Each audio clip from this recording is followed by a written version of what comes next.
We're on to the pre-show. Credit to these Vietnamese teams is that, you know, they're the teams in the region.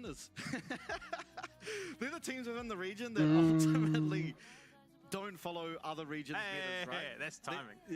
They're not the likes of, you know, Talon, who very honestly they just sort of see what the LCK are drafting and pretty much only pick those champs. You know, barring pretty much only the Xerath so far, but.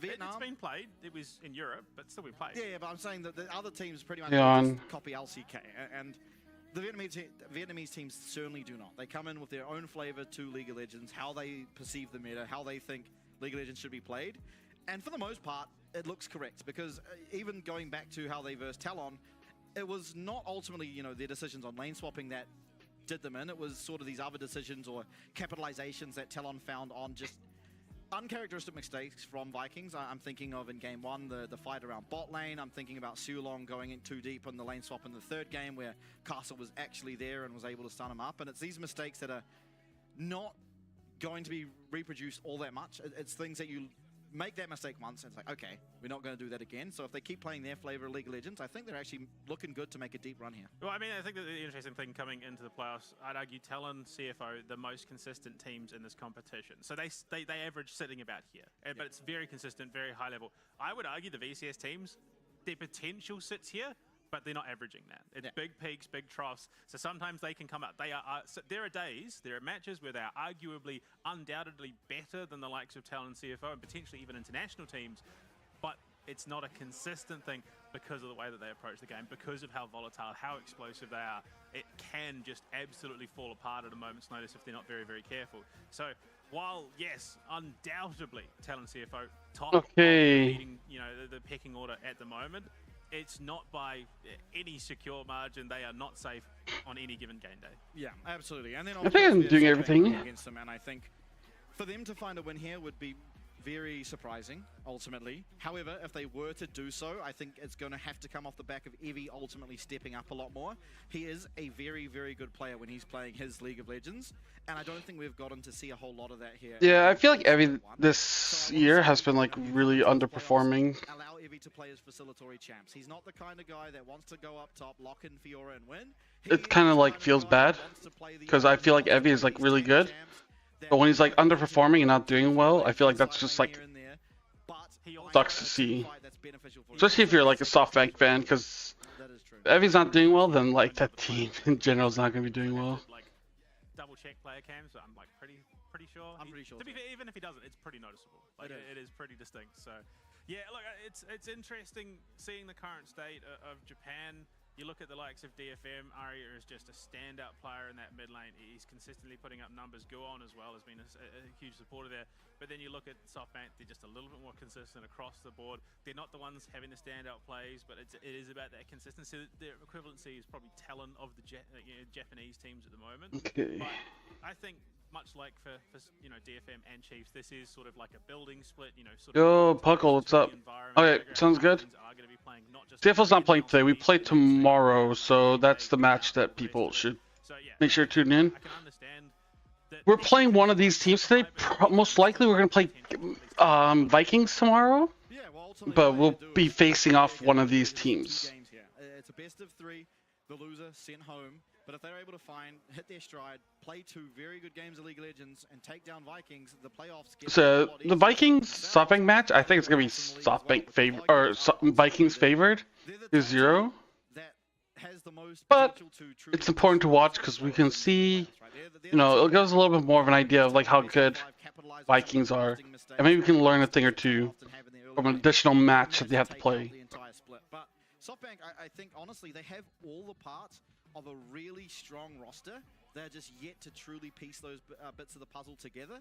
I think ultimately what we see a little bit too often from this team is Evie is going to give up a wave bot to go join his team to try and find a fight in the mid game.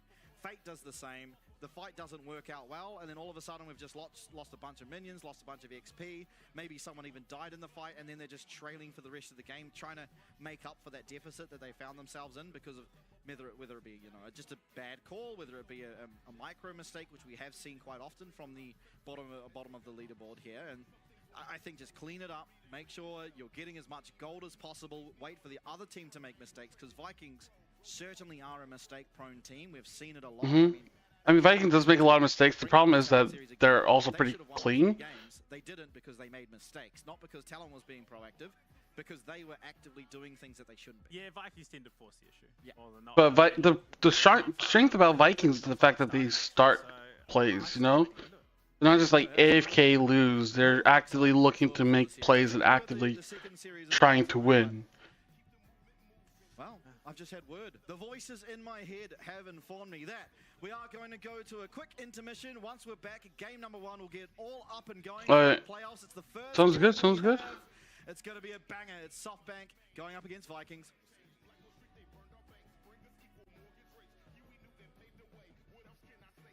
What the fuck? Why is there CFO? Oh, it's mostly old footage. Okay. Let's say, like, what the fuck? That went crazy for a second.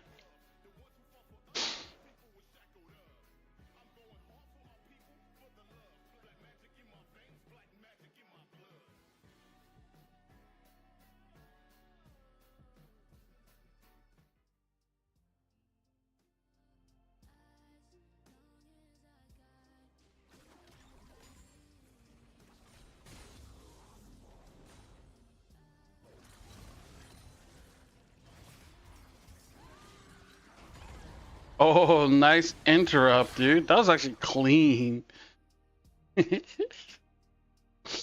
Damn, dude.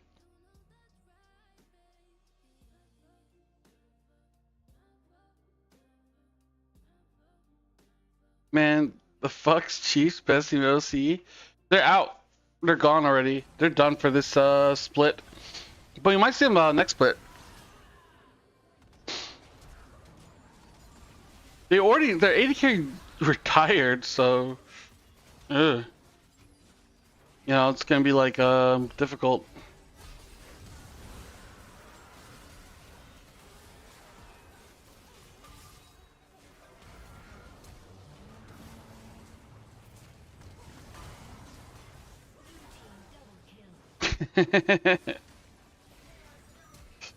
Dude, I downloaded a thing about Fofo just because I could.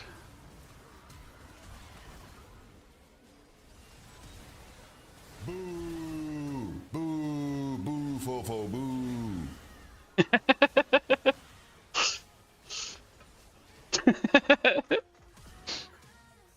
Oh, what do I think about Fofo? Boo! Boo! Boo! Fofo! Boo!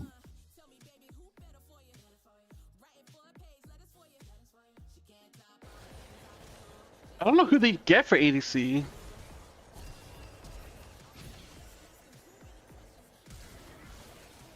Oh my god, why are they showing Lima's getting shit on by Doggo like that?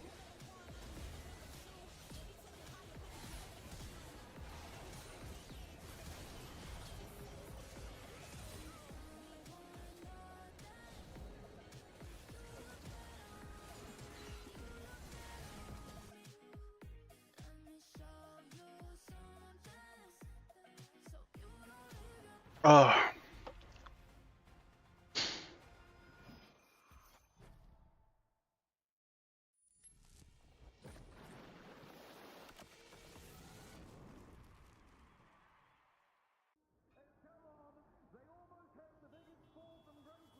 Oh, is this a new video? Trước đây thì tụi mình đã từng thất bại, nhưng tụi mình sẽ không lặp lại sai lầm đó. What is he saying? Đây là để thách thức tất cả. Sau trận vấp ngã ở đầu mùa, Any Vietnamese speakers in chat? và Viking, nhưng mình chỉ muốn chứng minh một câu thôi, MVKE hoàn toàn xứng đáng.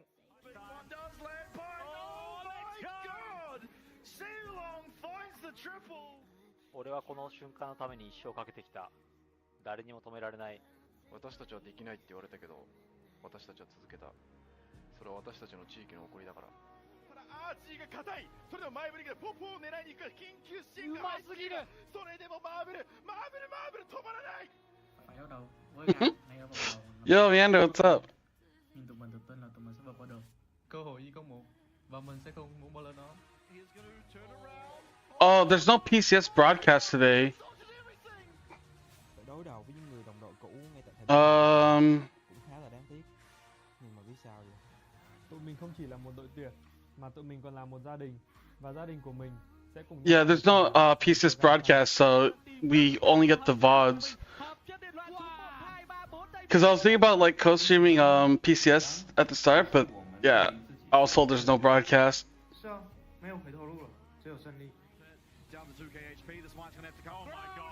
And there's no PCS broadcast tomorrow as well. It's really weird. 没有仁慈，这一刻属于我，这里是我的主场，我一定要拿下 First Stand 的门 The 票。 VODs will be available later though. Yo, Urso, what's up? How you doing?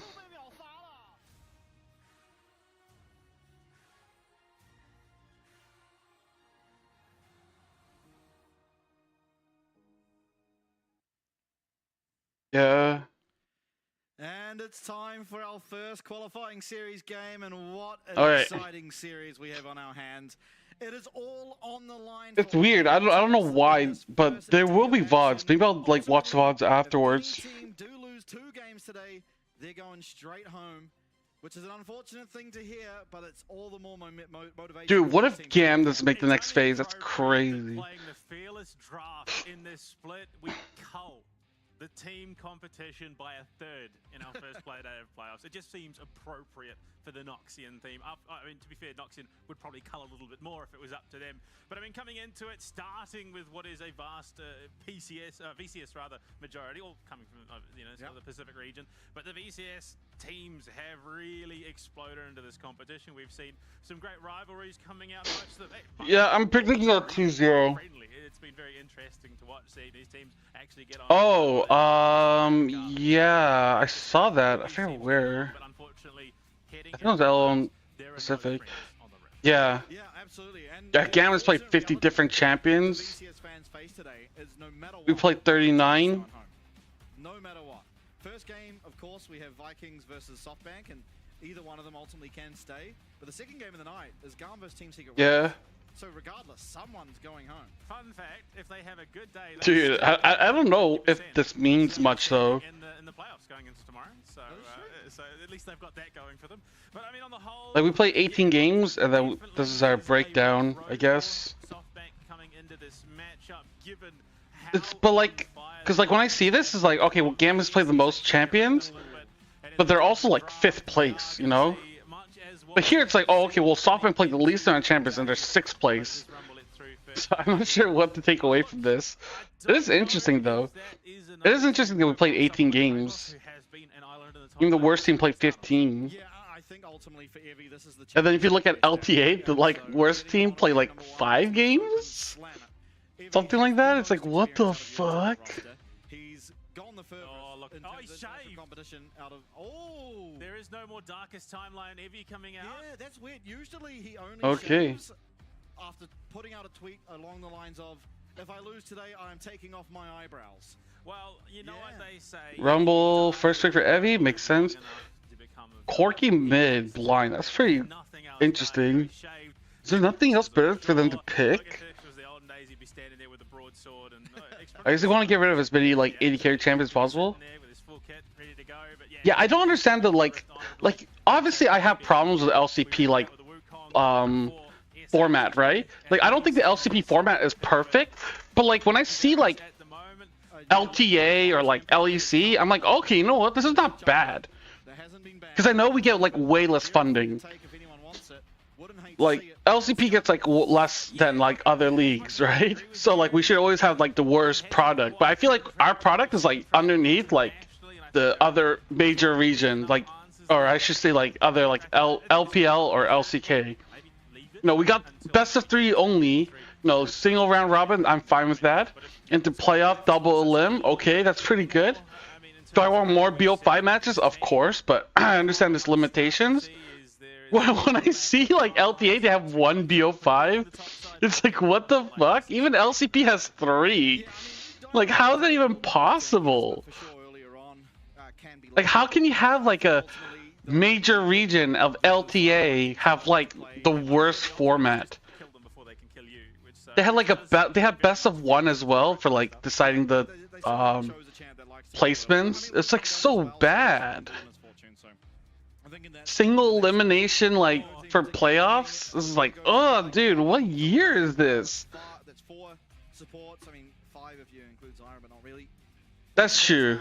Taken away, there is the likes Yeah, so like stuff like that, like, BO1, really? We've seen the Elise quite a lot from, especially the Vietnamese teams, but they're going to choose the Nautilus here at least. Like, there's a lot of like things I don't. I get rid of best of ones, more BO5s, and double in playoffs, and I'm like pretty much good. Alongside this misfortune, Because I'd rather play 2 best of 3s a week than 2 best of 1s. the likes of the Varus Nautilus, especially in the earlier stages. Like best of 1s are like the I worst. hate to see it necessarily, but the Pantheon for Gang. Yeah, look, again, I don't hate that. You jump on a target, you drop... Pantheon support? You're missing out on a lot of damage while Misfortune sits behind you and just pumps out the bullet time. Oh, Fate ends Azir, dude. Like, Fate always picks Azir if it's available to him. And it's always like so dog shit. I mean, like, Akali is like, I don't know if that's much better, but... Like, why is there no, like, Victor or like... What else would he pick? Aurora's banned. Okay, he can't pick Aurora. Like, if you had like Wukong, There's a lot of things to be scared about. like, wouldn't you want like Hui or something? Like, I don't know. There's no real way out for quite a bit. So if you do get knocked up on your way in, you get stunned by Pantheon. Oh, also one thing I don't like about the LCP format is that there's only one champion per year. I feel like it should be like LEC. Just give out 3 champion titles a year. Because you go from 2 to 3, I feel like that's not bad. It's not that inflated, you know? If you win all your domestic titles, you're only going to get 1 more than like before. I feel like that's perfectly fine. Because now it's like you went from 2 to 1. And I feel like that hurts. Because it doesn't tell the whole story. You know, it's like, whoever wins at the end of the year, that's all that matters. I feel like it devalues the rest of the year. It's like, oh, then why does winter split matter? Why does spring split matter? Like, every split should matter. Because then, you know, you want people to tune in and watch your league. You want them to be like, oh, this is important. We're going to see who's the champion. Hey, Spam, what's up? If you are SoftBank in this situation, yes, you are anticipating that. I don't know where you can kind of send the Kali as a result. I think you have to try and match, but there is potential for a pretty rough late if you get the wrong one. Well, I think Akali does perfectly fine into the Corki and the Camille, ultimately. It's going to struggle to stay high in health, obviously, against the Corki, but should be able to pick up the CS. So ultimately, you just want this Akali in a 1v1 lane. Camille also... Yeah, she really does suffer. You can never get that enhanced Q going off on her, because she can just stealth, and you lose a considerable amount of HP. So overall, I think SoftBank's comp is fine. I don't know about like Akali though. Yeah, playoffs. This is day 1 of playoffs. The finals is on Sunday, by the way.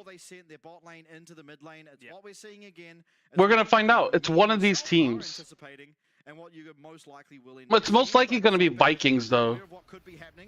What in the fuck are you doing, gang? Yeah, but that does mean it is a shield. Could they not just like kill him? I guess he's that flash. An early stun, which does mean that, yeah, that 2v2 lane is going to struggle just a little bit. Yeah, so they scout it out and don't do anything about it, which is... yeah, it's almost like their first opponent's going to be perfect. Okay, SoftBank, Vikings. They've watched the Talon series, they've worked it out. Let's hope SHG win.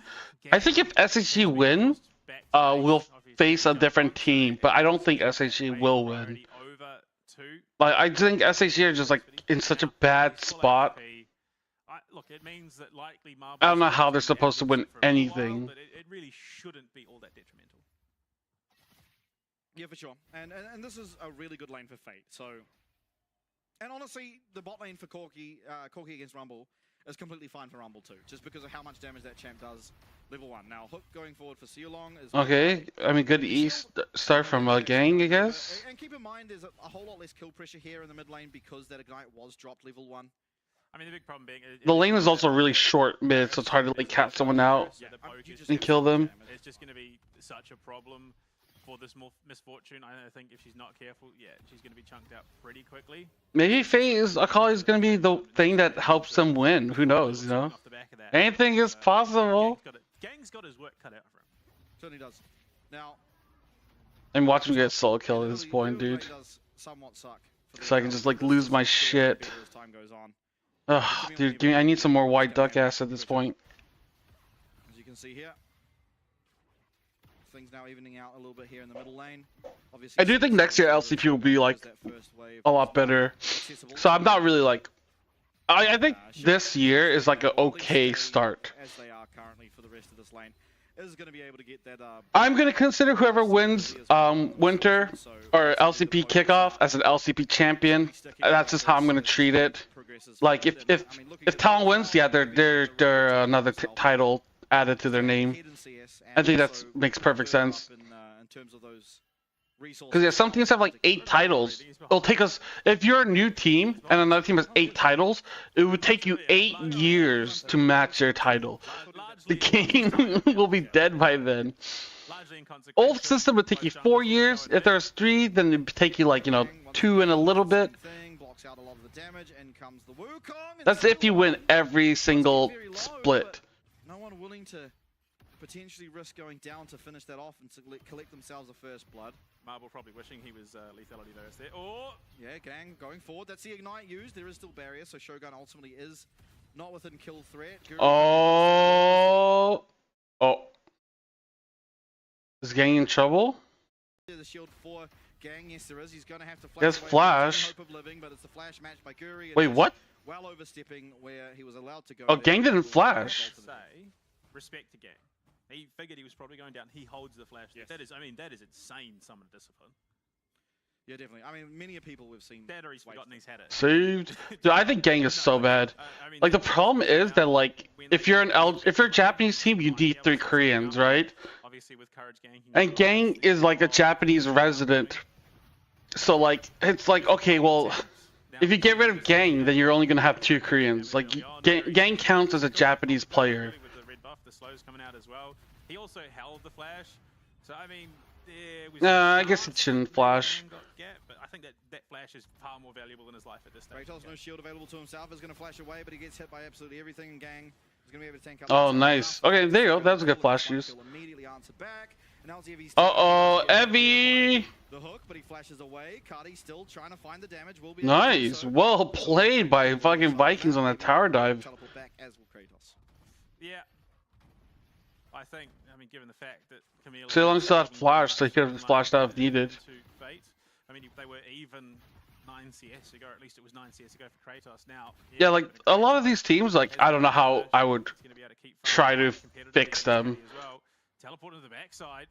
No, he has no idea. Oh my god, he's fucking window shopping. He's watching the fucking shop screen. Yoink.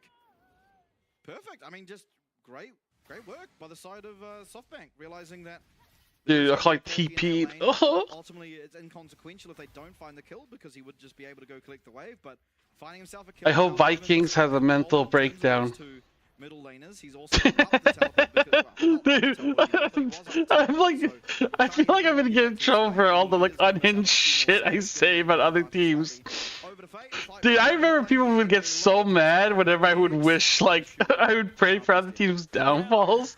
They're like, what? Why would you want other teams to fail? It's like, because I want my team to win. Like, what the fuck? I don't understand. Like, I'm pretty sure every Talon fan is just fucking praying that fucking CFO just has, like, a mental breakdown, just gives up. Like, of course you would. Like, you wouldn't want just, like, I don't want a good competitive game. I want to make sure my team wins, so I can feel better about myself. No progress towards the feat of monster slaying just yet for the side of Vikings, as in terms of the progress towards the Noxian blessing, all things are even. Oh, this is a big. Guri's caught out. He's dead. He's dead. Guri does not have flash still and should just be taken out. A lot of damage coming down onto him. Who do we get the kill to? Evie, perfect. And that's going to be the feat of warfare now. It's okay. It's okay. Yeah, look, unfortunately, timing is just. No one was there to help him out. He tried to like rush Void Grubs. Shogun. I don't think you want to be there. That's bold. What? Very, very bold. Oh, never mind. Looks like Courage is just going to be completely annihilated. Chain of Corruption locking him up for long enough alongside Long here on the Nautilus. I thought they could just like pop his ass like in a second. Courage died so fast, he didn't even get to use like W or anything. I think there was a work with. Again, Courage got out, but he decides to hold his flash because ultimately it is going to be more value as an engaged tool for him to get that Cyclone off now that he is 6. So I have to say, SHG's discipline in this utility and what they've got available to them is... SoftBank has a chance? Yeah, they have a chance. Yep. I mean, they have as much as a chance of winning as you, Spam. If you were playing in this game, you'd have the same chance of winning. He's having a great start to I have no faith in this team, dude. Not even really being active in any form of skirmish either. Obviously, there was the one dive, but then finding himself a solo kill. He's definitely damn, I didn't know it was that good. Like if you just had normal lanes, the 1v1 lane, he would not have this much CS. Or he might have this much CS. But Gang is falling behind on CS. I don't know how far behind he is, though. It's going to be invaluable, especially for SHG, as we start to see items coming on. So, Dragon's up, no one's doing it. Long, you want to try to hit level 6 within a reasonable time. Within, like, the next Void Grove spawning, so the next 2 minutes or so, is when, ideally, your support should be level 6. The thing is that, like, when you're playing support, you're roaming a lot, right? So you're moving around the map. You're not getting that much experience because you're not sitting in lane farming. Or at least they're not there just soaking in experience. Kadi is really far up. Not have flash even, and now he's gonna see the Wukong running at him, and he's just gonna have to resign. Oh, he's dead. Another Damn. Okay. now on both of the solo laners of SoftBank, and boy oh boy, the LJL representatives are doing fantastic in the early stage of this game. I have to say, it is definitely feeling like it's a much more reserved Vikings than what we've come to know. They're not playing at aggressive pace. Yes, they've been looking for fights, but usually they tend to then steamroll it into more fights, and ultimately either more kills or deaths, depending on how they go. This lane is Vikings ranked number 3, SoftBank's ranked number 6.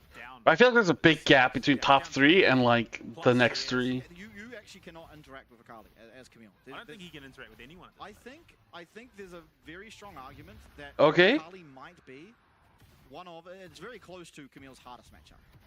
Marble. Oh, made Marble Flash pretty good. Very narrowly avoids disaster. Are you including CF on top 3? Of course, dude. Why wouldn't I? We got second. Should have been first place, but you know. Oh, he just barely died. That's interesting, Optimus. Fuck you, bitch. How's CF not top 3, bitch? Exactly. Exactly. You can't explain why CF was not top 3. Unfortunately, no 6 out of gang, so he can't immediately turn around with that Grand Skyfall and look for something. Kadi does have the flash now, but we should be enough. Ooh, potentially that is just gross. Rumble champ is so absurd. Kadi, he is. Hey Kappa, what's up? Loses flash to do so. Ever so menacing on this Rumble, and you do have to somewhat wonder why we gave it over. Okay. Oh! Fucked up! What the fuck happened? He tried to dive Kratos, and Kratos just like broke his ankles, dude. However, I mean, you still have That's a TSW? Oh my god, dude. That's how almost entirely unplayable this matchup is. As long as you don't play Secret Whales, then we're fine. Because we beat every other team. Okay, so Fate is going in, right? He has no half health. Oh, he's really low, actually. Oh, he interrupted the damage with his ult because he's untargetable. He tried to flash and missed because he flashed the counter. 471 gold, which look, it doesn't close the gap by a significant margin, but I suppose 1.1k down to 700. He's still alive, I think, is the main thing more than anything. Yeah, very well played by him. Oh, Sopping's gonna get all 3 grubs? Will not be able to connect with that last Q, and so it does mean that Kratos lives. I mean, he was going to die either way, but he isn't rewarded a kill for it this time. Still, interesting. The main problem is he loses his flash.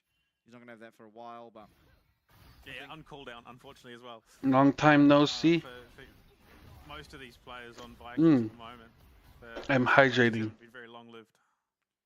I got my Kyoho grape flavor. picked up there by SoftBank, so they get themselves their first Monster Slayer. Fate being looked Oh, Fate may be in trouble here.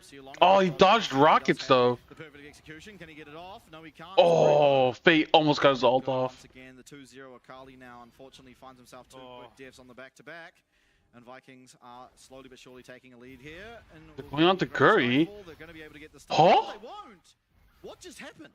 I'm just he's bailed out there as well by getting the minion. How did he live? I'm genuinely perplexed. What the fuck happened? I thought, did Pantheon fuck up his stun? He couldn't have possibly missed that. What? Anyway. They'll get some work done mid jungle and not performing the way everyone expected. Yeah, but I mean, in terms of Fofo, like we all know how I feel about Fofo. Boo, boo, Fofo, boo. By the Camille. I love watching Camille. I think Camille's a very fun. Okay, I want to watch this replay. What? What? He just didn't use it. Oh, he didn't use it? Like he didn't use it. Okay. Well. Gang just flashed in, didn't stun. Online now for both the Corki and Kratos. What the fuck? Spike for them. Again, still won't be able to interact all that well with Akali. Gang lost his flash trying to get onto Guri before, but unfortunately... Wow, that's a nice equalizer. Another Cyclone comes through onto Cardi, and he doesn't have flash available to himself, and he will be Oh, even taken out. Cardi's caught out from that. So, oh my god, and the blue stolen. No, it wasn't actually. Oh, I thought it was. I thought Marble quick scoped that one, but he didn't. So I think Talon, like, I think their team is just like one of those super teams, you know? It's like try to get the best names and try to see how far you can go. And I think they have been doing well. It's just that, like, I don't know if Cars or Fofo are the best for each other. It's going to be a bit of a problem. You've now got a 3-in-1 Rumble. Look, I can understand why you probably thought he had the potential for fight, but Xu Long had to know that there was more there. The reason that, you know, Courage is positioned so aggressively, it has to indicate support. So just a little bit of hubris there, unfortunately, for Vikings in that situation. SoftBank's not doing bad, honestly. They're punishing a lot of their early mistakes. By 1,000 gold on Kratos right now. Yeah, maybe even more, as we see Gang now trying to look for yet another kill. Any player on Talent I do not like. Died the once. Doesn't have flash, does have I will make up whatever lies I have to downplay Talent's success. So they're gonna have the numbers. In there's no salary cap here, so teams can just spend infinite money if they want to. They need to make something work with this dive. They're not going to be able to, unfortunately. I mean, it did look near on impossible from where I was sitting. Yeah, Xu Long is just too much of a problem. He's got the depth charge. He's got the hook. Yeah, there's no salary cap. There's like nothing like that. I think they're putting salary caps in Shogun, however, in like LPL and LCK. I heard there's salary cap. It's like a soft salary cap. Yeah, it's a bit of a problem. It's not like in the NBA where it's like hard cap.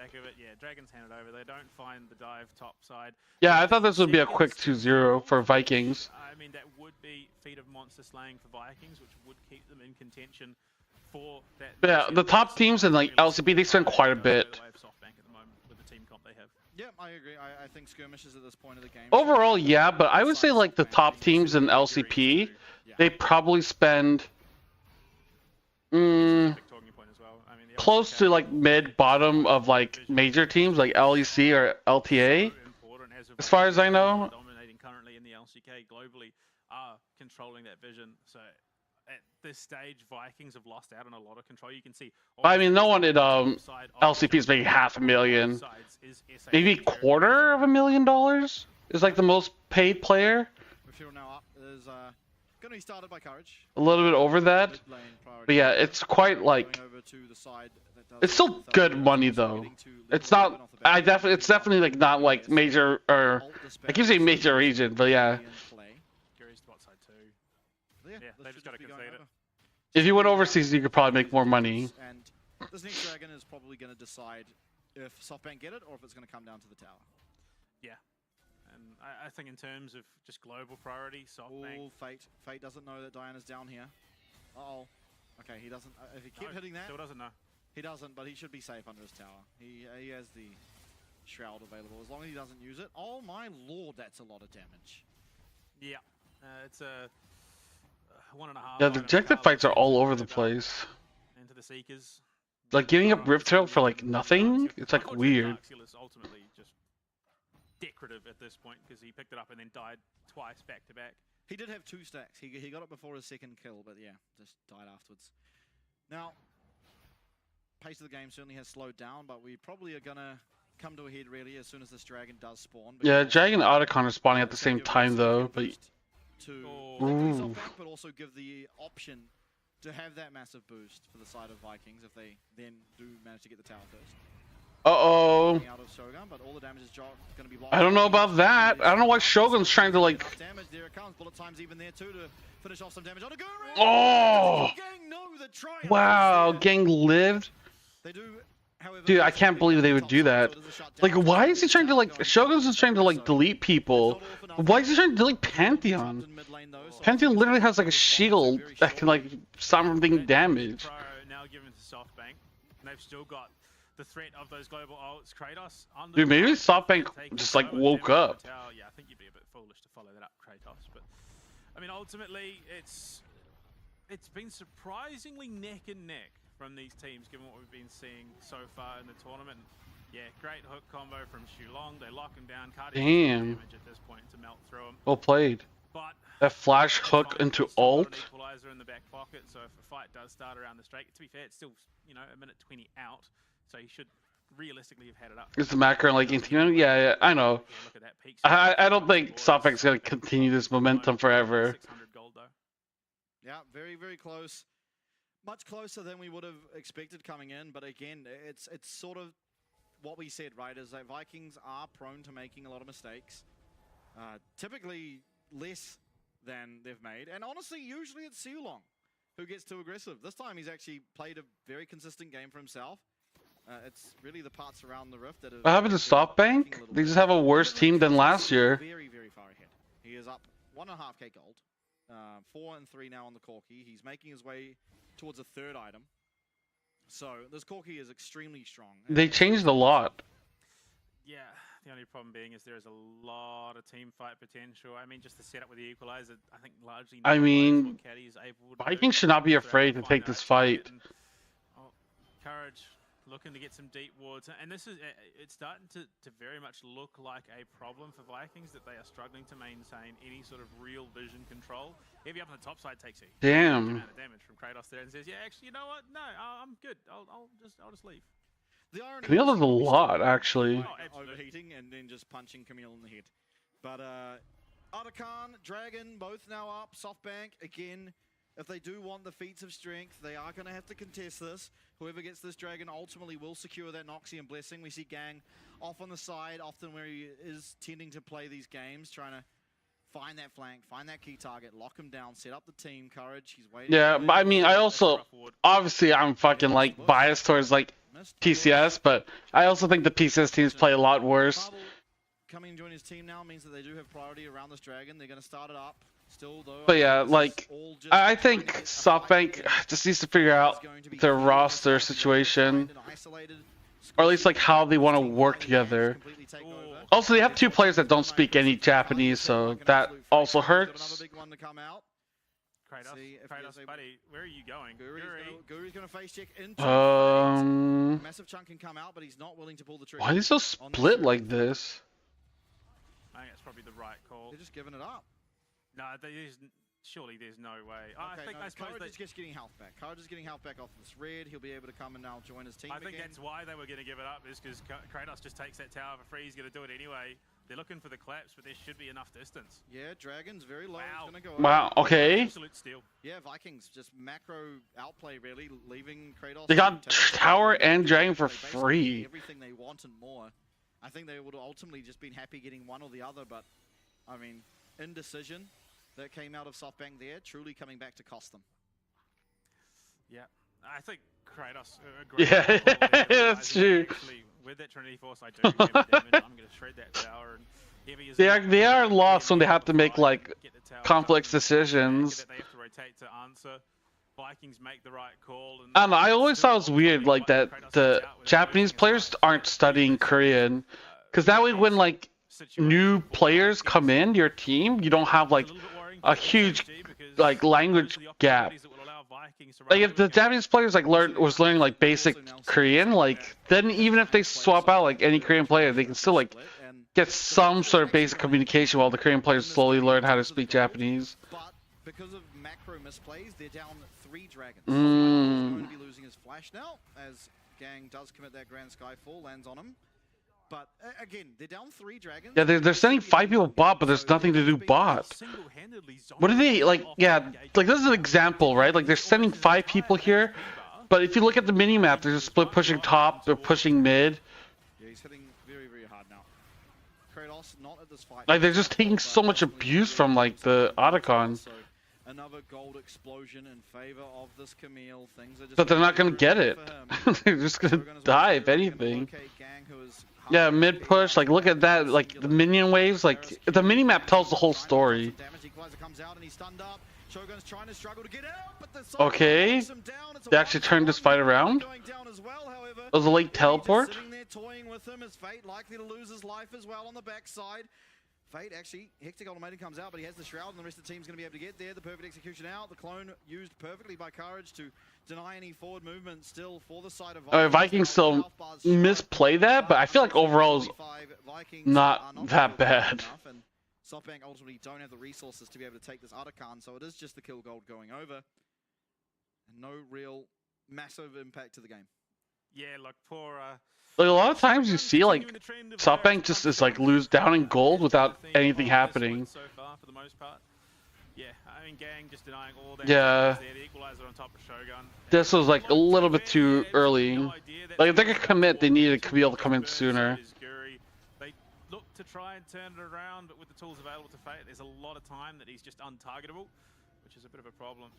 So yeah, he's just going to get himself away. They ultimately capture clones. There's no follow-up from there, but Cardi is just hitting so hard. That's true. That's true. Yeah, 2-1 trade. He's going to be a problem. But like, yeah. Seen this a lot recently.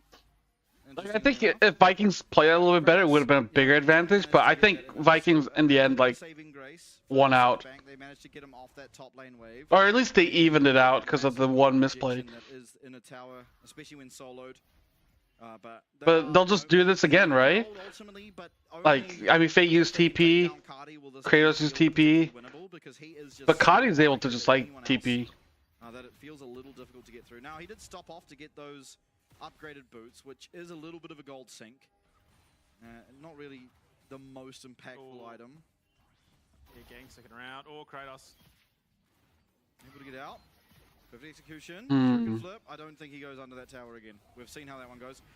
Oh wow, they're going on this. They're trying to find Cardi. The equalizer does go Oh, that was a bad ult. Not going to connect with anyone, and so now Vikings in the 3v2. They're trying to fight 2v3, dude. Able to dodge out of that crescent strike, and so we'll be okay.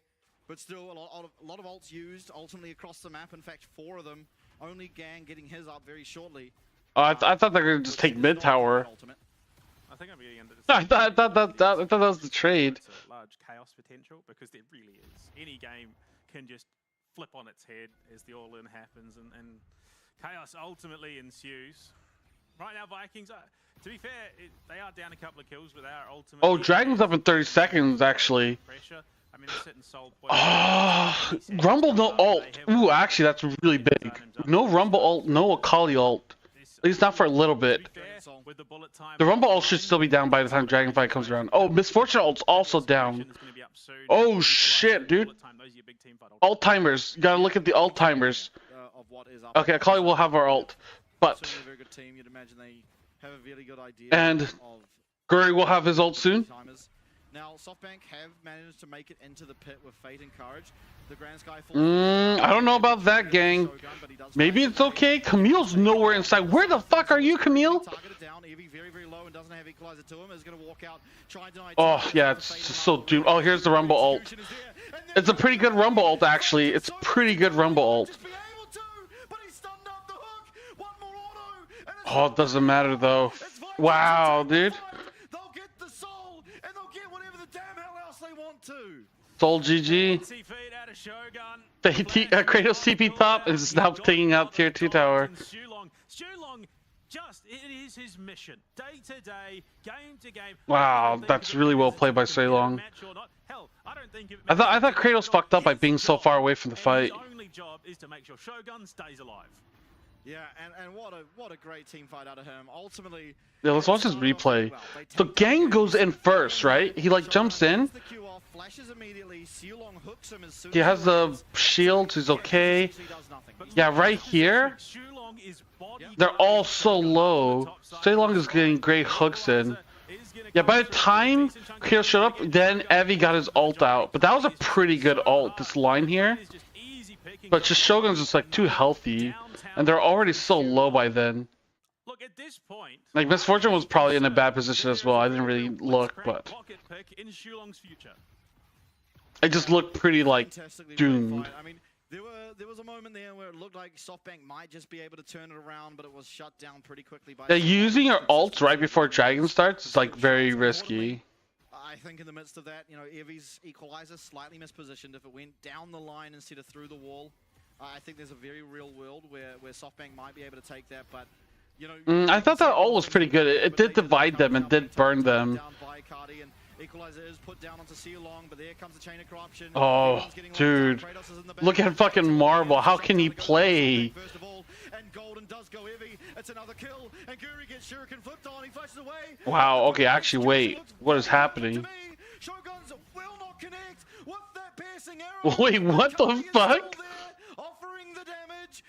I mean, he has full health. Can they turn this around? Courage is gonna lose his life. He denies a little bit. Oh my god, he was like lost for a second. 4 for 4. Yeah, top lane 2v3 and SoftBank somehow burned more abilities. What the fuck was that fight? He was just dead anyway. Cardi, does he have an inkling? Does he have an idea? No, he thought he was a little bit deeper, but failed on the backside. Probably still doesn't have the damage into a Conqueror Corki to get that job done, unfortunately, even with Electrocute. But yeah, I think if Shogun were present in that fight, it probably was a little bit cleaner, but you can see. Yeah, let's rewatch this. They go onto Evie. Equalizer comes down, he walks oh, that was a really good equalizer. As a result, it is just an outright 4v5 with Fate coming yeah, okay, I see. Because, yeah, Varus is all the way over here, and he has to, like, avoid the Akali. By being just an absolute juggernaut on this Corki, he picks up 3 kills in this fight to ultimately make it a 4 for 4. Yeah, it was a close fight, and that was against Ocean Soul too. So coming in the end, I don't think it should matter. Able to make it that close.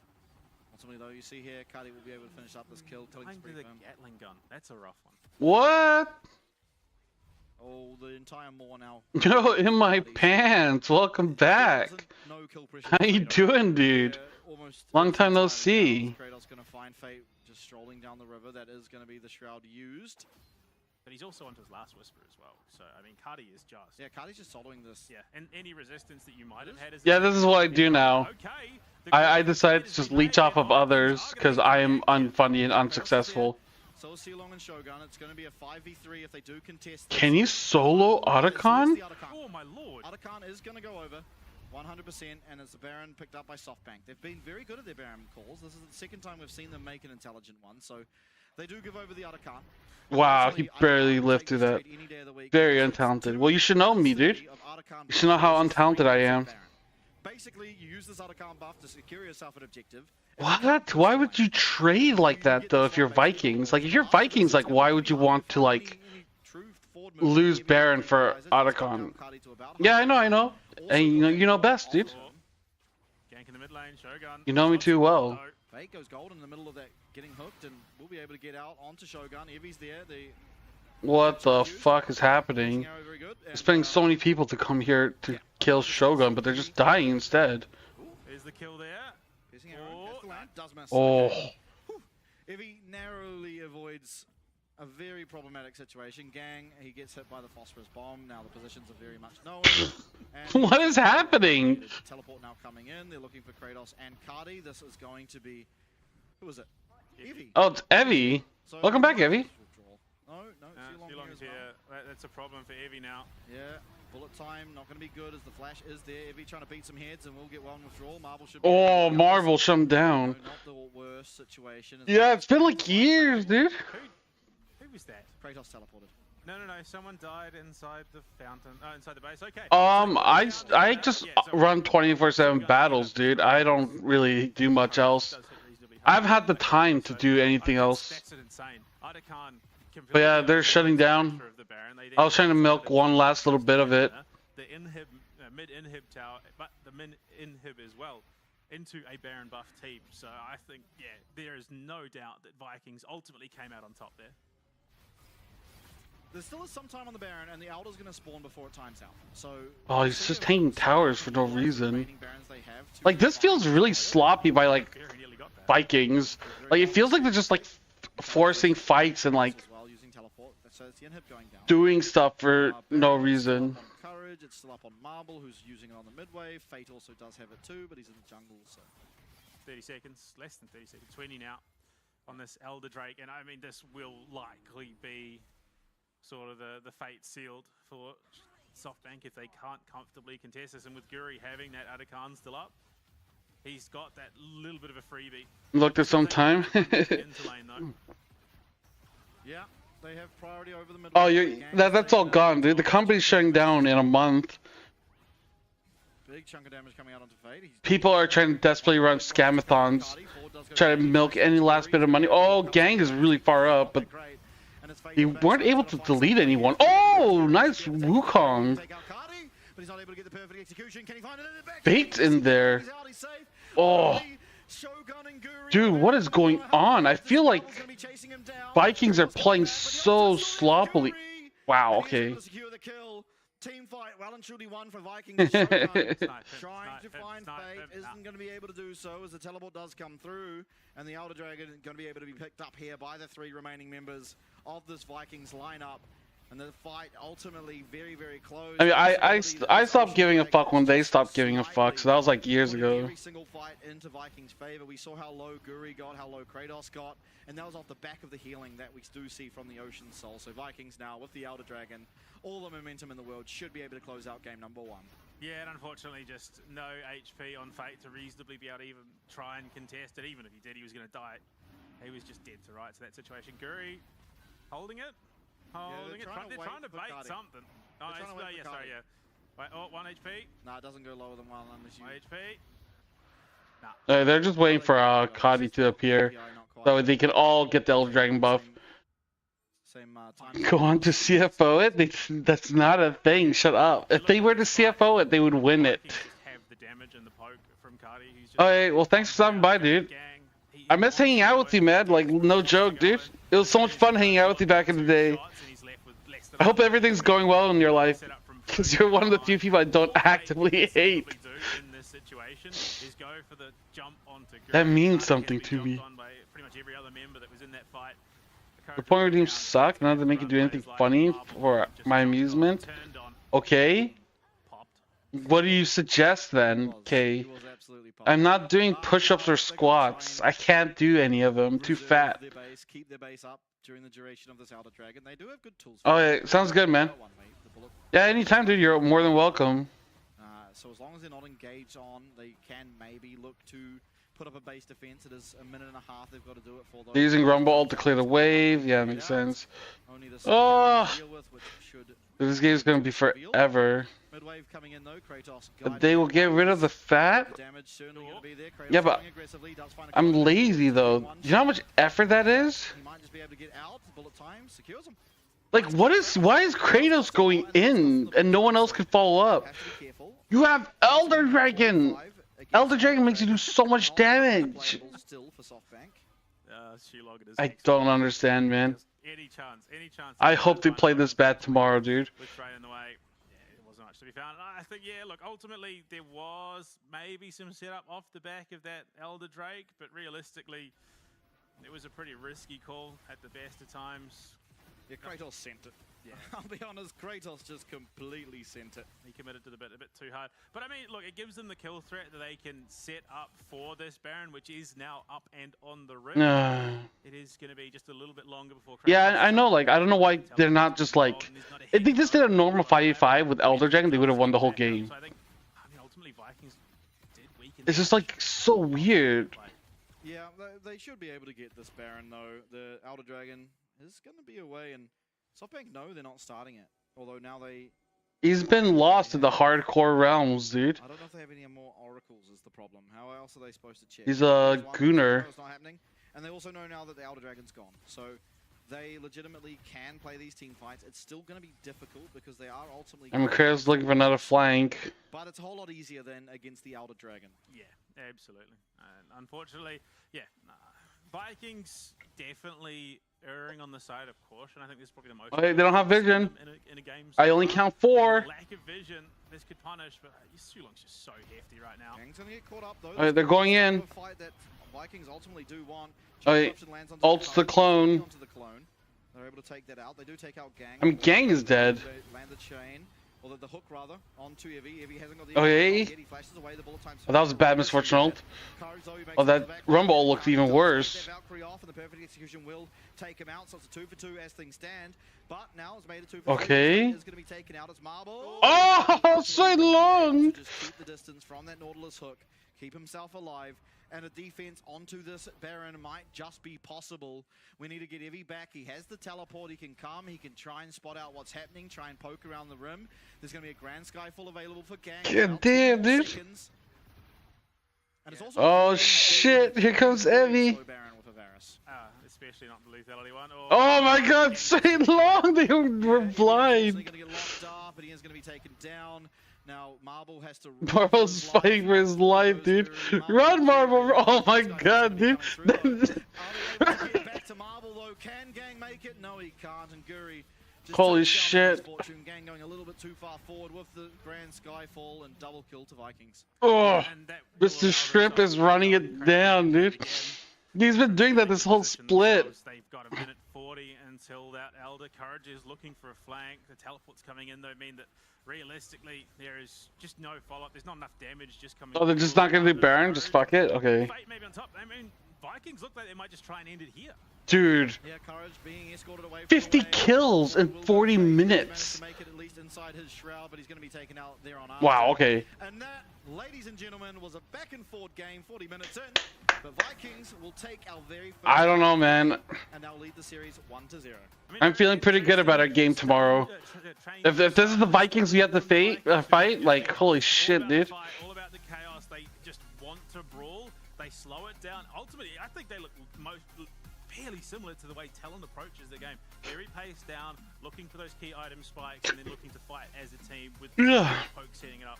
I think Shulong probably could have stopped babysitting Shogun after a certain point and started babysitting Cuddy, but not much of a much. Dude, that's some crazy ass, like, dude, I don't know, man. That was like so weird. Vikings was playing well, but then Vikings was like, you know, we want to just like non-stop team fight. And it actually looked like SoftBank, I mean, they just were in a better position for a long time, was they worked out the lane swap. They worked out how it is that you scout for the lane swap and how it is you react to it. They did it very well. Each of their were ahead of maybe if they didn't have like Camille and they had something else, maybe they could have done a little bit better. Because it was kind of hard to fight once like Nautilus uses shit and then, you know, Gang's Pantheon just inted for free. Pretty much this win was off the back of Cardi and how far ahead he was, but also like everyone did eventually play very well. I think Kratos had a very quiet one. He really came into it though in the end. I mean, 20k. Yeah, he really came into it and gave over a kill with Elder Dragon. To be fair, up until that point, he was doing reasonably well for the team. He was setting up a lot of plays and a big outplay. I mean, he was chunking by the time we started seeing that roving 5-man death ball coming out. I mean, he chunked out Fate for almost 50 HP off a single empowered kill. Oh, maybe. They had to pull off the Baron when they were doing maybe they're trying to intentionally look bad so that way tomorrow we underestimate them. Burn draft coming into it, but I think ultimately, given how some of those drafts have gone for them in the past, they played this pretty much as well as they could have. They probably could have ramped it up a little bit more, but I think they erred on the side of caution. Yeah, for sure. I mean, yeah, I think again though, to SoftBank's credit, they certainly don't look like they're out of this. They look pretty competitive with Vikings. If you clean up a few of those side lane mistakes, then things are going to go better for you, and that's what you got to look to try and do as, you know, you head into game number 2, because it's not very long until we do head into that game. Some of the highlights, I mean, this was a big one. Kratos with a massive output. Oh yeah, like, dude, this is crazy, dude. Look, Boom! It would be a misrepresentation to call it a fluke, but yeah, no, he was really in a tough spot. He played that exactly. There was literally no better that he could have played that other than just avoiding it, and he would have walked away with a kill when he did. And this was. Did they this was a post the bit results for previously PCS? He'd been bailed out on the top side, but they go looking for something. Maybe not respecting that there was already pressure down on this bot side, and as a result, they do get punished for it. And yet, like, justifiably, that was a big opportunity for SHG in that situation. Yeah, SHG has new coaches, new players. Like, they're just like, fuck, dude. The fact that on the backside, they just completely identify the fact that Fate's there. They just set Cardi up, and he just does so much damage. Means that Fate really can't do much more from this point on. Yeah, was ultimately able to get out, but yeah, this was big from C-Long. The immediate hook gives Shogun the time to flash. They're able to just take out Gang without him doing anything. And there is an equalizer that comes down as soon as it's up, but I think it's just slightly mispositioned. Part of it going through the wall means that ultimately it's doing less damage than it potentially could. No, I want to see like how basically where the blue wall we were doing. Yeah, because that was where both the AD carriers were standing, and maybe that's enough to turn it. I mean, it's going to be so close to call. The biggest problem, I think, ultimately for SoftBank, though, is their inability to secure any dragons. Because they were even, if not ahead, for a lot of the early game, and weren't able to get a single dragon, which led to the Ocean Soul just essentially being picked up uncontested, and that was just a massive problem. It was like old times? Hell yeah, dude. What are you falling off? Came down to the wire. It was only Cardi left. If you had the Ocean Soul, it would have been Courage and Fate healing up, and they would have been able to turn this, but because it's Cardi and the rest of Vikings that did have the soul, they were ultimately able to get the health back to take the fight win. I mean, ultimately that fight Shogun was also a non-factor, and we ran and he ultimately died, but yeah, you're like trying. I think the big problem in the grand scheme of this game was SoftBank's target prioritization. They were more worried about Shogun than I think they realistically should have been. You saw that equalizer there, it was dropped on his head to try and zone him from the fight.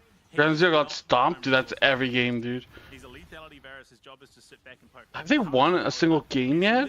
I think they might have. He is just dishing out so much damage. No, they're 0-3. This was literally the final nail in the coffin. Blackings can turn it around. Off the mark from Gang on the Grand Skyfall, just not anticipating that Marvel was going to try and run as far as he did. He falls, yeah. Oh, DCG won 2-0 against the FA. Cool. Bot lane, who really would have enabled that hold. Absolutely could have, but game number one is for the history books. It's Vikings that do take it. We're going to go to a quick break. Once we are back, we will. The Academy team is not doing well. Against Vikings. How many kills did Kratos get round 1? How the fuck should I know? Với cái giải LCP thì thật sự rất là mới với mình, tại trước giờ mình thi đấu ở PCS thôi. Dạ, theo em nghĩ thì việc kết hợp giữa cả ba khu vực thì sẽ làm cho giải đấu tính cũng như hấp dẫn. Nên tụi mình sẽ cố gắng để tích lũy thêm kinh nghiệm cũng như là trải nghiệm để trước khi ra đấu trường quốc tế. Oh, there's no scoreboard. Hiện tại đội tuyển Viking Esports là có 9 thành viên và nổi trội nhất đó là vị trí của KT, đội trưởng của đội tuyển Viking Esports. Anh KT trong game rất là hot. I hate when they hide the scoreboard for like too long. Thì luôn là điểm dựa cho mọi người. Kratos got 2 kills? Holy shit. So bad. Kratos thì mình thấy khả năng đi lên rất là tốt. Is he replacing Limas? We have no idea. I'm open to suggestions. I have no idea who they replace him with. Not expecting Ground Zero to be top 4 anyways. I like the players on Ground Zero. I hope they get there.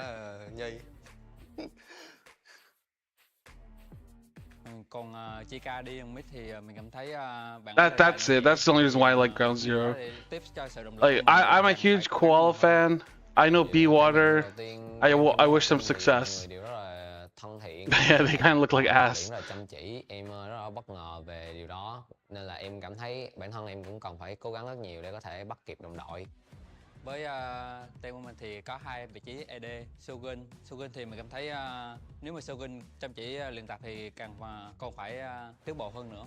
Để nói về vai trò của em thì trong team thì em là người cũng có khá nhiều kinh nghiệm đi quốc tế và cũng như là đánh khá là Dude, every time I try to use a green screen, it's never like good.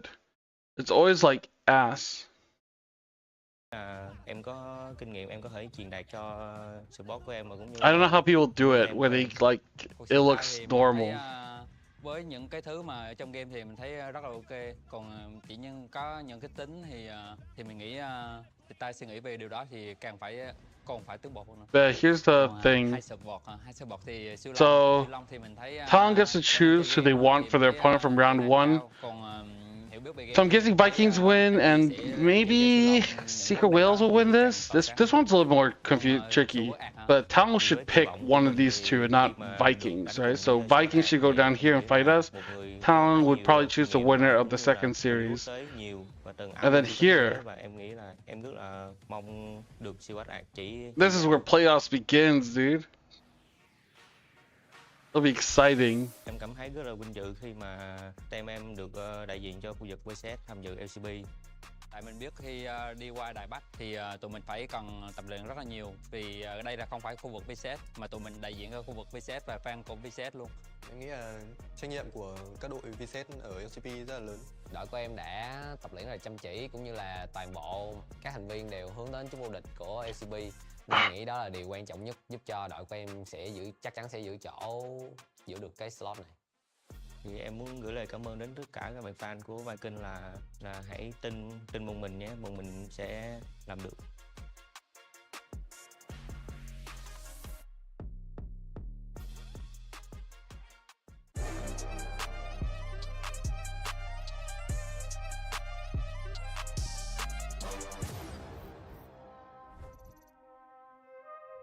LCP 리그 자체가 이번에 Yeah, we've seen this video a lot. 리그이기도 하고 여러 나라의 팀들이 모여서 리그를 한다는 것 자체가 되게 색다르고 재밌는 것 같습니다. やっぱり参加しているチーム自体が競技力が高い。 I don't know why Fate, you got Fate to join. そこでお互い To me that seems so weird. 中国、韓国を除いたアジア地域のレベルの底上げになるのかなというふうには。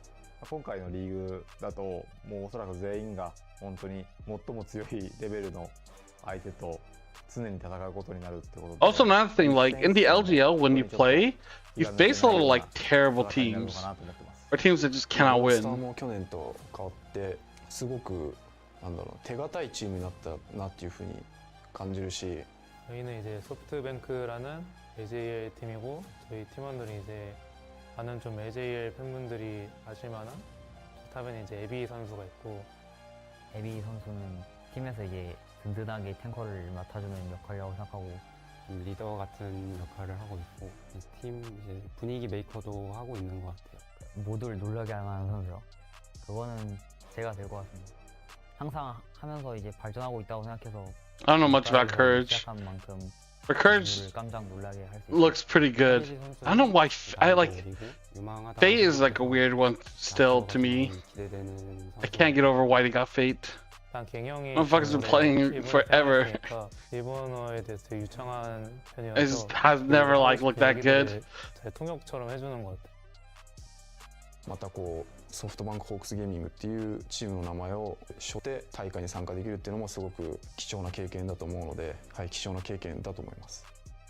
저는 이 팀에 와서 생각보다 놀란 게 이제 마블 선수가 좀 그래도 되게 잘하는 선수다라고 생각이 들 것 같고 마블 선수도 제가 AJL 내에서는 되게 신예라고 얘기를 많이 들었는데 그중에서 좀 되게 Yeah, they did look a lot better in PCS. 마블 선수도 아마 되게 잘할 것 같고 But 인게임에서 I predicted LGL would do really bad last year, but 리더가 이제 페이트 선수 같고 I was wrong. This year I'm not. Ooh. 저희 팀에 있는 Even a broken clock is right twice. 능력이 있는 선수들이라고 생각을 해서 저희 리그도 뭔가 가능성이 되게 크게 있다고 생각합니다. まあ国際戦のトーナメントとリーグはどう違うかっていうのは、まあ、やっぱりトーナメントっていうのは負けたらそこで終わりじゃないですか。そのリーグっていうのはやっぱり学びながら戦える場所だと思ってるので、やっぱりその試す余地っていうのがトーナメントはやっぱなくなるので、まあ、その点リーグ戦は試す余地っていうのがすごく大幅にあって、まあ、それによって新しい、まあ、戦術とかチャンピオンとかで新しいものがリーグ戦によってのおかげで見れるようになるんじゃないかなと思いますね. 이 롤이란 게임을 정말 일본 내에서 좀 인기를 좀 끌어올리고 싶고, 그리고 소프트뱅크를 응원하는 팬분들 입장에서 아, 얘네 팀은 정말 한 팀이구나, 다 같이 하구나, 이제 그런 생각을 가질 수 있게 하고 싶습니다. 그게 성공이라고 생각합니다.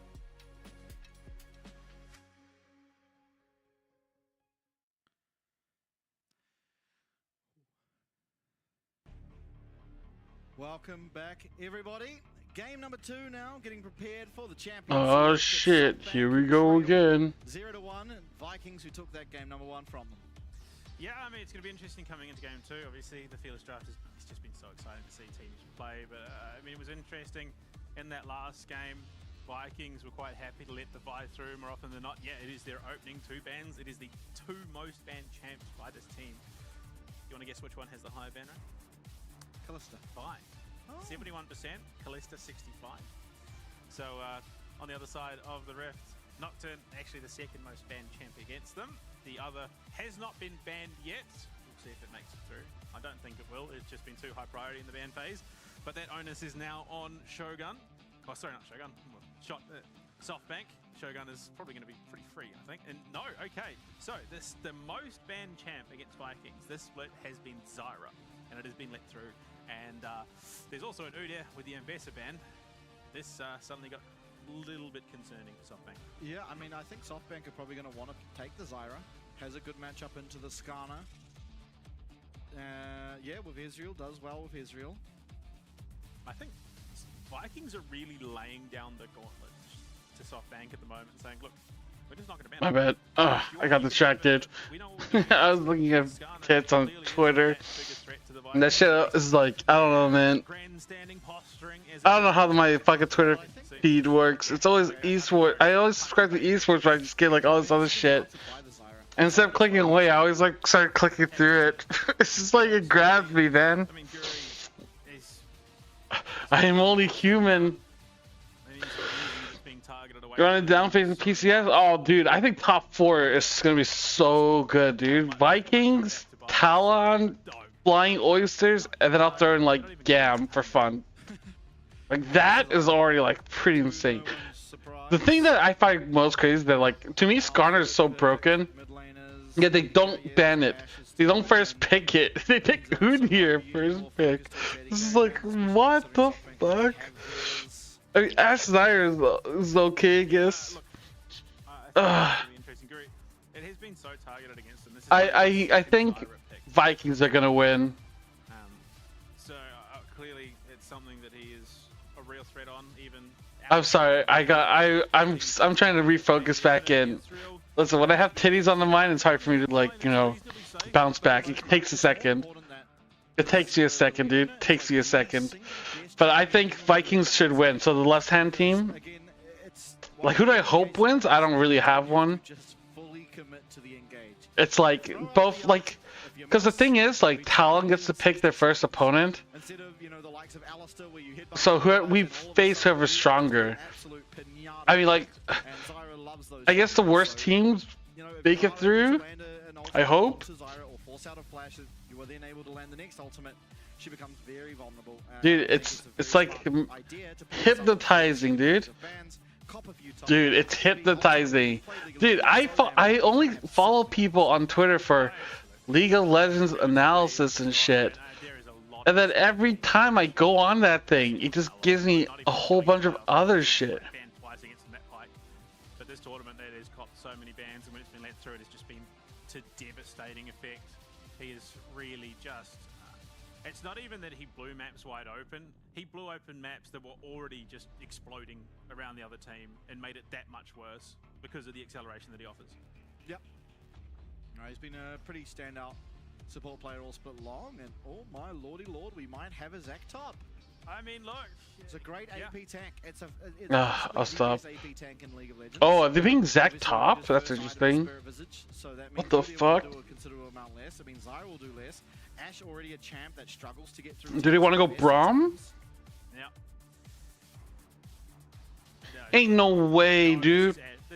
This is going to be Ash, yeah. Ash, and then obviously Smolder mid lane. So the double AD carry coming through once again for Vikings. What the fuck? Smolder mid? Shen support? Position is a counter pick to the Leona. Obviously Leona, she Zenith blades in, you put down the Shroud, and all of a sudden she cannot follow up stun you with that Q. Works well in practice. Oh, here's the Victor. Should have a very That's interesting. lane against the Smolder. Should have priority for the majority. Hello, I'm not answering. Maybe even look to capitalize on courage on the Skarner to find a lot of early stacks, and if he does get... Tell DCG I'm not here. Oh, okay. I thought you were talking about today's PCS match.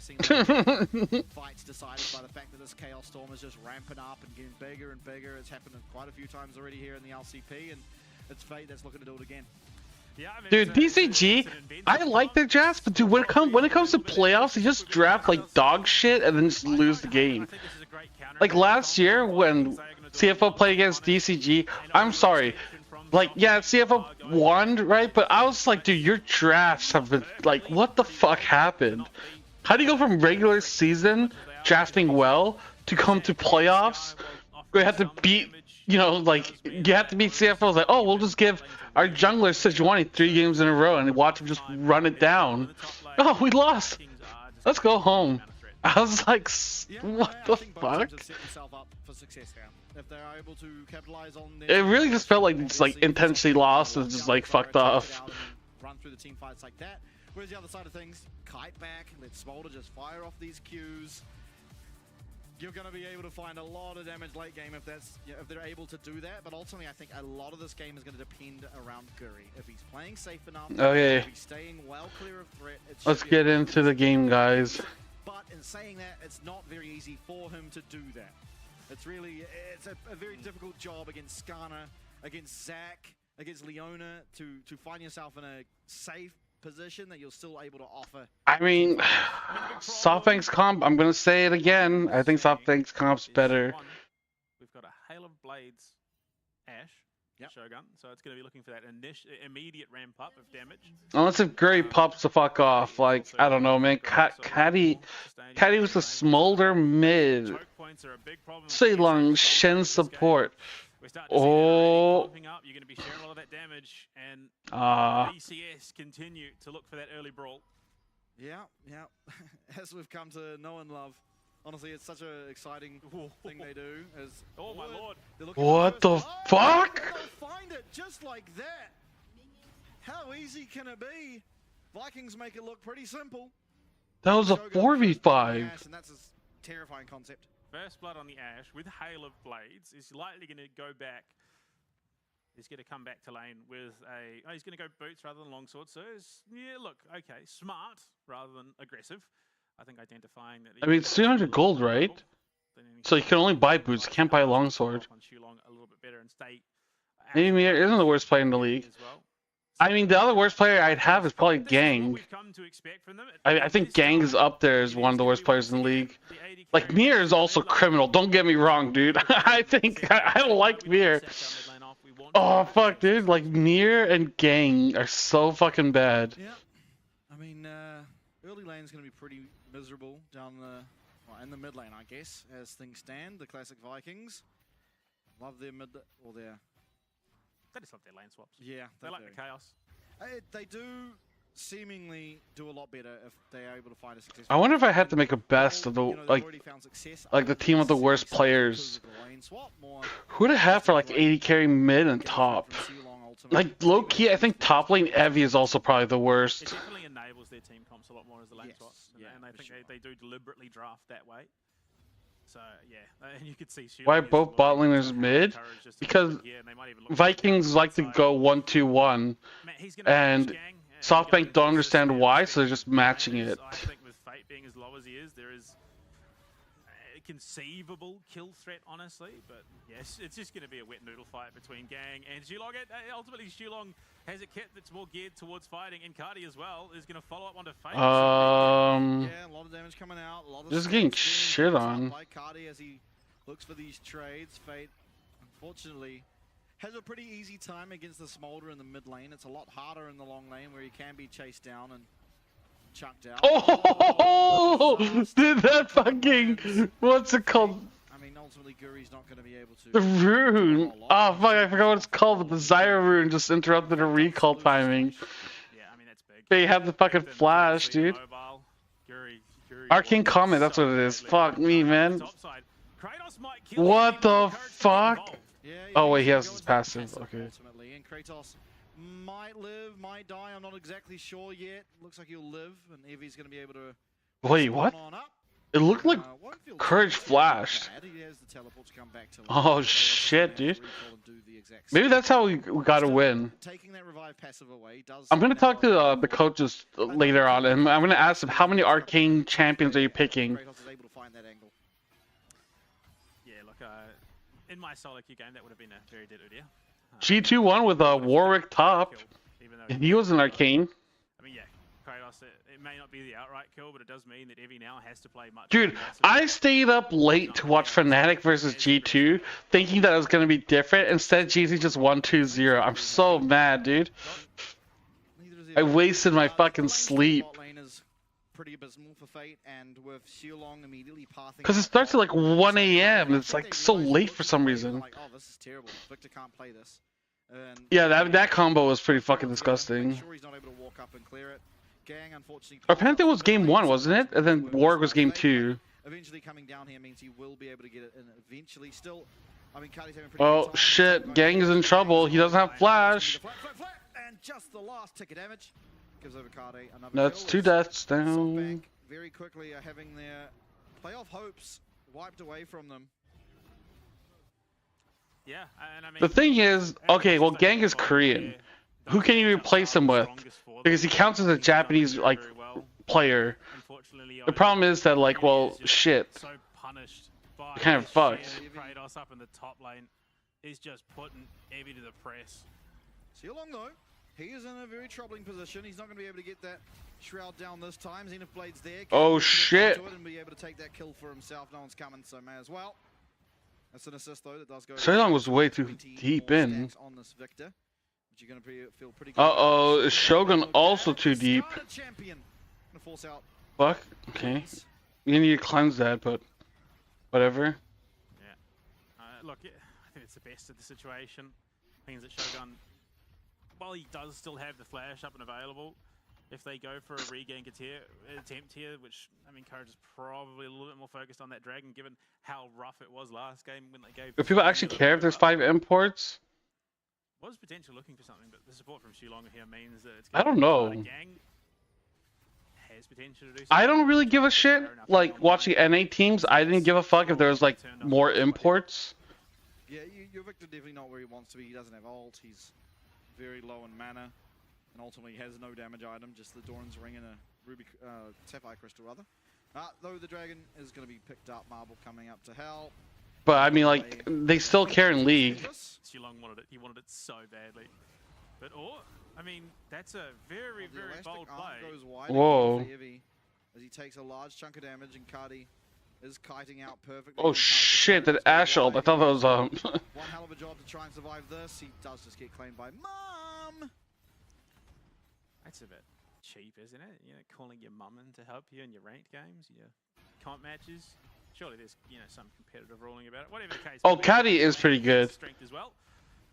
I think Caddy, Seilong, they're probably my 2 favorite players on the team. Curry, not so much. Kratos has his moments that I like, and so does Shogun. Curry's like hit or miss. I can't say I like him because other times I hate him because I think he's fucked ass. Potential for brawling, and in fact, they do really want to accelerate because going to later games, it is going to be a little bit harder to get through both that Zac and the Skarner. So you kind of want to end the game before they become those big, massive tanky beasts that they can be. Yeah, I mean, the SoftBank scaling is just better outside of, I guess, the Zyra scale as well and the Smolder as well. But I think ultimately, if you do take the straight 5v5 later on, it's going to be very difficult for this Ashe, especially with the Halo Blades, to get through those large health bar tanks. And the Smolder as well, while yes, obviously it has the Execute and the true damage burn, it's not what it used to be. It's a lot weaker than we saw in 2023. Why is Seilong so aggressive here by himself? Alas. Yeah, like, why did he do that? Vikings bar Kratos would have the health pool. Just took damage for no reason. Sustained fight, especially if Gang lands that solar flare, they can follow up with a Chaos Storm. There's just too much that will completely obliterate the Vikings roster. Oh shit, Courage is here. The top side, and Gang here as well. And Kratos just does not care at all about Eevee right now. Classic Udyr. Yeah. Yeah, Kratos Udyr is doing pretty well. It's pushing in the waves. He just does not care. Dude, they're already up 2,000 gold. What the fuck? Like, the thing is that, like, okay, Zyra hasn't really done much though. Ooh, nice taunt. Oh. Oh, that was an Ashe ult. Oh, what the fuck? Oh, what the fuck? Picks up a kill. Is he able to get more healing? No, not just. And Guri should be able to secure these little bloblets. Eventually, they come to the middle, and oh, Evi's going to come back. Gets on out. That's a 2v1. I'm genuinely very curious. What happened bot lane? Kratos has just been outright bullying Evi. So I think it has to have been under the tower. I think Kratos has accidentally drawn aggro. He's been jumped on by Evi and ultimately gone down off the back of it. Fate maybe overstaying. Looks like he's okay. Flash not up for Sealong, so the taunt flash not a possibility. Alright, let's have this replay in the bot lane. Okay, so he just lost most of his HP and Evi was able to land everything. It's just the classic Zach. Look how much he's healing. Just there's no wow. Kratos here. He'll be able to do the let's bounce. Like yeah, he's seeing damage, but gets out of the knock up and does just he heals so much. Misses incredible arms.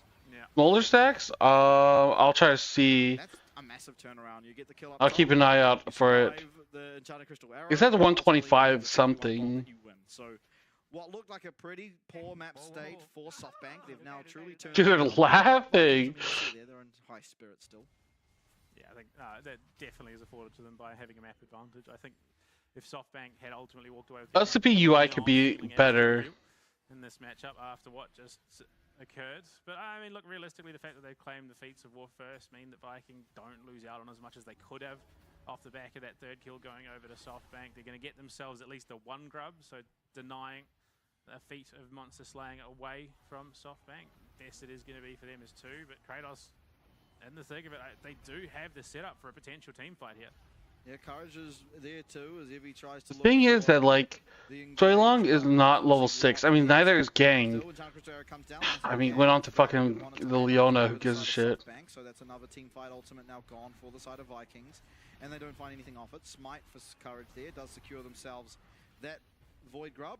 Evi once again in the pit. Kratos trying to mark him. True shot barrage. It's great, fantastic from Marble, and he's feeling confident. Geelong's taking a lot. They're just taking poke so much. They're just taking poke damage for no reason. Guri just holding his ult there. He's waiting for the engage. Evi is still just doing this Void Grub. He's gonna unfortunately lose it. He does not have Smite or the flash forward. Oh, they might have fucked up. Wow, that fucking Stunner ult got 2. Down will go 2 more. SoftBank is Fate. Heavy's getting low. Oh, Fate teleported here. And there we see him go, but now it's Marble and Fate locked up. And Kratos, kill them all. He's able to turn around 1 kill, but it's still going to be Vikings that claim the win. 2, 4, 5. Still have Kati wailing down on their bottom side. Long have we waited, Japan now debated. BCS fans elated as they are looking good to potentially, take this seriously. Smolder's at 101 stacks? Honestly, but holy shit, actually. He's at 104.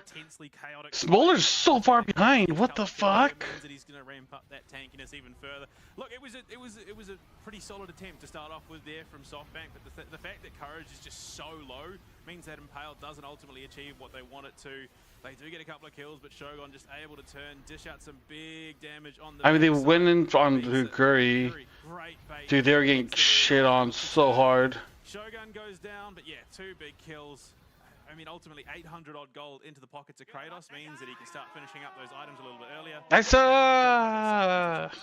Yeah, very happy after that. And Evi still doesn't have the speed. I mean, just an entirely different champ once you get that online. Just the healing, just that much more significant. There's no heal cut at the moment to speak of coming through for Vikings, but unfortunately won't have it. Though, seemingly preparing to fight for this dragon. Again, as you said at the last one, probably realizing how big of a problem it became in game number 1. But Cardi is just completely free scaling. He's sitting now at 110 odd. 117, I believe I saw, of the stats. 118, yeah. So, just, I mean, getting ever so closer. Evi finds his way, however, onto the Smolder and is now going very aggressively, but will not have the damage there as the Stand United does come through. Still, that's another ultimate committed. Courage now going to try find his way in, and that's not how the taunt works, unfortunately. The double lockup is going to come through. Man does as well, and the flap, and the Achu and everything alongside it, but unfortunately, down will go Cardi. Like, to me, like, I don't know if Vikings are taking this match seriously, dude. Like, low-key, it does feel kind of weird. They're just, like, fighting non-stop in these, like, weird angles. Guri just draws the attention. I think he's a bigger threat, so it allows Shulong just to skulk away. Like, the amount of fighting there is, I'm surprised Cardi only has, like, 120 stacks on Smolder. Like, you would think that he would have, like, a fuckload more. You do have the ability to deny with that enchanted crystal arrow. Yeah, a bit of a rough spot for Cardi, but he's well ahead right now. Hey, kill that guy, Fate. He's not doing anything. Kill him. Yeah, unfortunately, Merc Tread's Spirit Visage first round of items means that like right here, right? And yeah, poor Shulong, he's playing Get Down, Mr. President. Oh, fuck. Unfortunately, that Impale, he can't do the same for he just ultimately... I didn't realize that's what happened. Well. And yeah, look, while they're big beefy tanks together, they do have enough damage that a pretty squishy baby dragon will ultimately fall. But yeah, the root as well, the slow followed up by the Dragon Egg from Shulong means that he does get out. Yeah. But it is the dragon as we come back to live being secured by Vikings. Hey, Vikings get dragon. Fate not really ever going to make headway into this Udyr. I mean, ultimately not going a build that ever will do damage. Do you think this will be non-GA Otacon? There's a lot of fighting going on. Whoa, what the fuck? Oh, what the fuck? That Ash ult! Will go the victor. Shogun, dude, that guy's fucking sniping everyone. 142 stacks. Like, the more you fight, I feel like the more Bowler should get his stacks out. Okay, here's everyone.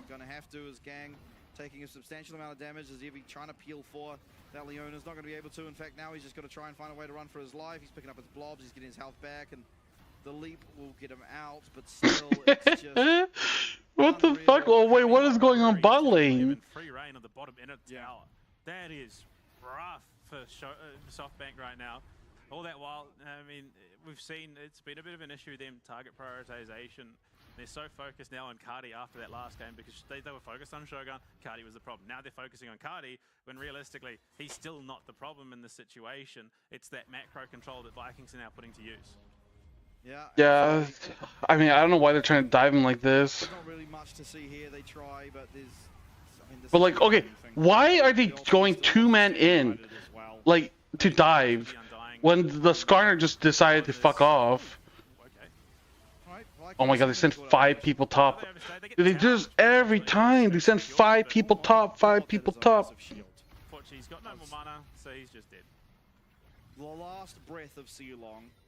Okay, so now they get mid. Are they gonna get more bot? Try and keep him up. Won't be able to do so though, unfortunately. I mean, the first pick Udyr is working. I don't know why it is. I mean, the map is completely disastrous for SoftBank, other than Marble, who has like, what was that ult? This Ash. Also, take note of the Ash build. He's going lethality. Yeah. The cooldown lethality. Wait, what the fuck? Available to himself, and those volleys will be doing more damage. Ultimately, if he's ever auto-attacking Skarner or Zach... Like, what is he doing? Why do you walk this way? What is happening? Oh, dude, this is so fucking troll, dude. There's no way they think this is, like, legit. This is, like, well played. This is not. So, I mean, considering the gold lead... Lethality Ash, dude. Lethality Ash. Think about it. They have 3... SoftBank has 3 tanks. Why in the holy mother of ass would you ever go Lethality Ash? Hold them there for long enough that they can react to this play. And the teleport being online, I mean, that's ultimately how Fate gets involved. They will send him up. United was used early. Oh no. Force Shulong and Impales just... Yeah, that's a rough gig. Yeah, teleport comes in the front side. They've got a deep ward. They've got the rotate up from the bot lane duo. I'm interested to see why Udyr's shield was as... Look at this. Yeah, that's pretty gross, honestly. I thought it was Stan United. I was wrong. It was just Udyr's shield. No, yeah, Shulong just Stan unites straight into the Impale. So. Cardi with no flash, but he does dodge out. Oh, nice. The flash taunt. They're trying to find their way onto this. Oh my god, there's 4 of them. He's healing. He's taking up this tower. You wouldn't really know it. Now Courage will be They're able to take down 2 more on the bottom side. Marble, though, has the difficult duty of trying to defend this tower. It will be going down. This doesn't matter. I thought they were gonna like turn that fight around, dude. But I guess they're too far into the game. That tower doesn't matter. They drop the hero. They're gonna probably get another bot tower. Skarner kind of OP. I think Skarner's hella OP. I just don't understand like why like you would ever want to first pick Udyr over Skarner. Like that to me kind of feels troll. And then the bot lane outer, but they trade the top lane inner. Actually, they managed to defend the top lane inner. Oh, what the fuck? Just a bit of a... Riftail used a fucking like ninjutsu move, dude. I've never seen Riftail flash before. Yeah, look. No, he actually does teleport sometimes, even in game. But yeah, I mean, if not for this build that Cardi's going in terms of his runes, he doesn't survive that nearly long enough in his fight that it allows the team to actually react around the rest of the map. I mean, realistically, they were dead to rights there anyway. I think ultimately Viking make the right call. They threaten that top tower a little bit. They get it within sniffing distance of going down. They take mid as well. So the map is blown wide open at this stage for Vikings to really start expanding leads in terms of objective control around those dragons. Maybe even look for a cheeky Baron or an Artican, but... Marble needs to be careful. What are they going to build second? I wouldn't even hate to see a Bloodthirster second Ezreal game this game.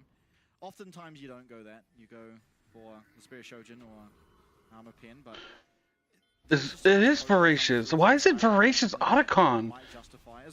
It's always Voracious. I've only seen one Runus, and that was from PCS. Uh-oh. He does have ultimate available to himself and a lot of healing that can come out. He does get the ults off. Is he able to pick up the blobs? It's the Impale, that's fantastic. And Cardi's locked up, and he's locked up for a long while, but it's Kratos causing havoc in the back line. Holy shit, Kratos is so tanky. Marble's landing everything. Actually, he misses one, and maybe that's enough to live. But oh my god, is Ashe actually doing damage? That's a triple kill for Shogun. His flash does come out of fate to keep himself up and alive. Marble, though, he's still reasonably healthy. If he's able to connect with these Mystic shots, it could be enough to give SoftBank the team fight win. It's even as things stand. Evie was able to have impact in that one, and the Impale coming through does well enough to sort of rectify the mistakes we saw out of Evie. Nice true shot barrage as well. I don't know, I've never seen a lethality Ashe get a triple kill in a fight, but unfortunately, the lethality Ashe is so trolled to me, dude. That was brilliantly read by Shogun. I mean, he was in a very, very... He ulted Leona, though. Tries to do what he can. Wanted a flash Impale. Poor Shulong's just coughing at this game. But yeah, Shogun, Gurion in the backline doing exactly what they need to be doing in this comp. Great catch onto multiple members. That cooldown lethality Ashe is such a... It's a Kratos lives for so long. Just the amount of cycle ability with that. He just needs to get different... Yeah, if Ashe hit the W, hit the dragon, that would have been so good for him. Yeah, building now the Shrouder's Grudge here as his next item. Obviously, you won't get any effect out of the slow passive it does provide, being that you are Ashe, but still, the Armor Pen, good nonetheless. You're not gonna get the anti-healing one? Careful. If they do land on Shogun, he is just never doing anything. It's an unfortunate truth. Oh no, because he wants a cooldown reduction. The Elastic Slingshot is such a cool ability. I love it. Yeah, yeah. Axiom ass. Oh yeah. Yeah, that is true actually. What the fuck? Build Muramana? Now he's going like the fucking slow armor pen item? Huh? But like, why would you like Meander? I don't understand. Why would you ever want to go like lethality Ashe against triple tanks? Do you really want the CDR? Because that's why he's building the other like lethality item. I mean, he's ulting fucking Leona, dude, for fuck's sake. Onto Gang and Cardi's in the back line, firing off these Dragon Brands. That's one, that's two. The Chaos Storm from Fate, though. He can't get it into the we can't get through. What the fuck, dude? Like, dude, Otacon is like exposing all these terrible teams into like doing Otacon for no reason. The gap close and secure another execution for Cardi, who is well and truly online. Yeah, honestly, yeah, you might have a point. Maybe he just wants the CDR. But then at that point, yeah, Miana makes a good point. Why wouldn't we want to get like Axiom? Axiom would have been so good. Because he could go pop, pop, pop, pop, pop. jungler was. Fucking do drive by and just shoot arrows like an asshole. They've really ramped up, and I mean, to be fair, look, Gang has been such a target for these enchanted crystal arrows. You can really not do a heck of a lot by the time they get that solar flare turnaround. He's lost most of his HP, so the follow-up's just gone. Evi's too deep. The fight is too split, unfortunately, for SoftBank. Yeah, like they're just like, dude. Udyr's zoning them. Look at that. Fake just kills himself. Trying to get past like the fucking Udyr. What the fuck? There's really nothing you can do in this situation. He's almost out. Yeah, gets hit by the plant, and he's just not got the movement speed to avoid what is already a pretty speedy Kratos. Yeah, definitely. And Artican picked up by Vikings now. We'll have that bust for 2.5 minutes. It was what ultimately cracked open the game last time. We just look at that volley damage onto what is, for the most part, full. I feel like he deals like fuck all damage, dude. Zach at the moment. It's just like, such low cooldown I mean, on that volley. honestly, I don't know, dude. Yeah, and Channel Crystal Arrow now coming through. Then will come Mum. They don't have the damage just yet. The burns. Holy shit. So Evie does. Okay, maybe, I don't know, maybe we're just dumb. Maybe Shogun just found the fucking thing. You go against all these tanks, just go without the Ash, just spam ult. Too long. I mean, 100% can play his life here. He's got that Artican buff. If he has to, he'll withdraw and then stand United just right back into the middle of a fight to save one of these important carries. As a result of the Artican, unfortunately, SoftBank have just had to concede everything in terms of outer tower. Yeah. It's 25 minutes and they are starting to pressure onto inhib towers. I mean, like, Shogun's like low on mana, and he hasn't really done anything. Good jump. If they get Caddy and Shogun at the same time, they really do have a chance. Unfortunately, for positioning, oh boy, yeah, look, you can throw that away. It's such a low cooldown anyway. 40-second cooldown. Ash ult has a 40-second cooldown. Find them both at the same time. They're just too well split. Vikings are playing this very well. So it's gonna come up by the time Dragon's up. Dragon spawning. It's not going to be the soul, but it would be soul point if Vikings were. Oh, is that doesn't feel right? The Artican buff yeah. is going away soon, but Kratos is teleported in. They see the orb, so they know he's somewhere behind them. And now they will have eyes on him as Fate has spotted him. But Kratos. Oh, see, if they had Ash ult now, okay. What the fuck? He knows. Oh, they have so much slow action with Udyr R, Ash W. Might just go down, but not before Courage does. And Gang's going to be soon to follow. And Kratos is back to full HP. Evie lands on him to knock him out, but it's going to be another execute coming. Holy fuck. Oh, Kratos is just unkillable. And make that one more just for good measure. Dude, what the fuck? A clean ace, only 26 minutes in. It was a back and forth affair here in game number 2, but the series wasn't, as Vikings win. Yeah, okay, you know what, Vikings? That Udyr first pick is just legit 1v9 the whole game, dude. Udyr first pick, what the fuck? Came out still alive as his team just and now they've taken the Nexus as well. Like, oh, he killed Ash though. It's just illegal. I'm sorry. There should not be a top laner who can conceivably run the entire distance of the red side of mid lane, do a lap of the tower, and then come out unscathed. Yeah.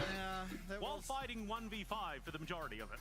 Yeah, that was the state of Udyr, unfortunately. It's the state he got to. I mean, at some points of that game, Evie was down something like 60 CS. He was very far behind. He was finding team fights and you know, some play within the game.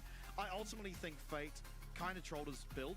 He was going for like a one-shot orientated build with the Luden's Companion, where I think it's probably correct to go... You can throw away the Q and E keys and so Udyr all over them? Yeah, pretty much, dude. However, he did not. Oh well. I mean, the season's almost over anyways, or the split's almost over, so it doesn't really matter. To choose who they want to go against based on the results of today's game. The one thing we do know for certain, however, is that we are no longer going to be seeing SoftBank here in Split 1 of the LCP. Yeah, unfortunately, the Japanese hopefuls are out of playoffs and out of the LCP ultimately. But I suppose the one consolation prize is they did survive longer than Oceania did. Yep, yeah, that they did.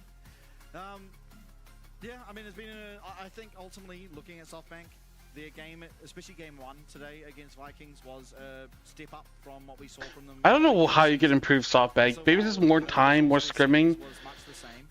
They'll eventually get better. Even this game, right, where they were ultimately Because like, still doing a pretty good job at keeping. I mean, because the thing is like, okay, well, you have Evie, and Evie is supposed to be really solid, but I feel like Evie is fucking trash. So it's like, well, when your most consistent song player is doing terrible, like, not much. Did you chat with your fellow Jap? No, I haven't chatted with anyone. Even at this level would be pretty jarring for the most part. Yeah. Yeah, and I think even then, I know Evie likes Taiwan.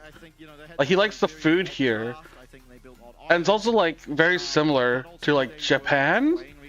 Like, if you're hungry, if you miss Japanese food, like, I feel like I never had that feeling. And like, like Evie likes the food here. Like, there's a lot of Asian food, so it's like easy to like just chill and live here. Really, they were laser focused on taking out the Zyra, but the whole time Guri was just playing so safe and in the correct position that they were not ever actually able to find the kill on that Zyra. Yeah, I mean, it also doesn't help that you've got 3 pretty substantial damage threats in this team. And Guri, Cardi, and Shogun. I mean, well, yes, it's lethality. Ash. I wonder if they've done interviews and stuff about it. I know that Evie talked about it a little bit, but I don't know about the rest of the team. She's the janitor of this roster. She's just there to sit in the back lines, throw out volleys, and then come mop up the kills if she's needed. If the, assuming Cardi isn't there to take it himself. And Kratos was just this ever-present menace. I mean, we saw that fight. We were watching the same thing. He was fighting 1v5 well into enemy territory, and I mean, yeah, this is where it fell apart. Yeah, unfortunately. I mean, just too disjointed on the fight. The idea behind this Leona pick is you really do want to shut down the Zyra. They commit Evie just jumping straight here onto the backline, onto Shogun. They don't find him. He just cleanses and walks away. No Leona ult lands to any meaningful target, notably the Zyra. Threw out the strangle form, and yeah, Kratos was just...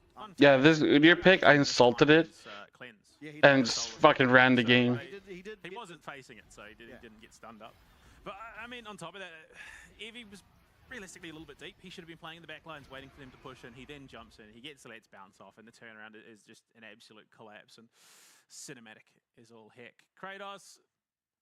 look, I would be remiss in saying that he was... give it to, like, Cardi. Yeah, look, I'll give it to him in the second game. He was pretty instrumental when it came to team fighting. To be fair, all the Vikings. I mean, like, I guess he did well, but, like, dude, it just felt like it was his champion gap, like, draft gap. It didn't feel like Kratos was, like, outplaying them. I think Cardi played, like, mechanically well. You know, he had that one outplay. Other than that, was a bit of a quiet game from him. Ultimately, I think, especially in game 1, he gave really the only chance. The next series will be interesting. So we'll probably play against CFL versus Vikings. Should be tomorrow, right? But I mean, game number 2, especially from him, was very, very clean. He was certainly looking. Dude, we have 5 more days of LCP, and then we're done. Move on. They'll, I mean, then we go to the first stand tournament. Going against CFO, I'm pretty certain that Talon aren't going to look at the 2. You know, it's either GAM or Team Secret Wales that also they get to choose between. I'm pretty certain they're not going to choose Vikings ultimately. Yeah, I don't think they're going to choose Vikings either.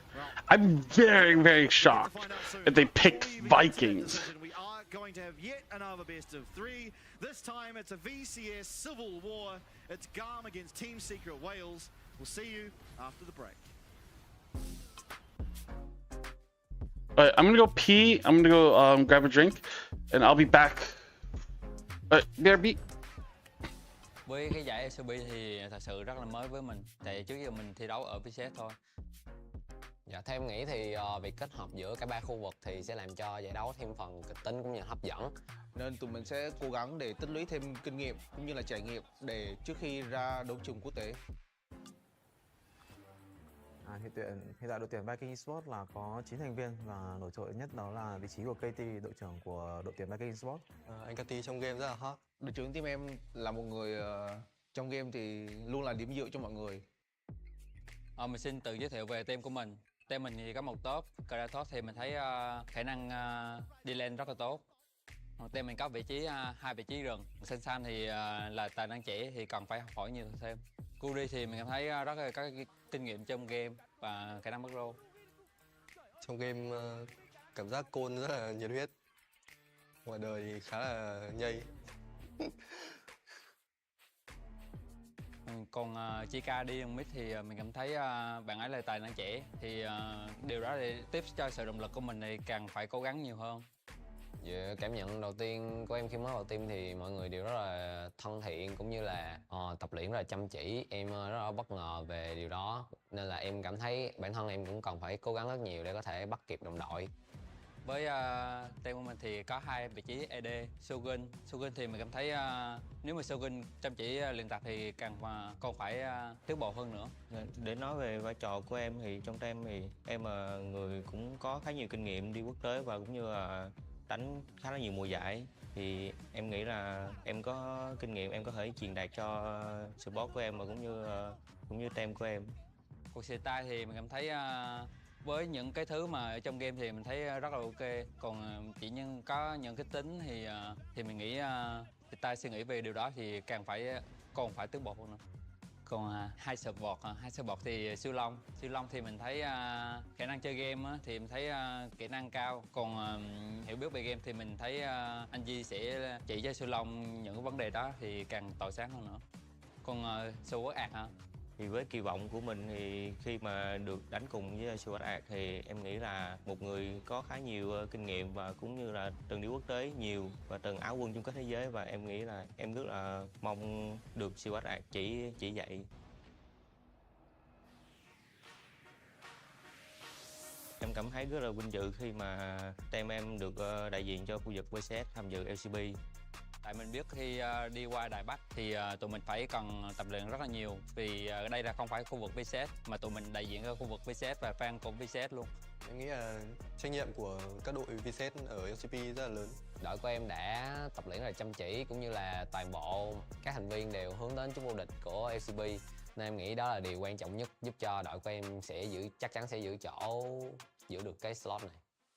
Thì em muốn gửi lời cảm ơn đến tất cả các bạn fan của Viking là hãy tin một mình nhé, một mình sẽ làm được.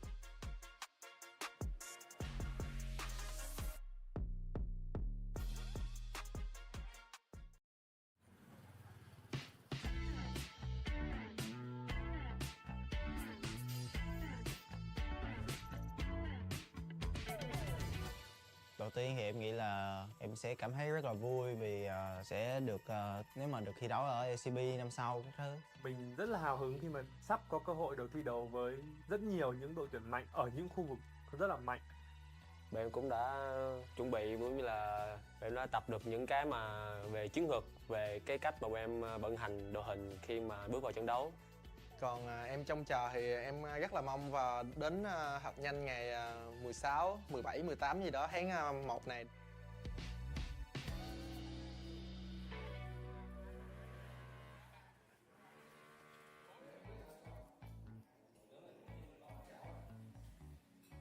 Hiện tại thì team của mình có 7 thành viên thi đấu chính thức tính cả mình. Em nói từ trên xuống dưới. Kia thì kiểu ngầu, chỗ dựa vững chắc. Giống như kiểu khi mà mình gặp khó khăn thì cứ nhìn về Kia thôi thì mọi thứ nó sẽ ổn hơn rất nhiều. Khi mà em khi mà đi đường với tới bên kia thì em rất là để ý và rất là kiểu quan trọng về cái việc đi lên và cũng như là tìm kiếm lợi thế trên lane đó, thì điều đó chứng tỏ việc em cũng rất muốn solo kill top lane bên họ. Kiểu đúng là chỗ dựa của team. Em thấy anh Khánh là một người đội trưởng khá là có tâm và có tầm, bởi vì anh ấy là một người luôn dẫn dắt đội, luôn có những cú call mà khá là hiệu quả và luôn đưa team tới chiến thắng. Emo thì đi mid. Còn về Emo thì trẻ, nhiệt huyết. Tuy là ít nói chuyện nhưng mà khi nói chuyện thì mọi người đều kiểu cười á, chỉ vì hay nói xàm á anh. Ares thì cũng ngầu luôn. Anh rất là trưởng thành về lối chơi á, kiểu như là ảnh là một người đi lên hay và kiểu như là ảnh đưa ra quyết định rất là tốt, và những thứ đó em nghĩ là em sẽ cần học hỏi về ảnh nhiều hơn. Anh Hưng thì Hưng thì kiểu em nghĩ anh ấy là một người chơi khá là thú vị, nhưng mà em sẽ không tiết lộ gì nhiều. Em sẽ để cho mọi người mong chờ hơn khi mà được xem anh ấy trình diễn ở LCP mùa sau. Team em nhìn ra cũng ngầu quá. Hưng thì ngầu, anh An thì dễ thương. LCP chọc cười mọi người khá là nhiều, kiểu là hay làm cho mọi người có cảm giác tích cực hơn anh. Mặc dù là em đi ở vị trí là xạ thủ á, là một vị trí mà cần được dồn tài nguyên, nhưng mà so với tính cách của em nó tác động vô game nhiều á, nên là em thích hậu cần, ý là hỗ trợ về mọi người nhiều hơn. Và một hỗ trợ là Elio. Em thì cũng dễ thương. Tính dài vậy. Bởi vì Elio thì mọi người thường đánh giá thấp Elio, và bản thân mình thì đánh giá rất là cao Elio, cũng như là mình tin rằng Elio sẽ làm được điều bất ngờ đến cho các bạn fan hâm mộ. Okay, I'm back. Đối với fan GAM thì anh nghĩ là khi một đội tuyển thành công thì đối với họ, I'm surprised GAM's not doing so well. họ giống như fan GAM farm á, thì rất là quan trọng đối với GAM. Thế là khi mà em đang cảm thấy Like Secret Whales like surprised me the most.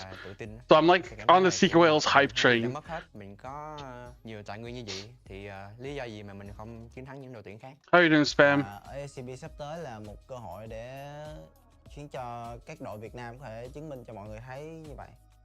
Hy vọng là mọi người sẽ vững tin vào GAM, và mình tin rằng GAM sẽ giành được chức vô địch tại mùa giải năm nay. Cảm ơn các bạn. Alright, okay, that's good. Maybe they do have to change the SoftBank coaching staff.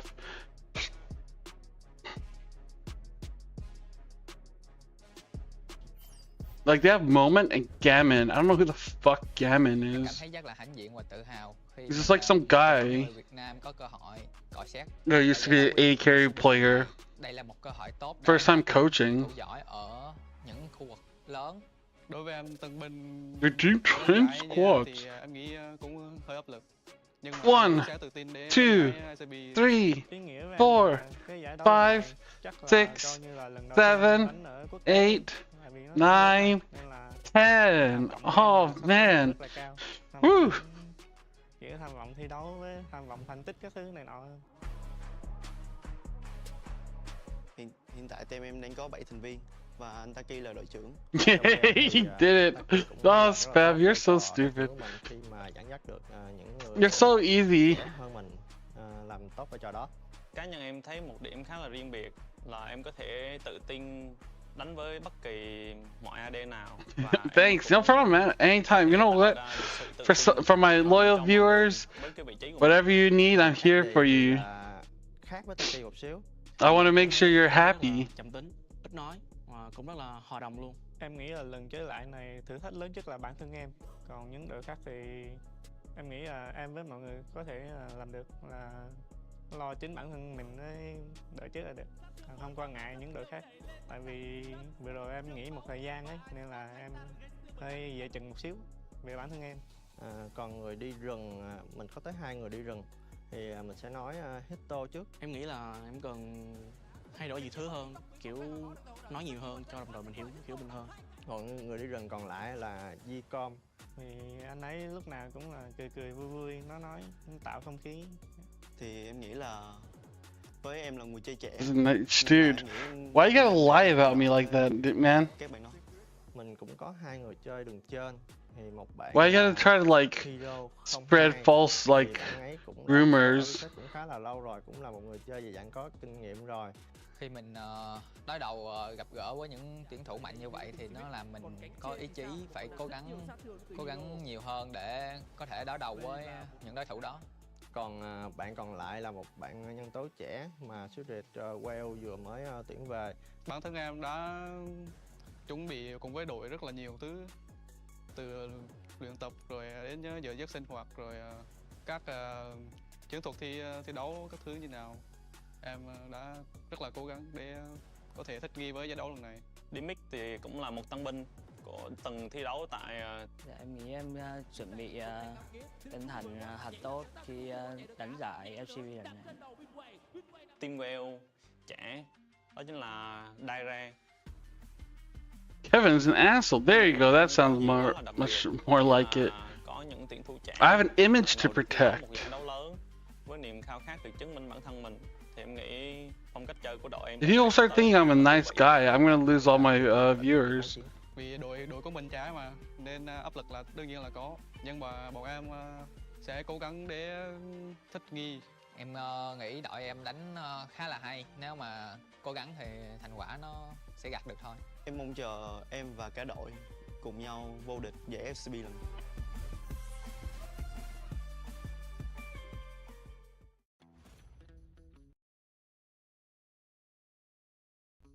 Welcome to Noxus 1v1, where we have your favorite LEC players go up against each other, where first skill, first turret, or first 100 CS wins. Today, we have M. Koisupa and G2 Hansama going up against each other, playing only 1 out of 18 Noxus champs, which they get to choose by spinning the wheel. So let's find out who wins. So let's see what we get. I hope we get a funny champion, not Rel, not Vladimir or something like that. Oh, we got Ambessa. Ambessa? I think it's okay. fine. I think it's fine. It's almost Vladimir, was so close. What? Wait, I missed this. I lose my Q as well. What? Oh yeah, actually if you miss here, you miss here. Yeah, I didn't know. Oh shit. They're just doing 1v1s, dude. What the fuck? Oh, dude, watching LEC yesterday. I want my time back.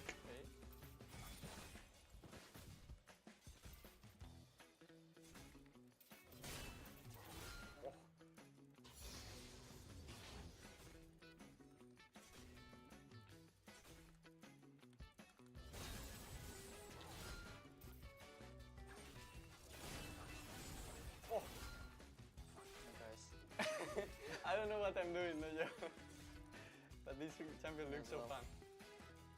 Let's see. Yeah, there's no LTA or LCP until the weekend. LCK is tomorrow. LCK match doesn't look that great. It's just Genji versus Nongshim.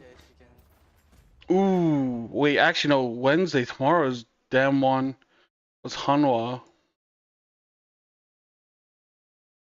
That could be really interesting.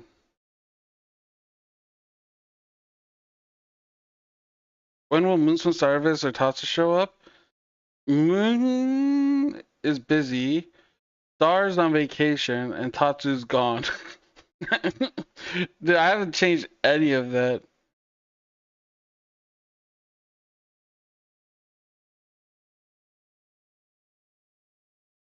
Dude, those are old, man. Like, okay, you guys ask for things, but I don't know how to implement anything.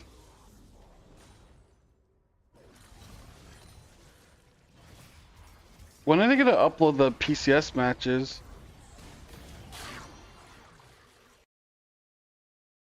Glaceon? Oh, Moon is here.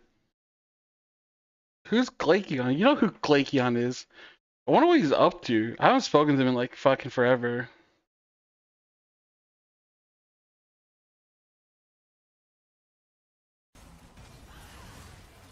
I've been here the entire time? Okay, well then yell at Spam. Spam's the one that accusing you of you not being here.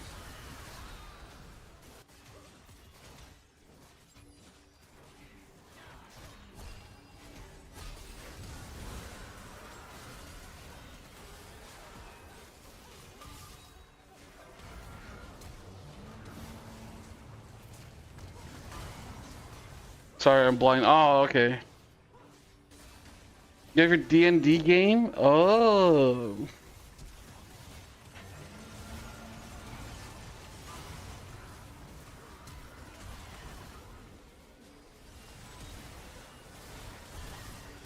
Like my Twitch description, like everything needs to be like reformatted and reorganized. I'm so lazy.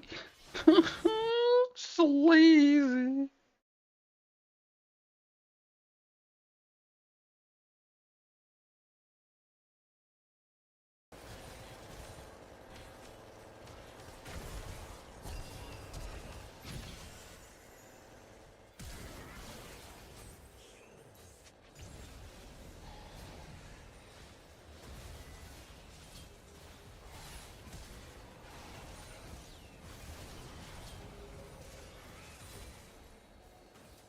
Like, I don't know.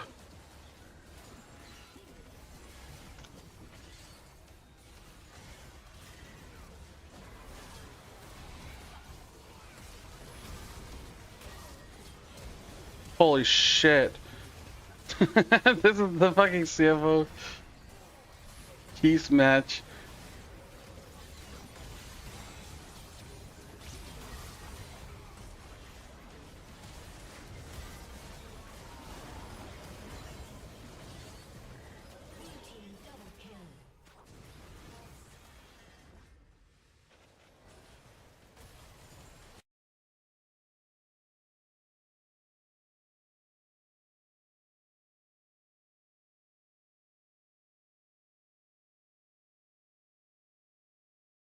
Yeah, Lemus is gone. Like the thing is, like, okay, like Lemus is the 80 carry and he quit, right? Or you're retired.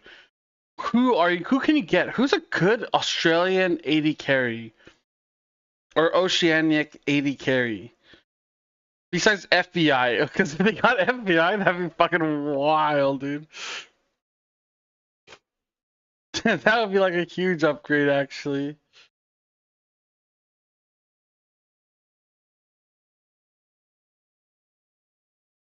Rays?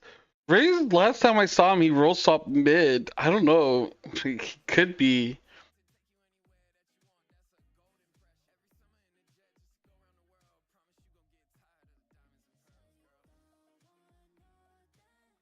I'm trying to see. Because there's always a few, like Aussies in fucking NA hiding. Or maybe they're not because of the money. Welcome back, everybody. Series 2, Champion Select, in fact, just started. So hopefully get that on the screen for you very shortly. But, I mean, it's going to be Team Secret Wales going up against... NA resident. Our Vietnamese representatives will be going home. First time these two teams went against each other, it was Team Secret Wales taking it 2-0. But I do think, after we saw GAM against Talon recently, that it's going to be a much closer... Yeah, but like, Violet is the other one, right?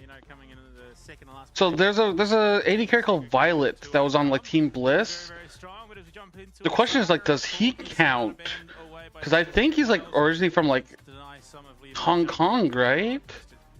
Would he count as like priority around Taki's Elise. what's it called? This monster, this behemoth in the bot lane has Wow, first pick, dude. The first pick elite. These first picks are so weird, dude. Am I just stupid? Do I not understand? going into the later stages of that game.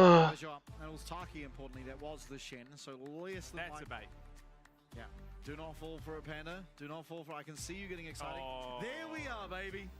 There we are. No, keep in mind. Thinking me crazy? Wow. It is Sen third. It is. I don't know why you keep saying that. It wasn't like, oh, the other team just ran in, disconnected their mouse, went out, had a cigarette. No, he played fantastically. He definitely. Yeah, I don't know if Violet counts as OCE player. He's a possibility. Yes, like I can understand the justification for the pick. You want something that will do well in lane. I find it does this. I don't know. Yeah, Rays went to mid. Well, Destiny can roll swap from support to ADC, which is like so weird to me, dude. That like antic like roster shit was so weird.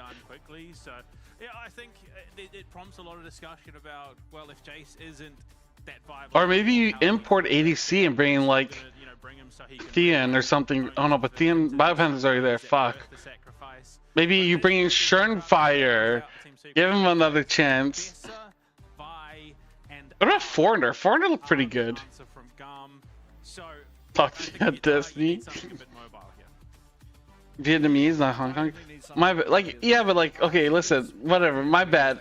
But like, he was like raised in Australia, wasn't he? That's what we see in the LCK more often than not. Because he previously had like oceanic residence.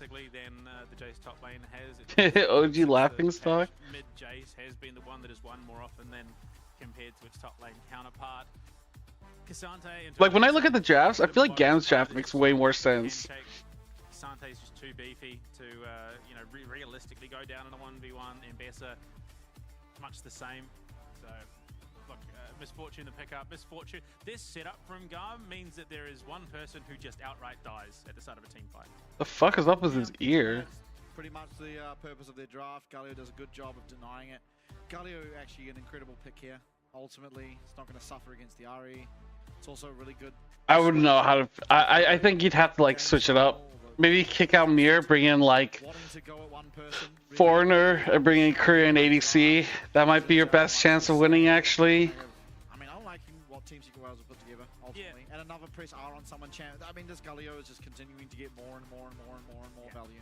I rate the Rel over the Nautilus, I think, into this comp just because you want something that gives a little bit more in terms of AoE setup.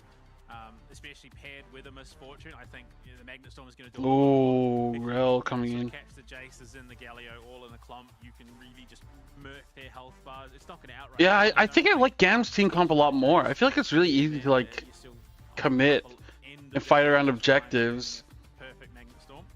So yeah, look, going into. I don't know, man. Like Jace to me feels like so trapped. Got response in terms of GAM going for the full commit. Yeah, language barrier. Potentially they've committed too much to the single target. But I mean, like the same thing could be said about like SoftBank and DFM. Yeah, I have the same concern. I mean, if they're ahead, they're going to just steamroll the game, but it does rely on them getting ahead, which is less than easy when you're up against the elite support, who ultimately will be freed up on the map more often than not, and just a little bit more impactful than the engaged support we see out of the Rel. So, Maul rank. Pretty well to they got who they got, yeah. These items come online, they will be able to just chuck R at someone and they will go down. The Galio won't be able to do too much about it, but it's still, I mean, it's a big task. I mean, there's a few players in Taiwan that speak English pretty well. You know, Hero's entrance. If all of a sudden you just CC'd out midway through, I mean, the big problem is it almost forces Team Secret to play is sort of a death ball 5. They can't really afford to be spreading too far around the map once they hit. I mean, once those ultimates start coming online, because I mean, public execution, cease and desist.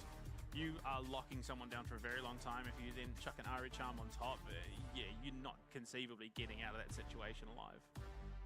Yeah, I mean, I think a lot of it's just going to come down to how we play the early game. I think the early game is going to be very important. And Did that even help them? Maybe it would help. Mark's English should be decent, right? In the early stages of the game and completely ran away with it. Most impressively in game number 2 with the Jinx reset comp coming through. We'll see if they're able to do it again. I mean, Histo has been a standout performer for this team alongside, honestly, Eddie and Taki. I think these three have in particular just performed game in, game out. So excited to see if they're able to do it again, because I mean, it's not going to be easy against Levi, Artemis, and Nalio. Do you want to know a little fun fact as we go into our game? Love to. So Artemis currently holds the top spot for one category in this league, and that is the most multi-kills. Damn. He has most multi-kills in this league. The next highest is 4, and that's Betty with 1 quadra and 3 triples. So look, Artemis, he's picking up some big opportunities in these team fights. I definitely think that could help him a lot, especially going to this. He's someone that is going to be mopping up, attention. I mean, he's also second highest most kills in a single game. Doggo's actually taken first and second. Artemis is tied That's just second. greedy though, really. Yeah. So Doggo, 13 kills against Chiefs. Doggo, 12 kills against Chiefs. Artemis, 12 kills against Chiefs. Hey, the top of those kills? 4 of the 5 games and the most kills in a single game are against the Chiefs. The only one that's not Talon versus GAM, and it was Fofo on his Mel. Oh, I do remember that game. Yeah.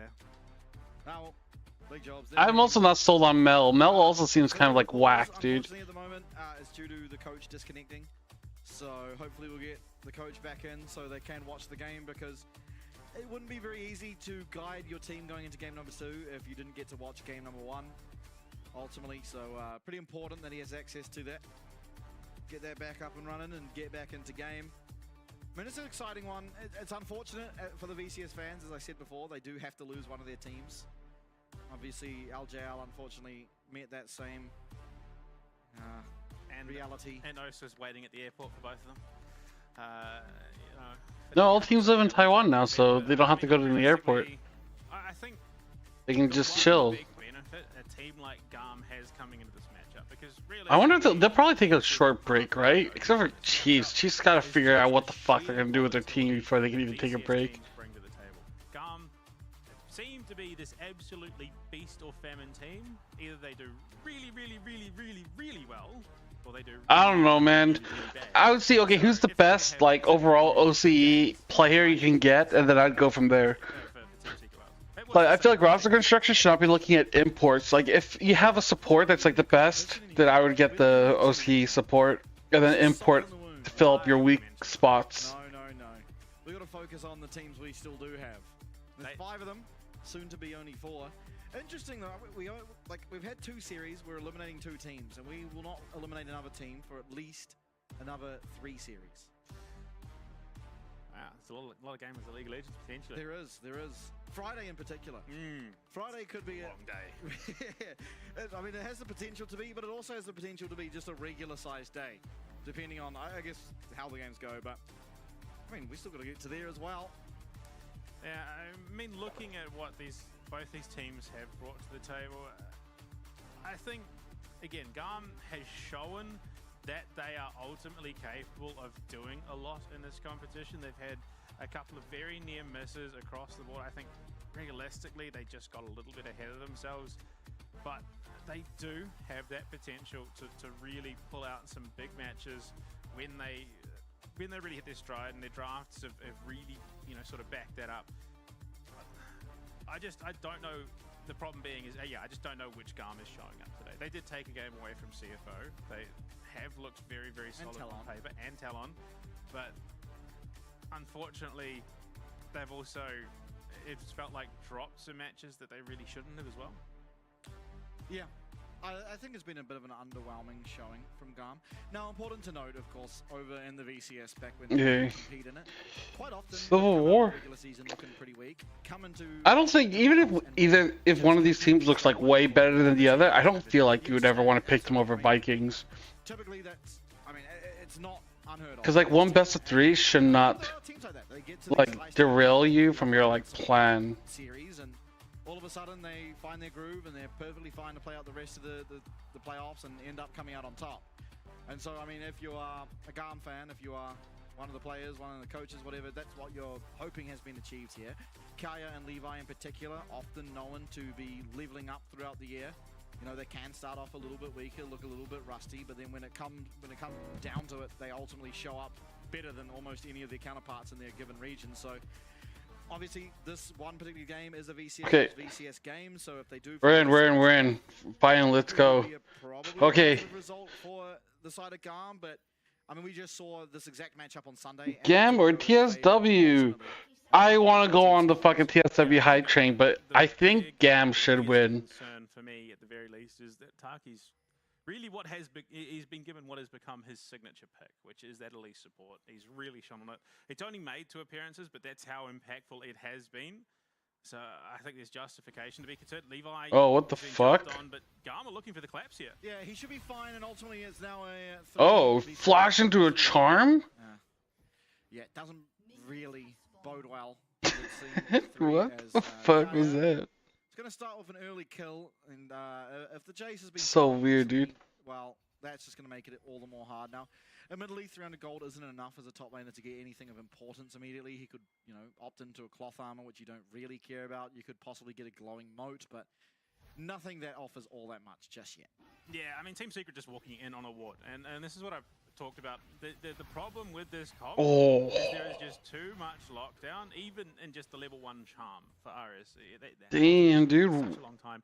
That was a good charm. There means that you're locked down for such a significant period of time as well. That, yeah, unfortunately, Histo was always dead. He's also burned his flash, which means if he does look for something aggressively, he's possibly going to struggle without setup. Oh, that's actually a good point. Yeah. Oh, the 1-2 combo. Flip a left, right, good night. Unfortunately, it wasn't good night. Elio still has a considerable amount of health left. Yeah. GAM is having a bot side. Well, I mean, into this top lane, yeah, you're expecting Hero to win. despite the early kill for KIA, he's not backed and got anything, which just means that first back is going to be just a little bit more accelerated. Means more likely you're going to see one finished component compared to just a lot of littler components. Cool. Yep. An assist as well was picked up for both. I mean, all. Missing a little bit of CS on top side, but yeah, normally Jay should win that early game. So it's not a big deal. Yeah, Elio, the only one to miss out because he was too far north on the map, just in the deeper in the GAM side of the jungle. Cheeky little stun onto Taki, but it is worth remembering this is an Elise, of course, in the support role. There is potential for a tower dive whenever that might come. It might even end up being a duo. Ooh, that's a double up off. Artemis is getting poked out quite a bit though. Yeah, Levi should be careful. Ooh, nice dodge. Vault Breaker gets himself out of the Justice Punch, as it were. Still red buff going over. Oh, I think Levi fucked up. Levi actually is unfortunately just going to face check into the Zinzal, but the roam is going to be here. Unfortunately, wait, no way. Levi, he's going to be fine as long as he doesn't do anything too greedy too fast. He does take a lot of damage. Oh! He's got flash. He's out. Wow, Levi barely lived. Nice cleanse out of Artemis. Just instant. Oh. Not able to find their way onto Taki had to flash out. Wales, while it was a close affair, are going to edge out the win as this is going to all but force body block. recall, and a bunch of minions now Oof. lost by Artemis. Actually, that kind of sucks that Artemis has to go back. Because I can't get any of the CS. Has given over 2 kills early. Yeah, and that flash, if it held it, he would have had a kill there onto Levo, I'm pretty sure. Would have avoided the charm and then probably been a fallout. He would have died anyway, but he would have likely got at least himself a kill. So hubris is a bit of a problem, unfortunately. No one has that item yet. Yeah, his though should have. Like the thing is that like okay, he's still red buff, right? And I feel like that's good. I don't know why, knowing that top and mid are missing, like he still is like trying to stick around. Or top moved first. He should have backed off after that. Yeah, absolutely. So an unfortunate early error or two has led to a reasonable lead considering the stage of the game, and also, you know, you've got this Guy has 2 kills now, dude. Holy shit. At this specific stage of the matchup, but alas. Thread in the needle there on Artemis. Yeah, Artemis and Elio ultimately doing pretty well in their lane too, considering they're finding a substantial chunk of damage on top. Okay, nothing mattered. Or nothing happened. He is Galio. He does his little chunk, and that is his damage all but gone. Also electrocute on the Ambassador instead of the Grasp or Conqueror. So it just means quicker trades, higher burst. He's now going aggressive, but not level 6. So we'll be taking a reasonable amount of damage on the backside. How close is he to 6? Not actually. Yeah, he's not that close at all. Mainly because he lost a bunch of minions going to help his jungler. Yep. Hero likely realizing that is why he is playing aggressively. If he wasn't sure of the XP. Learn his lesson, won't invade? No. If I know anything about Secret Whales, is that they don't learn their lesson. Like, it's like, oh, I failed to invade twice. I have to invade harder. Don't really watch the LCP. Who's going to rep LCP in first stand? Probably CFO or Talon. But just full disclaimer, I am part of CFO, so. But I think it's going to be one of those two. Most recent series, it was pretty brutal in that first game. But Hero's entrance online, which means it's playoffs. You should definitely check out at least playoffs. Like playoffs for any reason is fun, except for LTA, but we don't talk about that. Yeah, look, Elio faking pressure, trying to see if he can make Team Secret Whales budge, but they are very well aware that this is completely. Chawi's coaching CFO, right? Yeah. Chawi is the head coach of CFO. Maybe looking for a dive. I don't see this going particularly well. Although the cocoon lands. Okay, they're trying to go in on this. Hero's entrance and Galio comes in as well. Really find its mark. It's going to be ooh, flash stun. Wow, okay. Trade by Elio, all things considered, but bunch of tower plates. CFO's looking really good. I think CFO has a good chance to make it to first stand. Pretty good result. And it does give over the feeder strength, and with those grabs taken, GAM technically now. Yeah, that was well played. Race, but I mean, only Rel got the kill, so it's not a big deal. How the pacing of these games have gone. And to be fair, up He until was pro. Oh yeah, dude. Yeah, Chow's been around for a while, dude. He used to play Dota and stuff, and now he's into League. Repelled out of Taki, and then yeah, just popped by Eddie. Great. Yeah, he used to be a mid lane main, and then he got into coaching. I think Chow is really smart. Like, I think he has a lot of experience, a lot of knowledge. Slipped away into the hands of Taki. Not the Like, he's been around. Personally, would probably prefer it to go to him. Yeah, greedy mid laners. All right, more action. VCS. Let's get to battling. Oh, Levi. Disaster. We call that a caster smite around here. Yeah. Does just unfortunately give up that.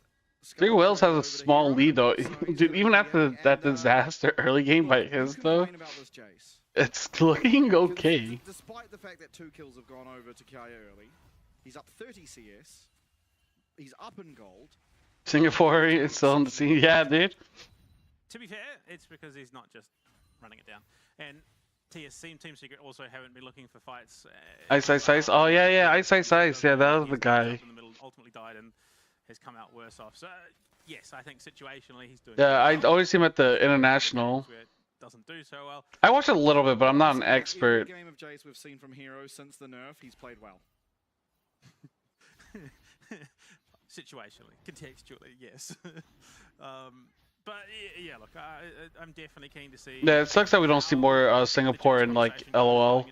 Will he still remain relevant? Will teams just say, actually, is it worth? Hopefully, their like regional competition can get improved upon, and then we can maybe see more out of them. I am open to it. I don't know much about Singapore esports, so. Yeah. I'm mostly like, yeah, like LGL, like Japan, Taiwan. That's basically where my knowledge is. China, Korea. I think what we are seeing is again that. And now, hopefully, soon Vietnam. Because yeah, we're watching 2 Vietnamese teams play to see who will be top 4. Because he had that tankiness to back himself up. Whereas he's playing a little bit slow, he's playing for the fun. He's playing more for when we leave lane phase than necessarily just outright winning his lane. Yep. Still, it is Team Secret Wales with a lot of priority around the map. And I think, honestly, you got to start considering... Oh. Open as once again, Taki's found his way. Oh, Levi fucked up his flash. It's just... Flashed into a wall. Every team bans the lease because of exactly what's happening this game. GAM have tempted fate, they've left it open, and Taki has done what we've seen him do in his prior 2 games, and it is costing GAM a lot of gold, a lot of pressure. It's going to cost Elio his ult. Time, but his toe ultimately is going to stay alive for a little bit. Can you do enough damage? And Taki does run out of abilities, so Artemis does get, away with his life. However, again, it's just more going down. It's Team Secret once again winning. They're now up 1.5k gold despite the kills being even. And it's just every time they get something, they either get a... Yeah, here. Oh, that's Cocoon. I mean, the crazy thing is, this probably wouldn't have been the worst Annie game all said and done, because it did very well into the Elise. Dude, that Vi flash was so bad. They did commit to a fight, or even just onto the Elise, but... Yeah, look, maybe a bit of an overstay here, some great damage out. They do ultimately get the kill onto Elio, but his so... I suppose realistically in that situation there was nowhere to go but in. Yeah, he just had to turn as much. Oh my god, it's just fighting non-stop. Dude, even during replays. Well, Team Secret Wales are just, I mean, they're just so... Like, sometimes you just gotta stop with the replays, like, they're just too many. Ticking the box towards the Monster Slayer. They're also going to be on time to be able to be at this dragon if they so choose to. Teleport coming through for Dire means that he's good tempo. I think this might be Histo's alternate interpretation of the Baus strategy. Just run it down Zinzel and suddenly just start winning anyway. But whatever the case may be, yeah, I think realistically, dude, like sometimes I get so tilted at the replays. Like they try to show every single fight. I'm just like, dude, you can't. These motherfuckers are fighting within replays. They're having replays within replays within replays, dude. And realistically, they did almost take the series away from Talon. They look very, very good. It's crazy, dude. It's crazy. Coming into the playoffs. So I think realistically, they have outpaced GAM in the grand scheme of things. Yeah, I think ultimately in terms of the LCP, they're probably the most improved team, and they didn't even start off at a bad spot, right? They were viably contesting for second, if not for what was LCK and LPL emotes. Dude, I don't even know what those emotes are. Credit to them. They've got a bunch of rookies. They've got Eddie. I'll try to add them though. Utilize the strength of them to also make things happen around the map, because it can't be understated how much Eddie and Taki have done for this team. I think, absolutely. I think you could be looking at Eddie as the most stable player in the league. Well, Eddie and Taki have the highest kill participation on this team. Eddie has the second highest KD in this team while also doing the most damage. So, like, this bot lane powerhouse that is Eddie and Taki might be looked at. Oh, absolutely. Is going oh wait. Oh, dude, that Vi Ari combo is nice. Does he have the ability to get on out of there though? He's locked up. Oh, wow. Whoa, what the fuck happened mid? What the fuck? See what I mean, dude? There's just two different fights and two across the map. It's fucking crazy, dude. You'd wanna. I think you take that trade. Artemis. Oh my god.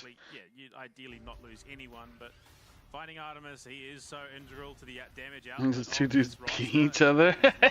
One rotation from Dire. Absolutely smokes Artemis, and yeah, look, he's got that flashback now. He uses it about as well as you could have in that situation. Oh my god, there's another fight coming on. As the teleport coming in from Hero, it's just gonna be the match. I think Hero is pretty good. Like, he's actually, but I mean, who do I like the most? Taki is pretty fun to watch at times. I think in the mid lane. Not a player we often see get himself caught out of position, but without any. Everyone says Hero is really good. I gotta keep an eye on him, see how good he is. But they didn't have any vision close to mid lane, so he walks really far up. I mean, Dire ultimately just walks behind him, and it's a pretty straightforward kill from that point. I mean, Histo did have a really nice flash to dodge out of Elio's abilities, otherwise there's a real opportunity that Artemis gets to live, but wasn't to be. Still, game relatively even. It is Team Secret slightly ahead. They also have the two dragons to their name, so I guess you have to favour them. Yeah, like we've seen how impactful that can be. Unfortunately, KMTlol, so not the be all and end all. I suppose it does give the option for Team Secret to potentially bait around the pit a bit more. Given that I don't think they're going to suffer too. That's true, that's true. Yeah, I keep forgetting because they have Stellar as well. The problem being that I hate it when like teams have like so many subs. It's hard to keep track of who's who. Hold the lead in the grand scheme of the Noxie and Blessing, so they can look to pivot off the back of it. Like the thing is, like, because a lot of times I just call them like, oh, Secret Whale's top lane, but then I forget they also use Stellar a bit. Look, it's not the be all and end all, but it definitely, I think. I've been trying to use the player name more.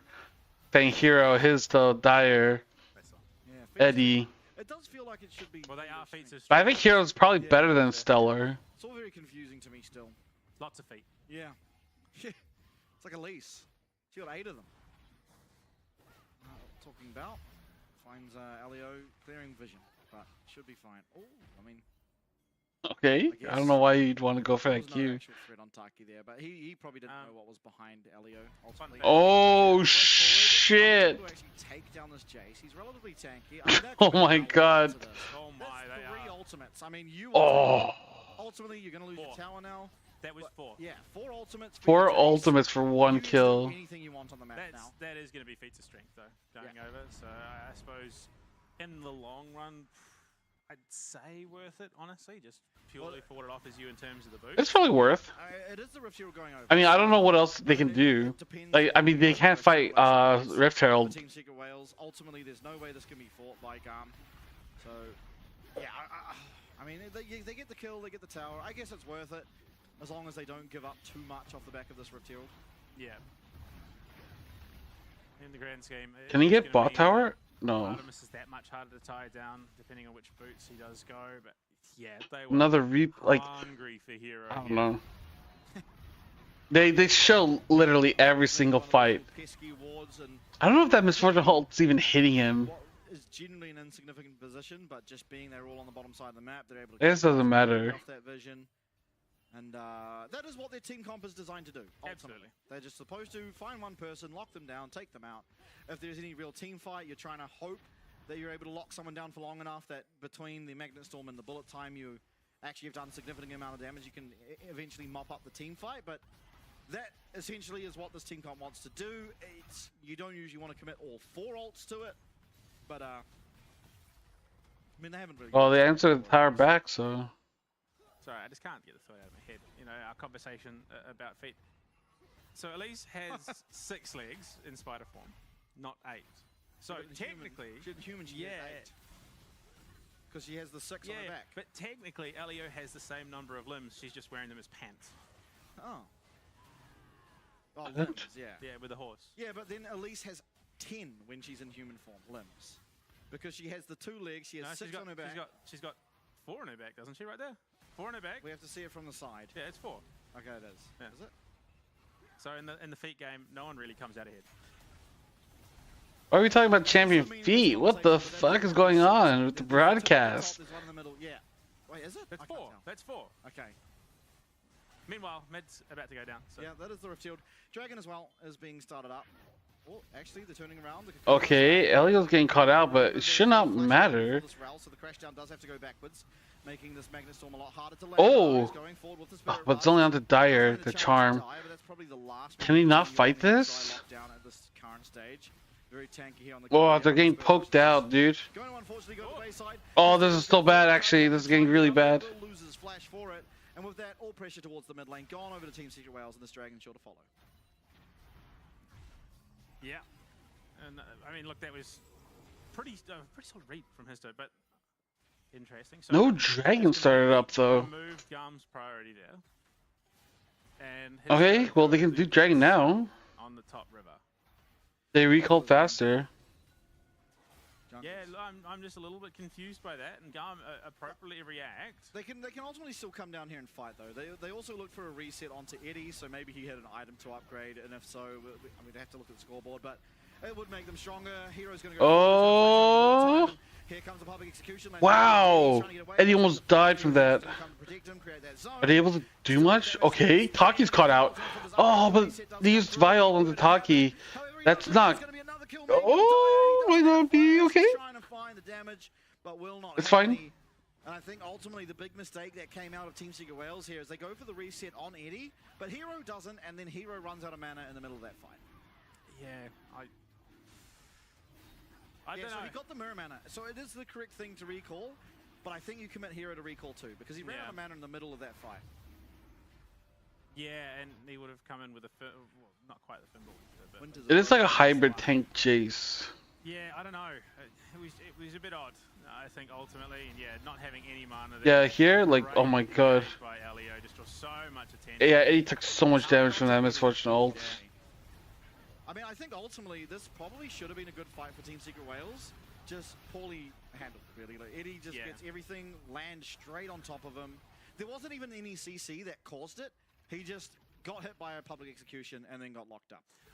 I also think it's a drastically different fight. If they are the ones to initiate Dragon, Hisso can then, if he lands, you know, the long-range jump, he can then turn the hero's entrance on top, and it gives Eddie a bit more freedom to work on the bottom side of that river. So I think possibly, but you didn't have Zinzal flash. You didn't really have any way to start the fight outside of a cocoon, and that kind of feels a little.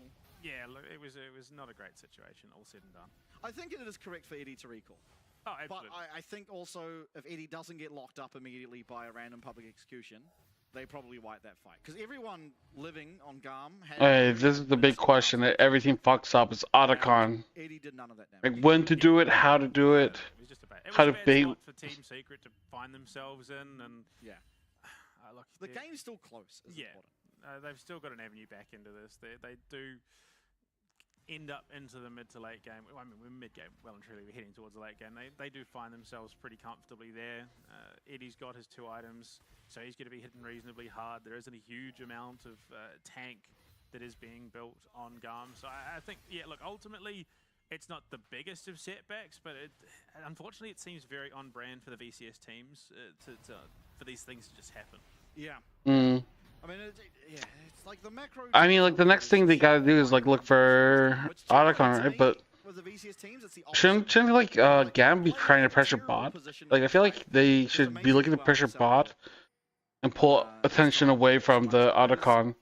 Maybe you could take bot tower because bot tower's pretty low. You can see Levi down there waiting in the jungle alongside. And they said multiple people bot. The answer like Kaya or something, you could just fight a rush on Otacon. And I mean, if they can find it, it's going to be pretty decent. It will be a tough task. They can't. Yeah, I mean, Dyer probably wise to what could be occurring, making sure he's clearing that wave off of the tower so no actual dive can come through without them just immediately tanking the tower. He'll be able to, you know, delay a lot of that damage, being that he has the damage reduction on his W and as well as the taunt. But they can't afford to go for the collapse here because the hero's entrance is available. So unfortunately, while it might, in terms of positioning, Can they go on? very, very quickly turn into a disastrous 5v5. So they just can't afford to fight here. For sure. The one good thing, and this is like one, like I used to sing the praises about the Maokai jungle when it was a thing. So one very big positive to champions like Jace is you have an ability to, from very far away distance, clear bushes. And I think it's something that doesn't go mentioned enough, is it just stops you from having a face check. It's honestly, like, that's one of the most powerful things I thought about when Maokai was jungle, is you just have a sapling in a bush and you know there's no one in it. He did come Hey, you got the warden. Weekend. Yeah. Okay. You people fuck that up. Yeah. Oh, damn, there you go. I mean, to be fair, it was. Actually, I don't know. Did they fuck it up? But it's in the bush at least, so. Deep into the drafting at that stage. That was an interesting series. We saw a Gangplank come out. We saw all sorts. Yeah. So it makes me excited for this weekend in terms of what will the LCP play when it comes to crunch time and the best of fives. I do hope we get to at least one 5-game series. I mean, ultimately, it would be pretty cool to have all of them go. Yeah, if we're gonna have Fearless, you want to see that Game 5. The vocal cords on life support by that stage. Have you ever wanted to commentate 8 straight maps of League of Legends? No, you haven't. You don't. They're great to watch, but that is a lot of talking. I'm very keen. I don't care. Yeah, no, me too. Especially if both games do go to 3 and 5, it'll be a pretty hype day. Otacon being started up. Yeah, Otacon started up, but can they do it? I feel like they're losing really hard. Oh, they did baited it. Okay, these 2 ults onto Elise. 3. Ari ult's also been used. The Ari now without ult as well as the Vi. Eddie, oh my lord, that was scary, but the big blast cone gonna all but secure his safety. Mid lane tower now looking to be the prize for their pick, but his toes not. Oh, they're going in though. Great, but the public execution does not connect onto Eddie. That is really low. What the fuck is that Galio? Oh! There's no burn, no red buff means Levi is going to limp away. And Team Secret Wales, wow! They're able to get the dive through. To get the tower. However, sole point now for Team Secret Wales. Look, unfortunately, I don't think the timing's going to be there, but that True Shot Barrage is not far off cooldown. And if he just rips it towards the enemy fountain, as soon as it's off cooldown, there is a realm where he finds a kill, but no. Timing's just a little bit off, and he did use it at the start of the fight when Taki got caught. So there is really a world where he didn't, because I think all he caught was Kiaya in the end. So a bit unfortunate timing-wise. If he'd held it, he probably would have picked up 1, if not 2 kills off the back of that fight in mid lane. But they do get themselves the Drake. They are now sitting on KMTlol Soul Point, which, I mean, just even posturing while on Soul Point gives you so much priority around the map. Yeah, and look, while KMTlol Soul is not the greatest, obviously, I'm never going to deny that, it does quite a lot, considering the enemy team is trying to put together what is essentially a pick comp. You know, having the damage reduction at 50% HP does a lot to keep people alive, and maybe they'll still go down, but just an extra second in those fights can be the difference maker. We've seen it time and time. But you stay alive for an extra second, it means your team can collapse, and all of a sudden all these abilities that are used on you, they don't take you down as fast, and you're able to get a response in. I mean, 1 more second on Taki in that fight, and it probably would have seen it. You saw how many of GAM lived on the most minute amount. I feel like, yeah, they have a pick comp, right? And they're picking like Taki a lot, like the least, but it doesn't really. I mean, if possibly you want to go into Ezreal, but I don't think you can. Ezreal's really hard to like catch. At least it's probably the easiest. Gone without Jace being ahead. Usually by this stage, the other team is pushing them into team fights, and the Jace really can't do a heck of a lot. So Hero, I mean, primed in a key spot in this game that very few. It's kind of funny that like Nerf have found themselves. Neither team was able to do like Otacon Like that shit, I don't know, man. That shit's so scary to do. Oh, Kaya. Phase rush for him. Unfortunately, Okay. lockdown is absolutely well and truly there, and he takes Wow. the fight on the weak side of the map and is punished. So, well, maybe this Artican goes over. Ultimately, Levi's there. Alio's coming alongside Artemis. They do have the flash. They do have the bullet time. They're TPing in. Committed. Now, Ares is going to have to do the same, and there it is. We see him channeling it now. Okay, Aris is TPing in, but it feels kind of late. This Artican, they're dragging it around. They're trying to bide time. Oh, don't 50-50 it. But it's a long way away. This might come down to a smite fight, but the reset does come through there for this Artican. And yes, everything Oh. gets back in time and stops that public execution from being on, but they are still able to get Wow. Misfortune does a lot of damage. Why do they have the Gen G like emote? Finding the fight win. The volatility working in GAM's favor this game, very much so. Team Secret peaked. Oh, this is a bold. Oh, Galio's heaping top. This is not just an outright damage tank, Galio. And we've seen what happens when he gets shredded. I think with Artemis there, I don't know if... Kaya, he's so low. They also don't have the damage to finish this off without a jungler. They have to run. They have to run. The Artican has been stopped. Teleport available for Hero very shortly. And it might just be that we can have another little fight around there. Ultimately, yes, kills did go over to GAM. The gold lead, fairly insignificant, all things considered. Taki does enough to keep Eddie alive, so they are able to trade back some kills here. You'll notice he gets engaged on, he's locked up, he gets the rappel off. Yeah, that Misfortune could have been better, but it was alright. To find everything onto Eddie. And with that, you know, enough damage happening under Dude, this tower juggling is like really well done. He gets the health bars low enough. 2 for 4? That's pretty good. That's pretty good overall. Up to that top lane, stop this Artican, and we can have another dance around it. It is going to be set up, but neither team really has a fast Artican. They found Dire. He has flash. He's not going to commit it, though. Eventually he will. So much CC landing onto him. Oh, what the fuck?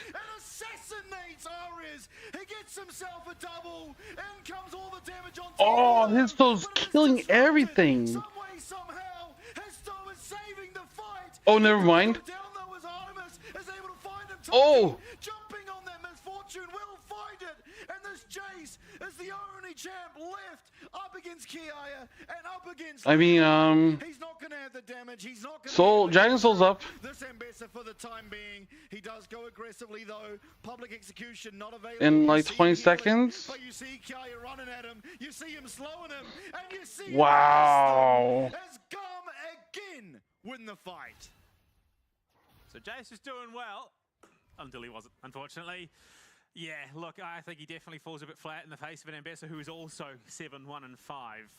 Even before that fight was doing insanely well. Levi backs off with now with full HP. We'll head down to the Chemtech, and there might be a true shot barrage to try and snipe it away, but you're really playing a dangerous game with numbers. But yeah, I think Dire well and truly out of position, especially with GAM in the right spot to collapse. He loses so much of his HP. Eddie tried to make something of this here, but you could see Histo does go deep into the back lines to shut down Artemis, but the turn with the bullet time on Eddie is enough. The public execution, this is entirely what the GAM roster is designed to do with this draft, which is isolate out Eddie, remove one of the damage threats, and all of a sudden you just have the numbers game. You can walk through the rest of the team pretty freely. It's a Jace top lane. He isn't going to be that damage threat. And unfortunately, there just seems to be no answer for Team Secret in terms of keeping Eddie alive and viable in these team fights. I think, unfortunately, you go back to the coach's room after this game, and I think there's going to be some fine words for Taki because he uses everything. He uses his rappel where he could have helped Histo and ultimately executed Artemis and kept his Zinzao alive. He went into the mix of all those tanks. He went into Kiaya and Levi and just got almost annihilated. Yes, eventually he does. He still went into back killing a bunch of people. That was pretty impressive. In the 2v1 against Artemis, taken him out, and then rejoined the fight with the Zinzao still alive. He chose not to. The fight became a wipe. Unfortunately, there are not many champions in League of Legends that are going to withstand a 7-1 Ambassador in a 1v1. In fact, there might very honestly be 0. And so there was just Kiaya rounding out that team fight about as well as you could hope. Yeah, I mean, the Hero's entrance was also just not available there. So I think if Dyer wasn't out of position, if he was able to join the team fight in the way that he should. Yeah, oh, shit. He is trying to get on out of there, and Taki as well with the repel. It's good enough. Levi takes a massive chunk of damage. His Mystic shots are hitting. This was ult. Well, now, but didn't really do too much. These two ults. Ult being used there. Ultimately, though, the rest. Dude, like Rift Herald, I mean, not Rift Herald, Otacon's still up. 32.5 minutes in. No Barons, no Otacon. This feels like a high action, low action game, if that even makes sense. Keep seemingly winning these team fights harder and harder, but aren't actually progressing this gold lead at all. I mean, Team Secret are just falling off the pace. That's the issue. The problem with GAM's draft is you can single-handedly isolate out the two main damage sources from this team. Those being primarily Dyer and Eddie. And let's be honest, Eddie is the main one. If Eddie's gone, Team Secret really do not have the damage to comfortably teamfight, which, I mean, the draft perfectly exploits that fact. Oh, it's Otacon Dance, number 317 here on Summoner's Rift. As GAM will be starting it up. There's no answer at the moment, down to 11k HP, and you know, because there's been so like it's just like constant fighting, but like the objectives haven't gone down once. Okay, there goes Otacon finally. Secret World's took a bad back. Oh, missed the charm. Ours doesn't have. Oh, flashed out actually. Oh, here it is. The Rel Misfortune combo. Yes, Heroes in the middle of 4 people. He gets one withdraw. But Eddie just being found out every single fight. It's Kiaya running away with it. Elio's starting these fights really well. Elio Artemis combo. Mwah. Chef's kiss. Artemis to absolutely wipe out any conceivable damage threat off a Team Secret. And I think inherently Team Secret drafted poorly because there just is not a damage threat outside of Eddie. Histo doesn't survive long enough to do any real damage. Oh, the LEC ruins me, man. Are not where Team Secret should be fighting, which is a problem because their comp really thrives in a choke point. You look at it, Elio positioned to split the fight. He's about to come over that wall. Eddie and Histo caught. Boom. Absolutely. Oh, look at that actually. Elio. And then Kiaya ult combo. That Team Secret Whales are having. You can see that they probably can win them. If not for Eddie, outputting literally 0 damage. He is just getting caught and taken out every single time. And as soon as this Ezreal's removed from the fight, there isn't really any damage or any conceivable way to reach that back line and actually take them out. Yes, Hero finds one. Now is the Baron buff still available? There's about a minute on this Otacon as well. And GAM, they can very, very possibly look. I mean, they should 4-1 push. They got some vision down bot side. GAM, Heroes is still split pushing top. It's taken a while, but it truly is now. That's now 3k off the Baron power play, 3.5 even, as they quickly are making their way to create. Oh, I don't know about this. You can see Eddie's just playing so deep. He can't afford. I guess it works out because Jace isn't there. The game's over. I mean, realistically, the game's over now, regardless. There is just nowhere for Eddie to play comfortably. That he wow. Okay. Yeah, realizing that this is taking everything. Yeah, Heroes just took one tower. They're in time with the Baron buff, and they're able to buff up that and take it as well. Worth. Hero is trying to do what he can in the side lane. Ultimately, he did get the one tower. It's actually some decent damage though coming out. Yeah, he might be the saving grace. Unfortunately, Kiaya's coming his way, so he's going to have to back right off immediately. So it won't be an inhib and GAM off the back. That will take their third KMTlol Drake. That's fine. This is like so worth. Don't see an avenue back. They should reset and just ARAM top. Secret, unfortunately. Their team it should be over soon, hopefully.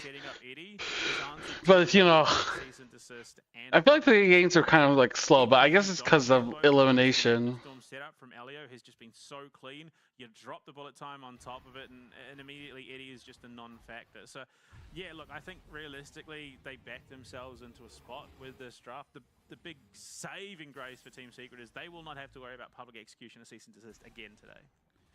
Yeah, I mean, I actually think they still have a shot if they're able to withstand this inhibitor, the double inhibitors being down, and importantly for them, by the time the inhibitors are back, the dragon will not have spawned. So they can legitimately, you know, get these inhibs back and then start to look to contest for the soul.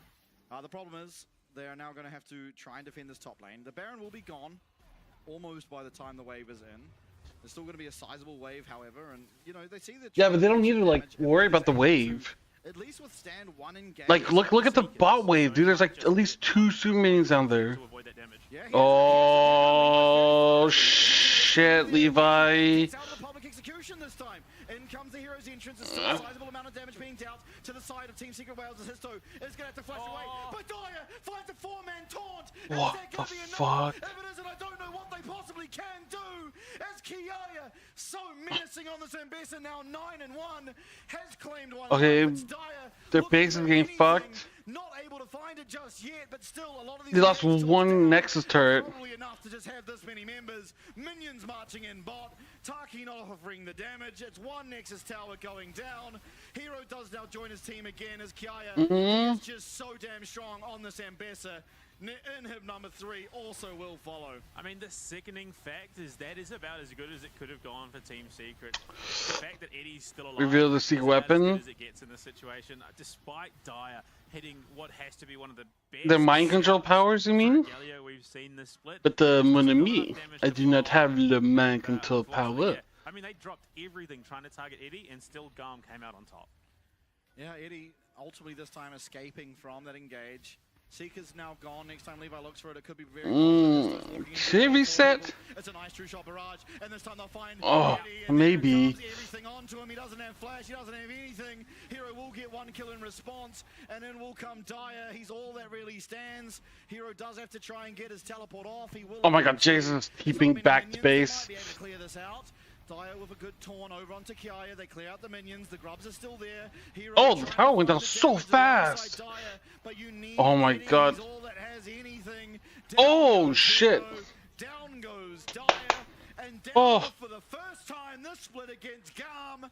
Go Team Secret Wales. The VCS derby here in the first day of playoffs, and GAM with arguably an upset in this matchup. And unfortunately, we have talked about the failings of our top 4 teams when it comes to the draft phase. They have had a habit of unfortunately backing themselves into corners with certain drafts, and that is exactly what Team Secret Wales did here. They drafted a comp that they thought would respond well to the heavy engage. Unfortunately, that then lacked damage of any sort once Eddie was targeted out. Look, GAM, they targeted 2. Yo, not bad, not bad. Single-handedly deny Eddie from a fight, and then they had even more on the back line. Yeah, I mean, I think, personally, I like Team Secret Wales' draft. I think they were favoured to win this game with their draft, but it was misexecuted on. Because I don't think an Israel should be found that many times by a Vi, and that many times by ultimately what was dry Ambassador ults. There were some that was set up by the Vi, don't get me wrong, but a lot of the time, it was honestly just Kiaya throwing. Wow, Artemis did so much damage, those ults. But I mean, like, dude, I feel like Elio and Levi, like with Kiaya and Ars to follow up, I feel like they did most of the work. Like, Artemis just pressed R for the most part. Like, I would give like the game MVP to like Elio or Levi. Attack speed 80 carries that Eddie has time and time again. I think Elio did the best though. So I think going forward to game number 2, this draft I think it was very good and smart by them. I would like it more if they just put Eddie back onto one of these hyper-scaling 80 carries. I still maintain there wasn't, we saw it, but there wasn't enough damage to punish that but again, gauge. That's because Eddie was mispositioning and getting randomly hit by. Well, towards the end, it wasn't even that. Like, you saw that Kiaya, even into the mid-game, Levi and Kiaya could just freely dive in because there was no punish for the unstoppable. Which, look, that's why you drafted at the end of the day. And fundamentally, Galio's not going to be pumping out damage. Histo doesn't survive long enough to do damage. And yeah, I mean, ultimately, you've also then got Elio following up on those two. So realistically, it was just a rough draft to be a bot laner, which, to be fair, it currently is. Yeah, this game is not a forgiving. Oh, his MVP giving away those early kills. Damn, dude. But I mean, GAM, you know, they struggled to get wins in the last series up against Team Secret Wales. This time they come in hot. I mean, it starts off with what was ultimately a big misplay out of Team Secret Wales. They give over unnecessary gold to Kiaya. Again, they find more and more on the side lanes. I mean, ultimately, I didn't think this was the worst of things to happen. It's 4 ults to kill 1 Jace, so it gives you a lot of freedom on the map, but I mean, yeah, but like, dude, like this, like Elio's engages were so good, and then Kiaya was able to follow up Exactly. Yeah. He has Yeah. There's no reason why he should be caught here. He was space tanking Elio, got caught by the follow-up stun, and then from there the damage was just too severe. For no reason. Like, and this is a fight. Look how low they are. Yeah. If Eddie was actually contributing to this, it was a mop-up for an Ezreal. But the reality of the situation is he just was mispositioning. And I think, like here, again, there's no reason why he should be hit by anything. Now there is, of course. But still, it's just, I don't know why he's up that far in the first place. Yeah, I mean, to be fair, it's a consistent form. I'm trying to think. What was I gonna look up? Positioning for these fights, especially around the Artican, is definitely problematic. I don't think there's any AD carry who's had a flawless run in contesting Artican. I mean, right here, yeah, that was problematic from Dire. I just don't know why he's so far forward. And then, yeah, look, they get damage out. Eddie trying to do what he can, but cease and desist, right? He's forward. And then, yeah, just the follow-ups there. By that stage, he's got no tools to get out, and Kiaya is just beyond unkillable at this point. He is just such a massive problem. And look, this is what I was talking about. I don't hate the Jace. What I hate is it definitely falls flat compared to other top laners going into the mid to late game. Against Ambessa, I mean, there's no top laner in the game that would see an Ambessa that was currently 6-1. But to be fair, that has largely been our experience for Jaces going to the mid to late game. Is they fall a bit flat. This replay is a little drunk. But here again, I mean... This was one of my... Oh, unfortunately, we don't get to... That was Magnet Storm over the wall into the bullet time. Like, that was some peak support play. It absolutely was. I mean, it was just peak play by GAM. They, you know, at times they were giving over things early game, but they really came into form in the mid game. And oh, is King? King kind of sucked in the NA though. Dusted ultimately. Team Secret Wales now on the verge of elimination. Can they strike back? We'll find out after the break.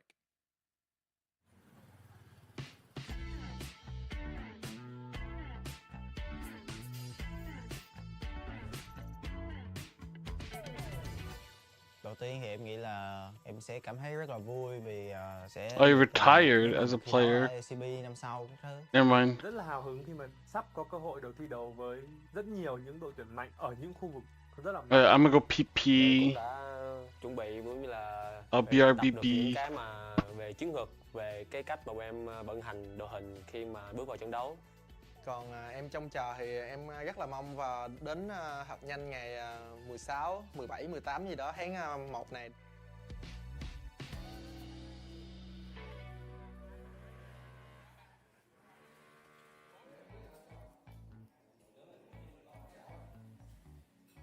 Hiện tại thì team của mình có 7 thành viên thi đấu chính thức tính cả mình.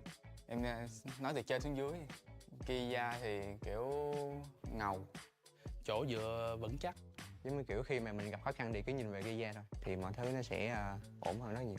Khi mà em khi mà đi đường với tới bên kia thì em rất là để ý và rất là kiểu quan trọng về cái việc đi lên và cũng như là tìm kiếm lợi thế trên lane đó. Thì điều đó chứng tỏ việc em cũng rất muốn solo kill top lane bên họ. Kiểu đúng là chỗ dựa của team. Em thấy anh Khánh là một người đội trưởng khá là có tâm và có tầm, bởi vì anh ấy là một người luôn dẫn dắt đội, luôn có những cú call mà khá là hiệu quả và luôn đưa team tới chiến thắng. Emo thì đi mid. Còn về Emo thì trẻ, nhiệt huyết. Tuy là ít nói chuyện nhưng mà khi nói chuyện thì mọi người đều hiểu cười á, chỉ vì hay nói xàm á anh. Ares thì cũng ngầu luôn. Anh rất là trưởng thành về lối chơi á, kiểu như là ảnh là một người đi lane hay và kiểu như là ảnh đưa ra quyết định rất là tốt, và những thứ đó em nghĩ là em sẽ cần học hỏi về ảnh nhiều hơn.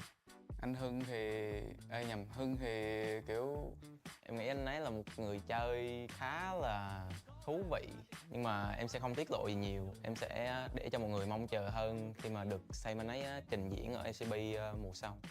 Team em nhìn ra cũng ngầu quá. Hưng thì ngầu, anh An thì dễ thương. Chọc cười mọi người khá là nhiều, kiểu là hay làm cho mọi người có cảm giác tích cực hơn anh. Mặc dù là em đi ở vị trí là xạ thủ á, là một vị trí mà cần được dồn tài nguyên, nhưng mà so với tính cách của em nó tác động vô game nhiều á, nên là em thích hậu cần, nghĩa là hỗ trợ về mọi người nhiều hơn. Và một hỗ trợ là Elio. Em thì cũng dễ thương.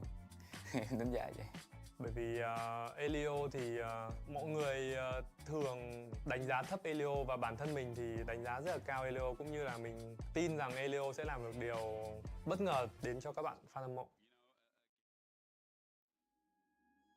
Đối với fan GAM thì anh nghĩ là khi một đội tuyển thành công thì đối với họ là những cái người mà cổ vũ họ giống như fan GAM Farm á, thì rất là quan trọng đối với GAM. Thế là khi mà em đang cảm thấy là được nhiều thứ như vậy á, thì em sẽ cảm thấy thi đấu nó rất là tự tin á.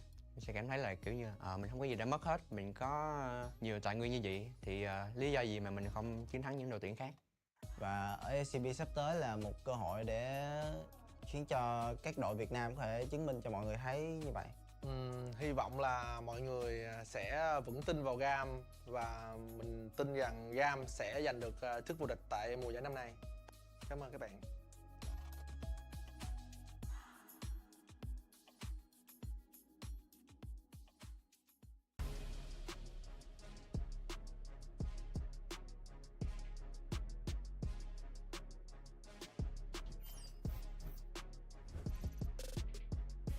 Em cảm thấy rất là hãnh diện và tự hào khi mình là một trong những người Việt Nam có cơ hội cọ xát ở giải đấu LCP lần này. Đây là một cơ hội tốt để em gặp những tuyển thủ giỏi ở những khu vực lớn.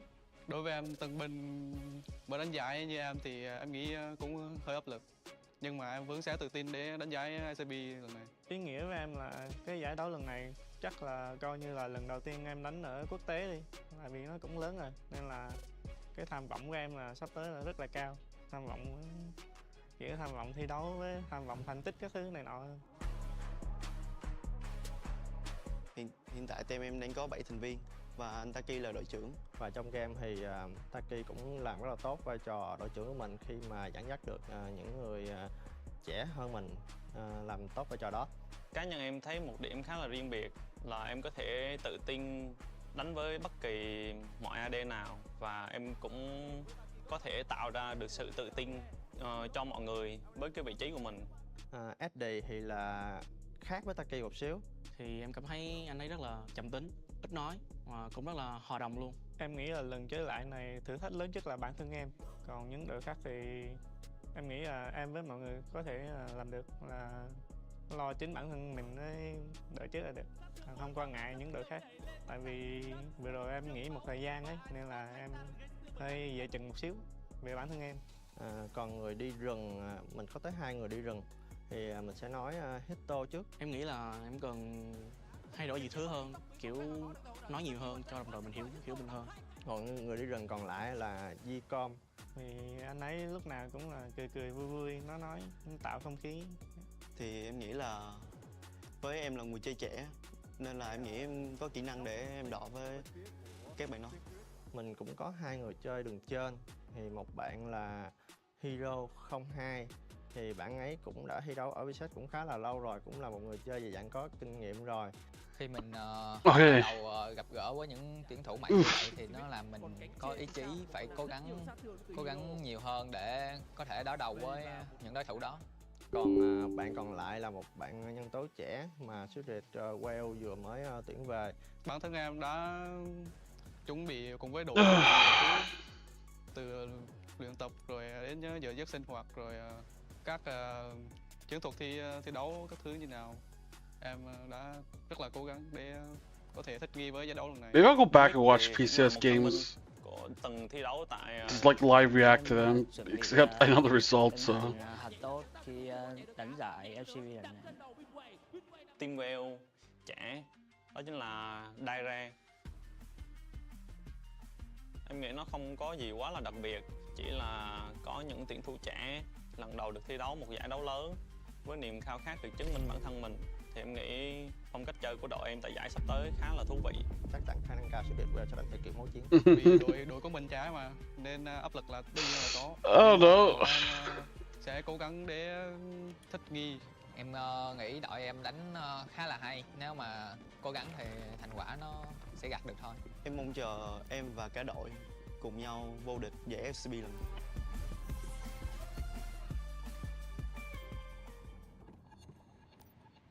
And we're back. Game number 2, the game that will ultimately decide Team Secret Whale's fate. Do they go to a third or two? Yeah, one of these teams are done for their split. For, you know, a month. I wouldn't say a month off. I imagine they're probably going to go back and really iron out the kinks. I think most teams will take like a week off or two, going home today. They are starting work tomorrow. Yeah. Like, I just, given how they played this split, that was ultimately a hugely uncharacteristic. I don't know if they want to like practice like now, you know. We could fault certain things. I think just as a team, they as a whole kind of played poorly. Yes, Hero was sort of that saving grace, but at that point when the team is struggling that much, there's only so much a tank Jace can do in that situation. And while he did play the lane very, very well, you kind of need the team to also be doing well. Yeah, it's like early mistakes, dying at level 1, you know, Dyer getting caught in the side lane, and draft. Corky, Zyra, Skarner. Make that game go wrong. So, what is open that's OP? Oh, what's his face? Cassante. Cassante's open. Oriana? Oh, Nocturne's open. They've been able to bounce back from, you know. I'm surprised they're not picking Nocturne first. So you expect them to be able to hear because they are. Yeah, because okay. And I was doing a podcast today with Molecule and Skywalker. They're both living in Taiwan. They're analysts of the game. And hey, Molecule Skywalker shout out. What the fuck? What should never happen is you should never give a VCS team Nocturne. And honestly, we went through the match histories of the games, and the VCS teams losing on Nocturne is not a very common thing, and in fact, usually when they get it, they completely decimate their opponent. I mean, I suppose the Kai'Sa is not the worst into it. I don't think it's far from the best. It can build Zhonya's. Yeah. So Nocturne, I mean, at the moment has had a pretty stellar run. Priority score of 63%, presence by series 89% purely off the bans alone. It is 4 and 5, so it's not had the most perfect run, and then Aris brings out an Akali. If someone gets jumped on, they are dead. Yeah. Which unfortunately was the same issue that Eddie had last game. The Kai'Sa, I mean, does have ways to work around that a little bit. You know, Knocked an Akali? Invisible, but that's far from a stop We gap. also saw one Aris Akali before, and he Cassante banned, yeah, okay. like 11 kills. He was running. Dude, it's interesting that like even though like we're all in the same like league, we all have scrim in the same ecosystem essentially. Like PCS teams and VCS teams are like completely like different priority. Especially when you're paired with a Nocturne and a Varus who is ultimately very good at skirmishing generally if he's not getting completely punished, as we often see. This is a very scary composition already being shown from GAM. And look, the Cassante was available, which to me, with what was left available, I think because the Rumble is left open, that's why it wasn't picked up. Yeah. Because I think the Rumble does pretty well into him at the moment. Yes. The Udyr as well was available, so I think GAM have won the draft, I'm sorry, in terms of what they've banned and what they've sort of said. Well, they've laid down a gauntlet to Team Secret. Well, so you can take this if you want, but it does leave this open to Nico us. support? Ultimately, what they've got, I mean, you look at this team. What would you pick to help? Oh, Leona? Yeah, that seems... I feel like TSW might want to go with like Braum or something. Wow, okay. Which could be Elio, theoretically. Dude, unironically, Tom Kent would be so fucking goated.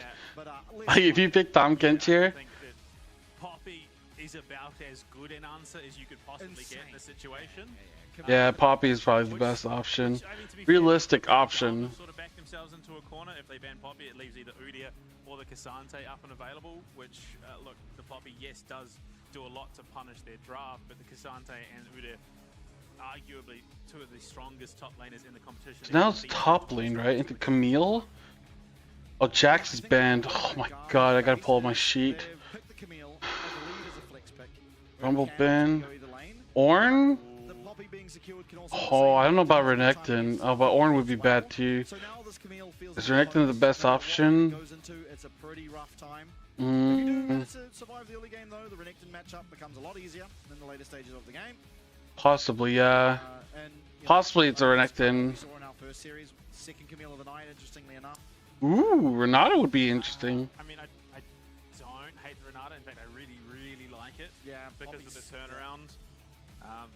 All of a sudden, that hostile. Ooh, this is a GAM 2-0. So I think once again, GAM have played this draft very, very well. In that they do have answers for a lot of what Team Secret have tried to do. The problem being, Team Secret, if they get a lead, this might be a GAM 2-0. I'm gonna predict GAM.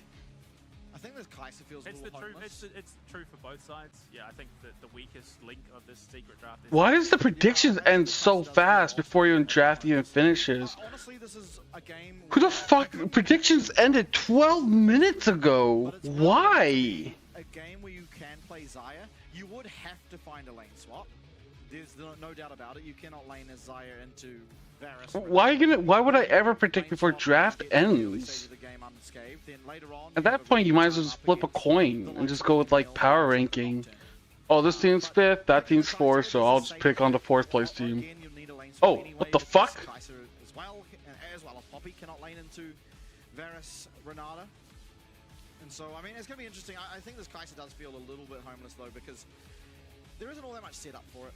I think the case is, if Team Secret find themselves ahead, they do have the potential to really accelerate, especially. Oh yeah, that was weird.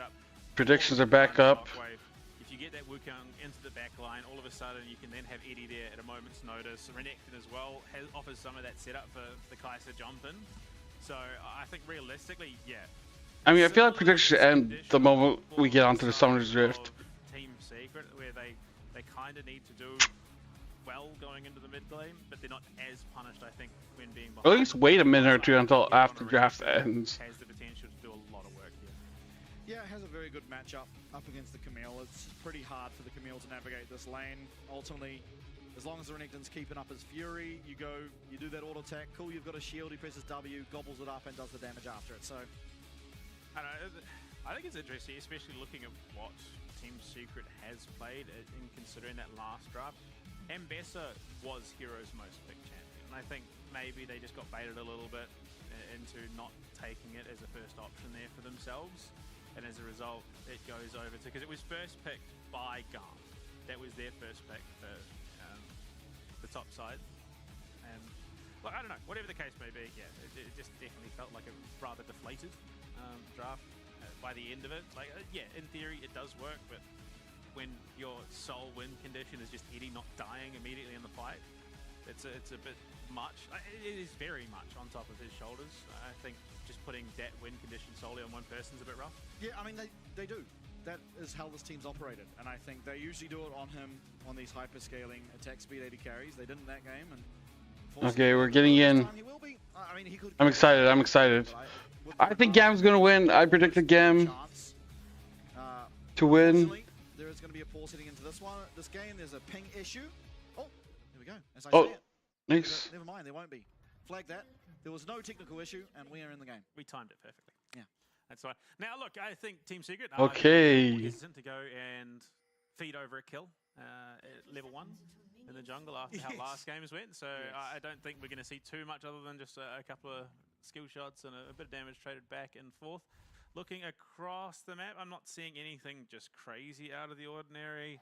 For the most part, everything's pretty stock standard. I think Hero is probably going to have a little bit more threat in this game, given he's got Conqueror, so sustained fights should be all right for him.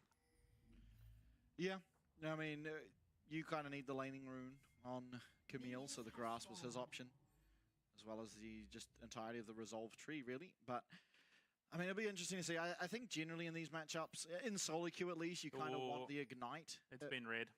Yeah. I mean, Oh, we're gonna have 2v2. Vietnamese League of Legends to a T. The crazy thing is, if they had taken a page out of Vikings' book, I think that lane would have been pretty alright for them. Like, yeah, I mean, yeah, there's not really any kill threat, I guess, but like, yeah, they could have gone mid. But I feel like it's hard to send two people mid zone out of Kali. It does, yeah, sort of What, your Secret Whales? I feel like their 2v2 bot lane isn't that good for it. Once you get 6, the team fight's just that stronger. But you do really want the Orianna to scale well into the mid to late game, and that does require items ultimately. Yeah, you just risk, because ultimately their mid lane is much stronger in the lane. It's about which lane. Ooh, you nice. Yeah.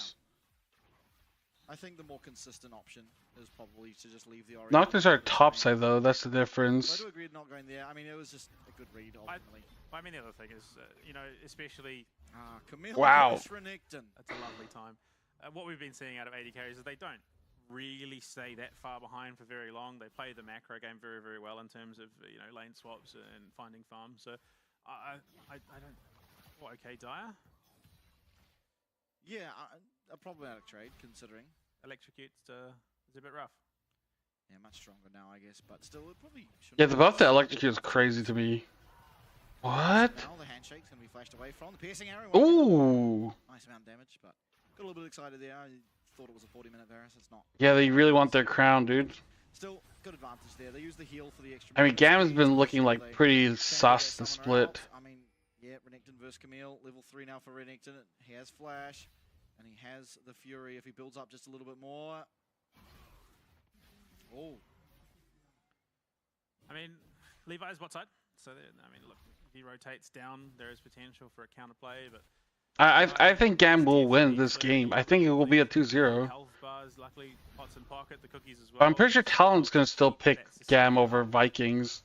I don't know, yeah, again, it's unfortunately Team Secret have sort of backed themselves into a rough spot, and without that flash on Taki, they don't have any conceivable turnaround kill threat, whereas if you still had that, you could potentially flash forward, knock likely Elio into a wall and maybe look to punish, but it's just no longer there. The weird scenario we've found ourselves in this game is that they've got the strong top laner in the matchup he'd want to be in, right? The Renekton just objectively beats Camille. There's not really anything that Camille can do to deny that, outside of hoping Renekton misplays.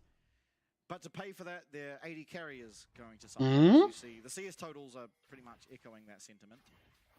Now, lane swapping back. It'll be interesting to see if GAM push this wave in and match, because Kaya, he gets the wave pushed in. He's now equal on CS, so I think a good outcome for him. Oh, did they just stay an extra wave just because Kaya couldn't go back? They can just leave Kaya to hang out to dry. Okay. He gets to a Trinity Force eventually. But it looks like, yeah, they're opting to match lanes again. So Kaya's going to still be suffering a little bit, but it's going to be at the cost of Eddie and Taki as well. I mean, I think realistically there is a window here where, once again, Eddie is able to close that gap just a little bit. Probably not the best idea to then look for yet another lane swap, but it kind of might just be their best option in the next wee while. First Drake's coming up soon. Yeah, they're going to do just that. They're just going to look to avoid, shove the wave in, they match the CS, and then look somewhere else to farm. Unfortunately, this will ultimately, I think, punish Hero a little bit. Yeah, I mean, it's going to mean that the Camille is... Oh, nice, and he managed to get to stop off, so... Yeah, it punishes even further now. Yeah, no, this is really good. So Hero is going to be dropping 1, maybe even 2 minion waves. It's not a cannon, so it's definitely one wave that's going to be taken out. They're going to get the dragon. This will be the grubs, securable for Team Secret Wales, but at least from my perspective, the dragons... See, Wales will get grubs? Especially since the nerf. I don't know about that, actually. This is coming down, trying to shirk it. That's my job done, guys. No, it's actually important. I don't know if he has the precision tree as a secondary, but basically any neutral objective, if you have the precision tree, so your second rune, you get a stack for it.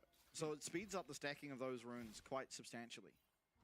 So like AD carries will often just go auto attack the dragon once and get that stacking up. But it's behavior that would be very much on brand for a mid laner for the most part, even if it weren't the case. Yeah, like they just... that's my bit done, guys. You got this. I'm gonna go. I mean, Renekton gets farm bot, but trying to get the most out of the map. They're able to get at the grubs. A lot of free time alone with his tower. GAM seemingly want to get all 3 of the Void grubs. I don't think it's possible. No, they are. There's just no contest. They don't have lane priority. Unfortunately, Dire doesn't have the mana for a sustained fight, so it is just going to be handed over freely. Okay, interesting. I mean, yeah, interesting. I don't Damn, okay. Maybe they just don't want I think that's worth. Renekton, who ultimately will be their Get dragon and 3 grubs. Cyclone either, which I mean, realistically, makes up the vast majority of your team fight setup with the Command Shockwave Cyclone combo. Yeah, I mean, GAM just winning across the map. I mean, probably more respect than necessarily needed to be given, but I think after that last game, Team Secret are playing a little bit more cautiously. For sure. Yeah, I mean, you get gold on your Renekton. He probably should be up gold anyway. At the cost of losing now 3 grubs and the dragon. It's just a peculiar position to have found yourself in, ultimately. Dude, they're constant swapping lanes back and forth. That's crazy to me, dude. Yeah, look, it's a rough spot to be in for sure, but at the end of the day, it's only the first lot of grubs and the first Drake. Depending on which soul it is, they might find more success if they can test the later ones, and giving over the feat of monster slaying is definitely recoverable, given that you could pivot into kills and obviously going for towers. But no kills yet. Yeah, look, unfortunately for Kiaya. Oh, Kiaya missed. It's reality now. It does get better. That's all I can say to Kiaya. Hold in there, pal. It will get better. But unfortunately for now, you are pretty stuck just suffering. Oh, Mrs. Cannon. Oh. Okay, Miss Cannon. Already there for Artemis, which means the Chains of Corruption to a handshake. The question is GAM good enough to beat Talon? I don't know. Hero being turned on by Kiaya purely off the back the fact that Levi's here. Yeah, in comes the Oh shit! Doing a lot of damage. Kiaya ultimately running out of mana. He does find at least the upgraded Q and oh my lord, he lives. It's a Hero, surely call. Not. Surely not. Surely there's no turn. Oh my lord, Hero, you are no mana for Kiaya. Disaster there. I think he would have. If he had flash, he probably double kills. There's a trade for the bot side. No flash. Oh, flash was used from Artemis at the expense of the Cyclone. And the flash out of his though. So the setup is going to be a little bit weaker for the next wee while. Yeah, I mean, that was a very close. That was close, dude. That was really close. He almost got in there, dude. Available, thanks to those Fury stacks that the ult does provide. He would have absolutely double killed there. He would have been able to flash forward. Very slow game. Levi would have given Dude, this is a little weird, man. Game 1 was like a fucking shit show.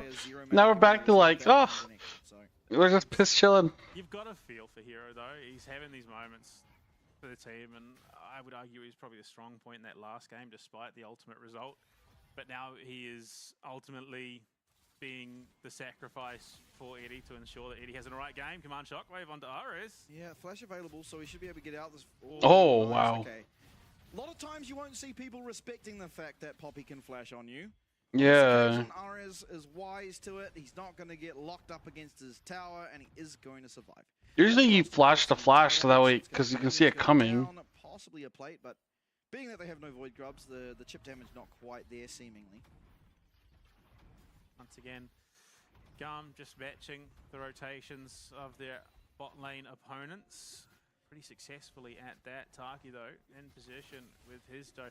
No flash now, and unfortunately no Cyclone either, but they do have Taki with that ultimate available to potentially set up a knockup. Yeah.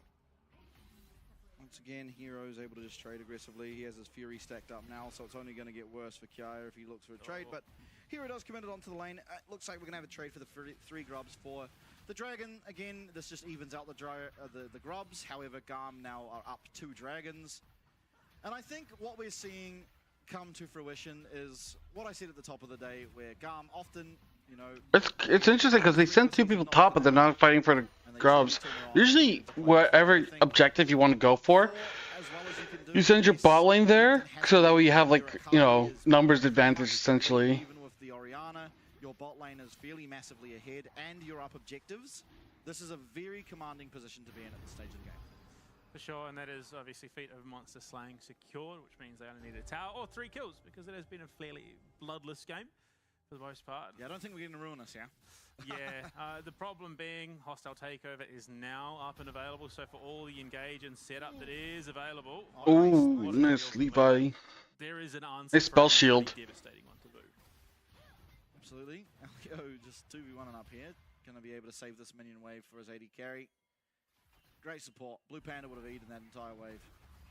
Absolutely. Why should they feast while I famine? Oh, another lane swap coming through. Such as game number 2 here. Dude, what is going on? I feel like these lane swaps are actually, like, bad. VCS game of all time. Well, teleport coming in, though. I say that. Yeah, but, like, why?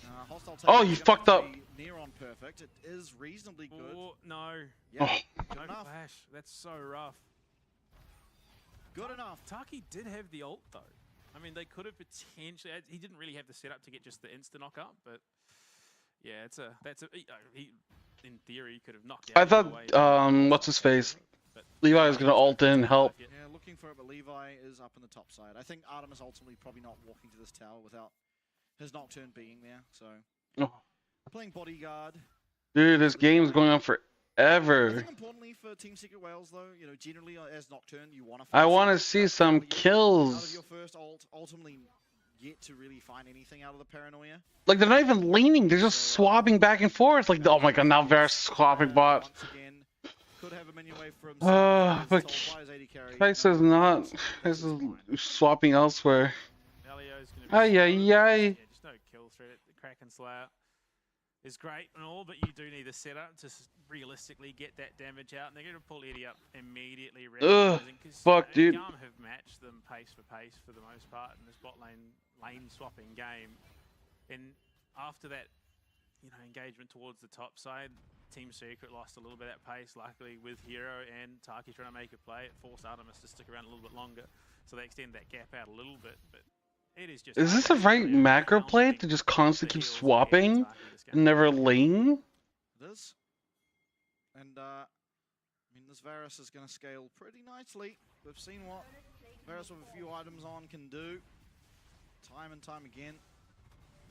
There's not that much dive threat onto him either, ultimately, this game. So probably. Also, missing skill shots is not good. But no, they do want to commit to this. Here, they are fully committing to it. Okay. And, wow, Artemis, ever aware of his surroundings. It's going to deny Histo from any chance of turning that around. They do get the Dominus out now. Like the ult, they don't fight, they just run. They don't have to do anything. They're up 2 dragons. So as these dragons come through, they can either look for the fights then. Hopefully have some This is all good. When they get the dragon and ultimately put themselves on soul point, or they can opt to try and look for something else on the other side of the map and get themselves a tower and get themselves some gold that way. I mean, Ground Zero is getting shit on. Dude, what is Australia just cursed? Like the oceanic region, is that just cursed? Why is Ground Zero 0 and 8? Pretty quickly between skirmishes and just jump on someone and look to blow them up. They're dead last. That level 3 comes through for that ability. I mean, it's still pretty gross. Even Yeah, level it's pretty scary for this stage of the game anyway. I don't know where the games are. Look, I say uneventful in terms of objective control. They said they'll upload them later. This is probably not just for the VCS teams, but just teams in general, the least bloodthirsty game we've had.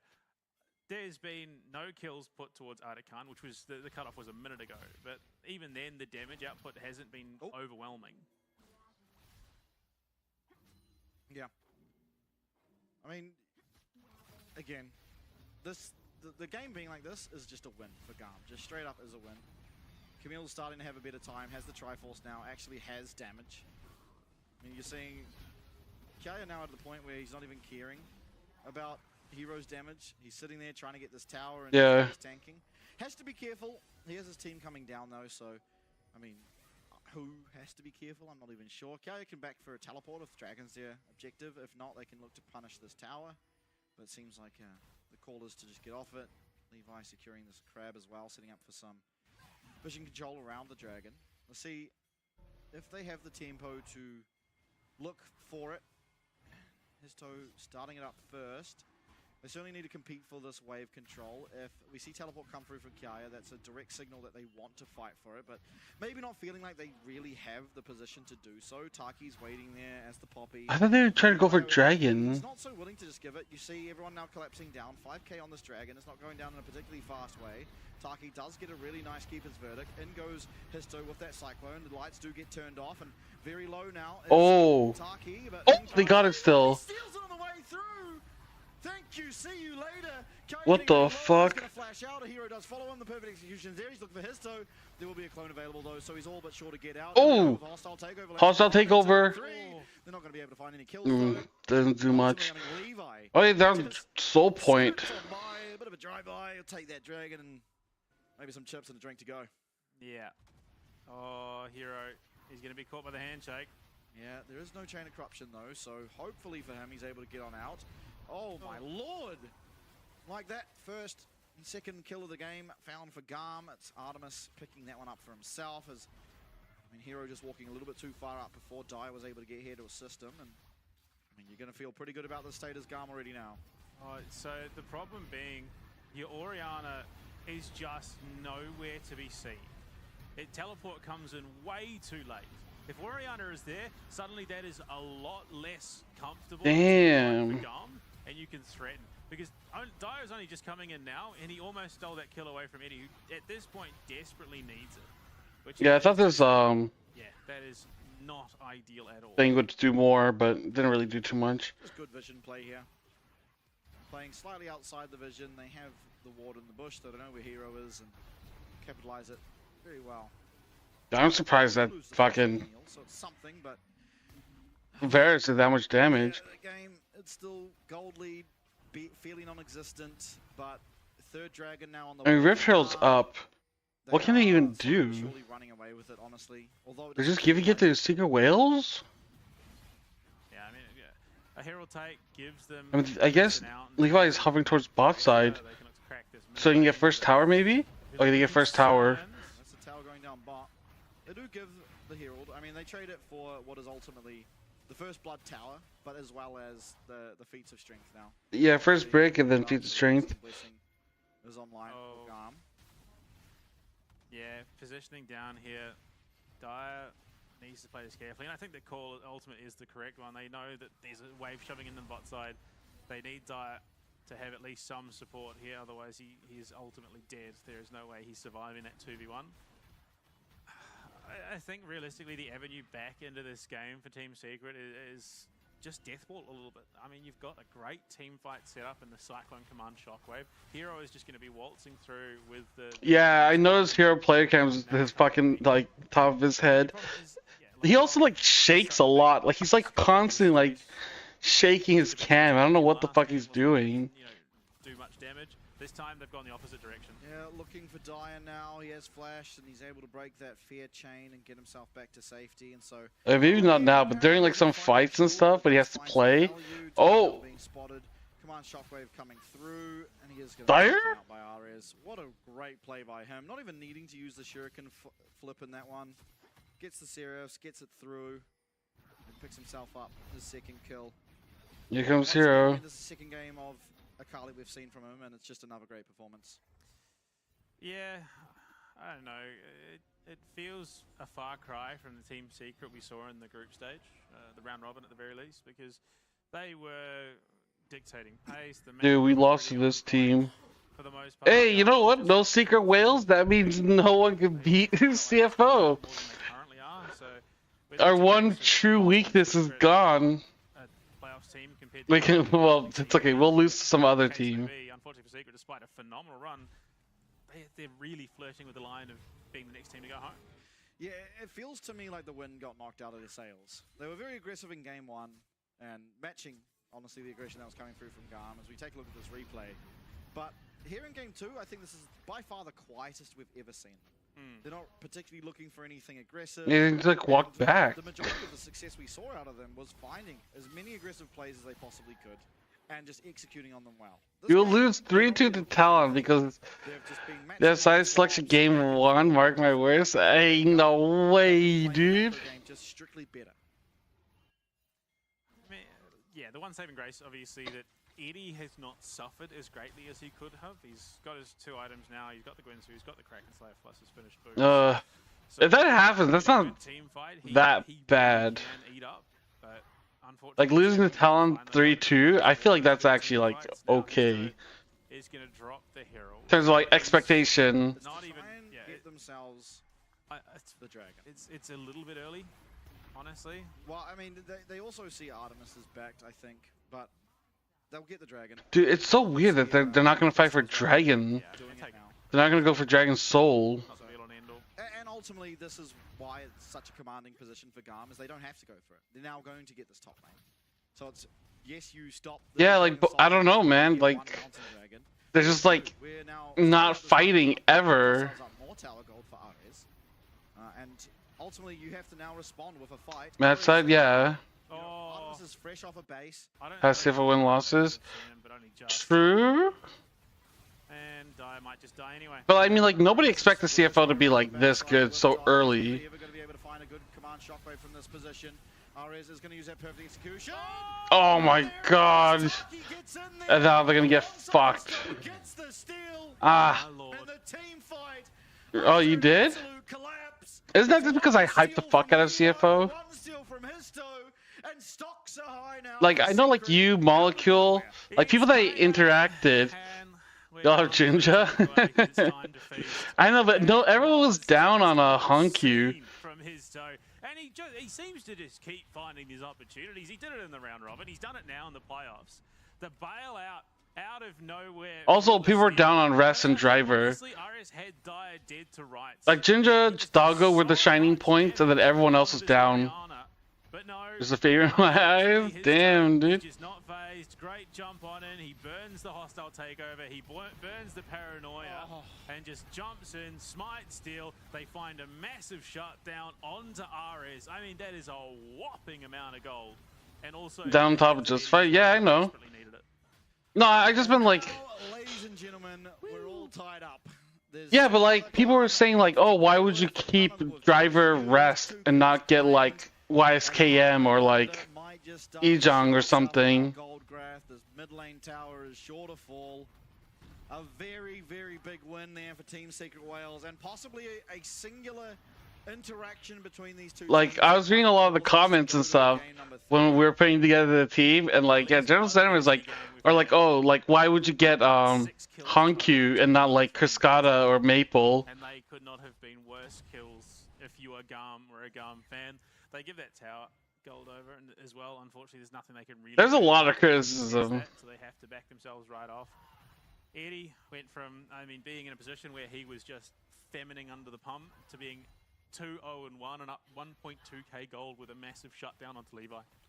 Yeah, quickly working his way now towards that Nash's Tooth, where he will get his W upgrade. I believe actually he has his W upgrade now. So fully upgraded on the Kaiser. Feeling very, very strong. Admittedly, We wanting to win? Likewise, very strong. Maybe GAM? The Kaiser, admittedly, but still, you know, in a powerful. Oh yeah, 1-1. Yeah, also 1-1-1-6. His name came up a lot. Basically, anyone not named Honkyu, his name came up a lot. Once more, but they will scale. But yeah, I was just like, what the fuck? It was like so confusing. Like reading all the comments, because I thought like we put together a really strong team, really strong coaching staff, and then when I read the comments, like the fans weren't happy with the new CFO. I was like, what the fuck? Like. Certain points to be 1v1s because realistically you're very rarely fighting just a head-to-head matchup across the map with a knock. But we'll see. I mean, the split's not over. We beat them in like a fucking single best of 3.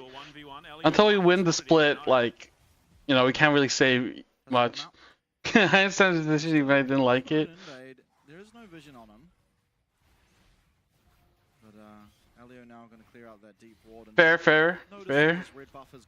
I don't mind if people don't like the decision. Like, obviously everyone has their own point of view. Dude, there's so many times I've said stupid shit, you know? Like, I thought Secret Wales was gonna be ass. Like, you know, it's like, sometimes, like, you can be wrong. I can be wrong. It's not the end of the world, but it is a good pickup now, especially. You know what? People just want to see their favorite players. To be fair, I also just want to see my favorite players. Like, when I looked at Ground Zero, like, I wanted to just see Koala, like, fucking, like, kick ass. And that heavily biased, or my judgment was heavily, like, skewed. Yeah, YSKM? Nocturne game in terms of target opportunity. There's a lot of top laners, you know. There's a lot of good players in PCS. Team Secret Wales do have to be careful though. They ultimately need this dragon. They need to not let GAM get it because it's a massive swing of power to GAM if they are able to. But the problem they deal with is the speed in which GAM are able to take Baron, if given time with it, is pretty immense. You see the teleport coming through here from Ares, so at least they are looking to go for a fight on this bottom side. He is being collapsed on. Kurt? Drew. Now that's a ball delivery system. But like, I mean, for every like player like Kurt, I mean, like, yeah, there's a lot that just leave the region. It lands onto his toe, who's gonna hit his Poppy in the head, and that's the Cyclone now gone. Dragon should be picked up by Team Secret Wales, but why? Why is Dragon being picked up by Team Secret Wales like this? And in the meanwhile, Kaya picks himself up a solo in a tower, which is another 650 gold in his back pocket. Money, just absolute payday. Yeah, look. Like for a team that likes to fight, like they're in a good position to fight. Yeah, it just feels like I don't know, man. It's so weird. They like spam right, like I don't know. The Otacon is just like every team just does not know how to play around Otacon. So many teams just like throw the whole game there. Such is life. Now Otacon buff obviously well and truly gone. Give them another Mountain Dragon. Whoop whoop. That's crazy. I mean, vision is such an important part of this game, especially in playoffs when you are down a game. They should see it now and clear it out. No, they haven't. There is still a red ward in Team Secret's Blue Brush. And I mean, that is a very impactful ward. Ultimately, it gives Kiaya a position to teleport to. It gives constant vision every time they walk past the blue buff to this Baron, which is the only objective that's alive and contestable for either of the teams. So, it will be a very, very... Okay, no, so it was finally cleaned up. I don't know if it was... Well, actually, I don't even know if it was cleaned up. Someone may have just dropped another one, removed it from the map, but they see Eddie coming up. RS on the backside with Levi there. Yeah, so they know this is going on, do GAM. They still don't have Kiaya here at the fight. They do have a teleport flank still available. Actually, that ward does time out eventually. Baron now. Okay, the big Baron. We might just be coming down to yet another smite steal. Oh, no. Going to go wide. The keeper's verdict not going to connect. The flash. Whoa, what the fuck? Trying to join his team, but Kiaya's going to go in. He's going to go way too hard. He does get the unstoppable though. The Hextech. Kiaya's really deep in there. The hostile takeover and Hero is doing quite a lot. Oh my god. Dire, golden in the middle of everyone. Oh, nice Orianna ult. Does find two. Low health bars for every single Dude, team. the fights are so chaotic. Trying to do what he can with those piercing arrows. The killer instinct comes through from Eddie. Ooh. There's no damage to follow up though. The piercing arrow will. And oh my god, both teams just honorably walking the other. Though right now, with how Rest is playing, I don't think there's a better top choice than him. But ultimately, neither of them will go down. I mean, I'm very biased, so I will agree. Dude, Rest is better than Atsu. I don't give a fuck what anyone says. Yes, this is a very 100% biased decision or biased mindset, but I don't think Atsu is that good. I think Rest is way better. Yeah, you know what? We can fight on this, dude. I will fight anyone to the death, dude. Atsu is hella overrated. Rest and Driver are better than Atsu. Bet. Yeah, what's that classic, it's from the Batman movie. What's his name? I don't know. I don't watch Super. Dude, he's playing like he's PCS champion Rest. That exemplifies that. Now, Kiaya and Ares. Dude, I remember PCS champion Rest. Dude, that guy fucking bodied everyone. YSKM was the hot shit, and Rest beat his ass to the ground, dude. They do spot out RS, so they know at least this Akali is lurking. They did handle RS pretty well in that last fight, despite... Against the Talon Series, Game 1, Rest beat the shit out of Atsu. Game 2, Atsu played Udyr. Okay, fine. Game 3, he doesn't have his one-trick Udyr. Driver just took a massive dump on him, dude. Nani? Dude, I ain't fucking lying, dude. Okay, it's 6 kills, but the amount of damage that's been done. And we all know how I feel about like fucking like Fofo. Boo, boo, boo, Fofo, boo. That's what I'm talking about, dude. This is the year of the oyster, dude. What is going on? Why are they not fighting this? Oh my god, it's amazing. Golden will go. Oh, here comes Levi. Low health bars there, the bailout. Can he get the reset?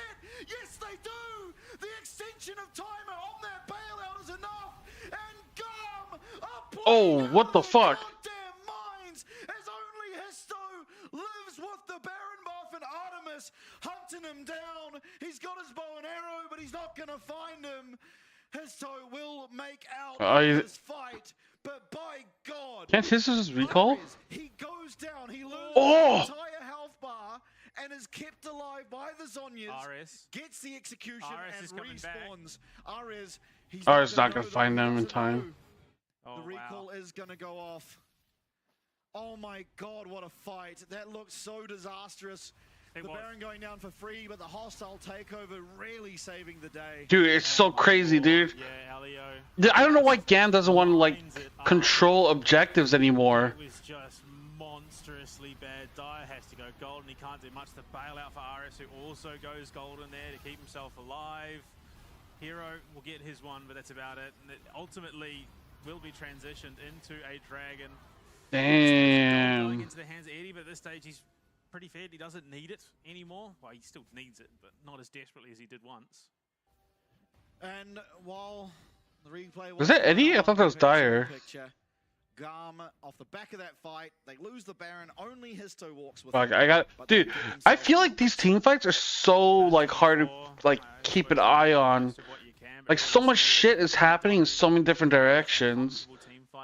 Like I don't remember team fights being this chaotic like last year. Yeah, look, this is a very, very rough spot. I don't know if it's just because I'm like mentally like not there, or if it's just like how current League of Legends is. The current league like feels like 5v5s are just the most chaotic, crazy ass shit. Currently, the side of GAM are playing Assassin. I'm just too old for this shit, man. TFT Revival when you've just got Akali come from one. I gotta go back to playing like checkers. When you roll 11 cultists 2 games in a row and then finish top 2 the next 2 games also running cultist, you're not allowed to talk about 4.5, alright? Oh wait, what the fuck? Dragon's down? Did they show that on stream? All cultists. Not my fault. The game told me to. Yeah.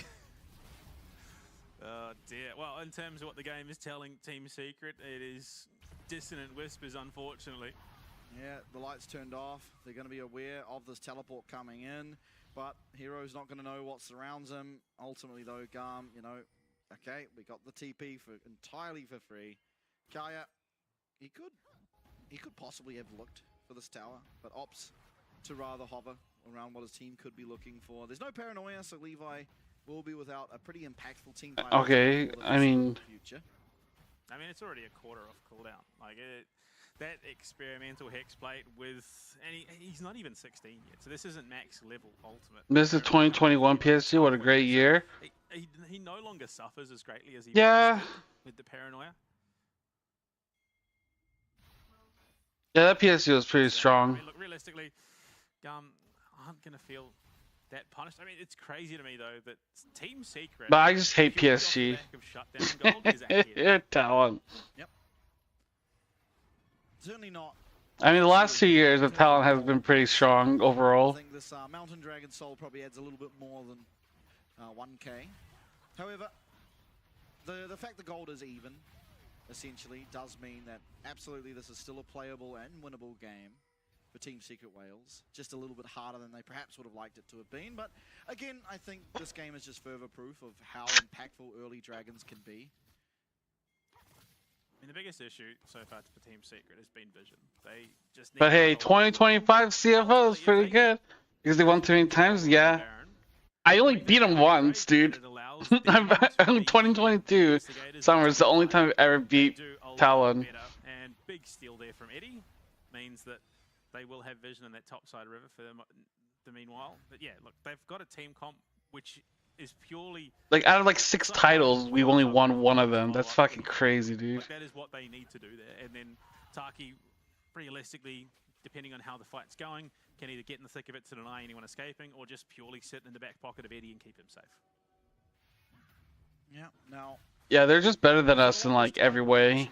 We had barely any Elder Dragons. Smart management. We had 2 in our games today. But not anymore. Possibly more. This time their management now sucks. Our management is better. And things are looking up oysters, dude.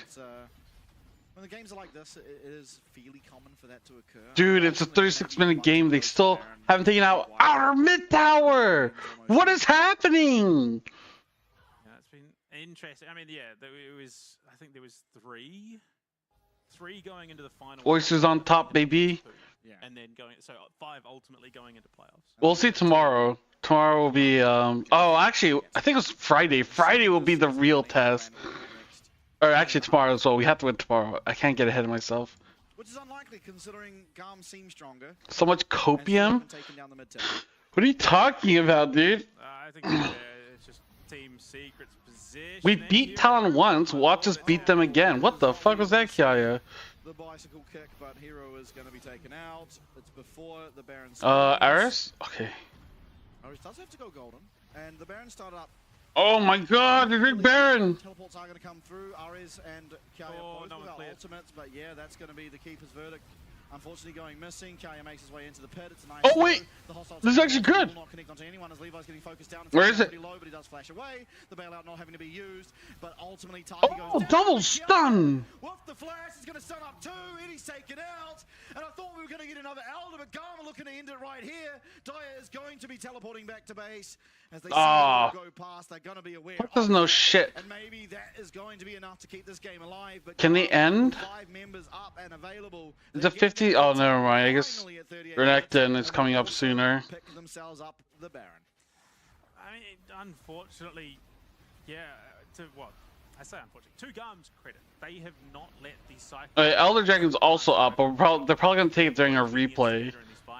They've always just walked away on the better foot, and I think purely it comes down to the fact that they found it here on the bot lane. They were able to get the teleports off. This is an intensely greedy. CFO plays tomorrow, by the way, guys. Don't forget. I'll remind you. As soon as that went wide, And I want you guys to witness greatness. Levi was able to get onto the back line, did so much damage to Eddie, so much damage to his though. There is no follow-up. It's so beautiful. It is. It's just. Ping us on Discord, I will. I almost want to give Kiaya MVP of the day for that singular flash alone. Managing to lock up both the carries. I mean, to be fair, he's kind of been an absolute unit this series alone. Okay. Scared the daylights out of me there. Does go forward. But no, Dragon. There's nothing. Okay, this has to be the end, dude. I'm sorry, there's just no way Team Secret get this back the way that GAM are playing. 2 minutes of both Elder and Baron. So GAM They have 2 minutes to end the game. Please. And somehow, you know, Secret Whales do navigate the storm. They will be able to play on. If GAM do not win in the next 2 minutes, I'm going to lose my mind. You have Elder, so you win every team fight. You have Baron, so you just can push infinitely. So, you know, generally the only counter to a game-ending push with Baron is a team fight, and the only counter to an Elder Dragon is not team fighting. You can see where the issue lies. I still need to get my TikTok approved so I can stream there. So I can get maximum viewership. 5 in playoffs, but just 5 in general. Yeah, they just can't. The command shockwave is shielded by Levi, who immediately just turns around. Oh, sorry, Dyer's dead. Yeah. Dyer's dead. Aris does have to go golden. Down Okay. he goes. That's the execute coming through from the Dragon. Oh my. Oh. With even more damage. Oh. That Granada wasn't that great. Their last stand here for the very first ever split of the LCP. Still, 4 members do survive, but GAM. Wait, how did they not just ace them there? Okay, this is it. This is it. This is it. Still up and available. They one-shot Hero. There we go. One-shot their way to the next stage of our playoffs. Hey, the one team that beat CFO is out. Dude, I'm surprised both series went 2-0. If there has been a bigger dynamic shift for a team going from what So tomorrow. playoffs to what we've now seen, or in regular season to what we've seen now in playoffs, the only comparable thing I can think is the decline from what we've seen out of teams. We'll have from the regular season. Talon versus GAM. I'm pretty sure. It's not confirmed, but and Vikings versus CFO. I mean, I think ultimately this series just. Thanks for proving Kevin wrong. True, dude. Honestly, dude. I mean, like, I think Secret Whales, like, yeah, like, you know, these guys. I think they did well. I would never have predicted them. Like, dude, no joke. I swear. Preseason Secret Whales was a horrible team. Right now, Secret Whales is legit. Yeah, they lost to GAM, but GAM has some fucking weird voodoo magic against other VCS teams in playoffs. There's something wrong with GAM. Like, they sold their soul to the devil so that way they never lose to another like Vietnamese team during playoffs. There's something up with that team. So, but besides that, dude, I think Secret Whales improved a lot. They showed a lot of like like, you know, strengths. Like their aggressive play style was really good. Besides today was kind of weird, but we'll see tomorrow. VCS, Vietnam versus Taiwan, Vietnam versus Taiwan 2. So this is going to be good. Top 4, like LCP, dude, whoa! I think it's actually pretty fun. I'm not going to lie. I don't know when they'll announce the matches. They've come in. They lost 0-2 to this team not 3 days ago. But I mean, like, Talon versus GAM is going to be hype. Vikings versus CFO, it's going to be hype. Right? Like, I don't understand, like, why it would not be hype, dude. These teams, top 4, and it's double elim. We're going to have best of 5s on Friday. Ooh. Ooh. Ooh, baby. I'm excited, dude. I'm excited about this shit. But I'm going to stop for today. I'm tired. But I'm going to go to bed. I'll be up tomorrow, and I'm going to be ready. I think tomorrow will be great. I don't know when I'm going to watch the PCS matches, because CFOA did play, but we lost, so. But I am still curious about how they did. But we'll see. Wait, go fuck yourself, guys. I'll ping you on Discord tomorrow, and I'll see you when I see you. Hey. Yeah, the first match. It's double elimination, fucking spam. If CFO lose, no. If Talon loses tomorrow, they'll be down here in the losers bracket. Okay? So when Talon loses tomorrow, it'll be losers bracket, and they can come up and try to make it to the finals, but they probably won't. So it's not over, okay? Anyways, peace. Fuck you.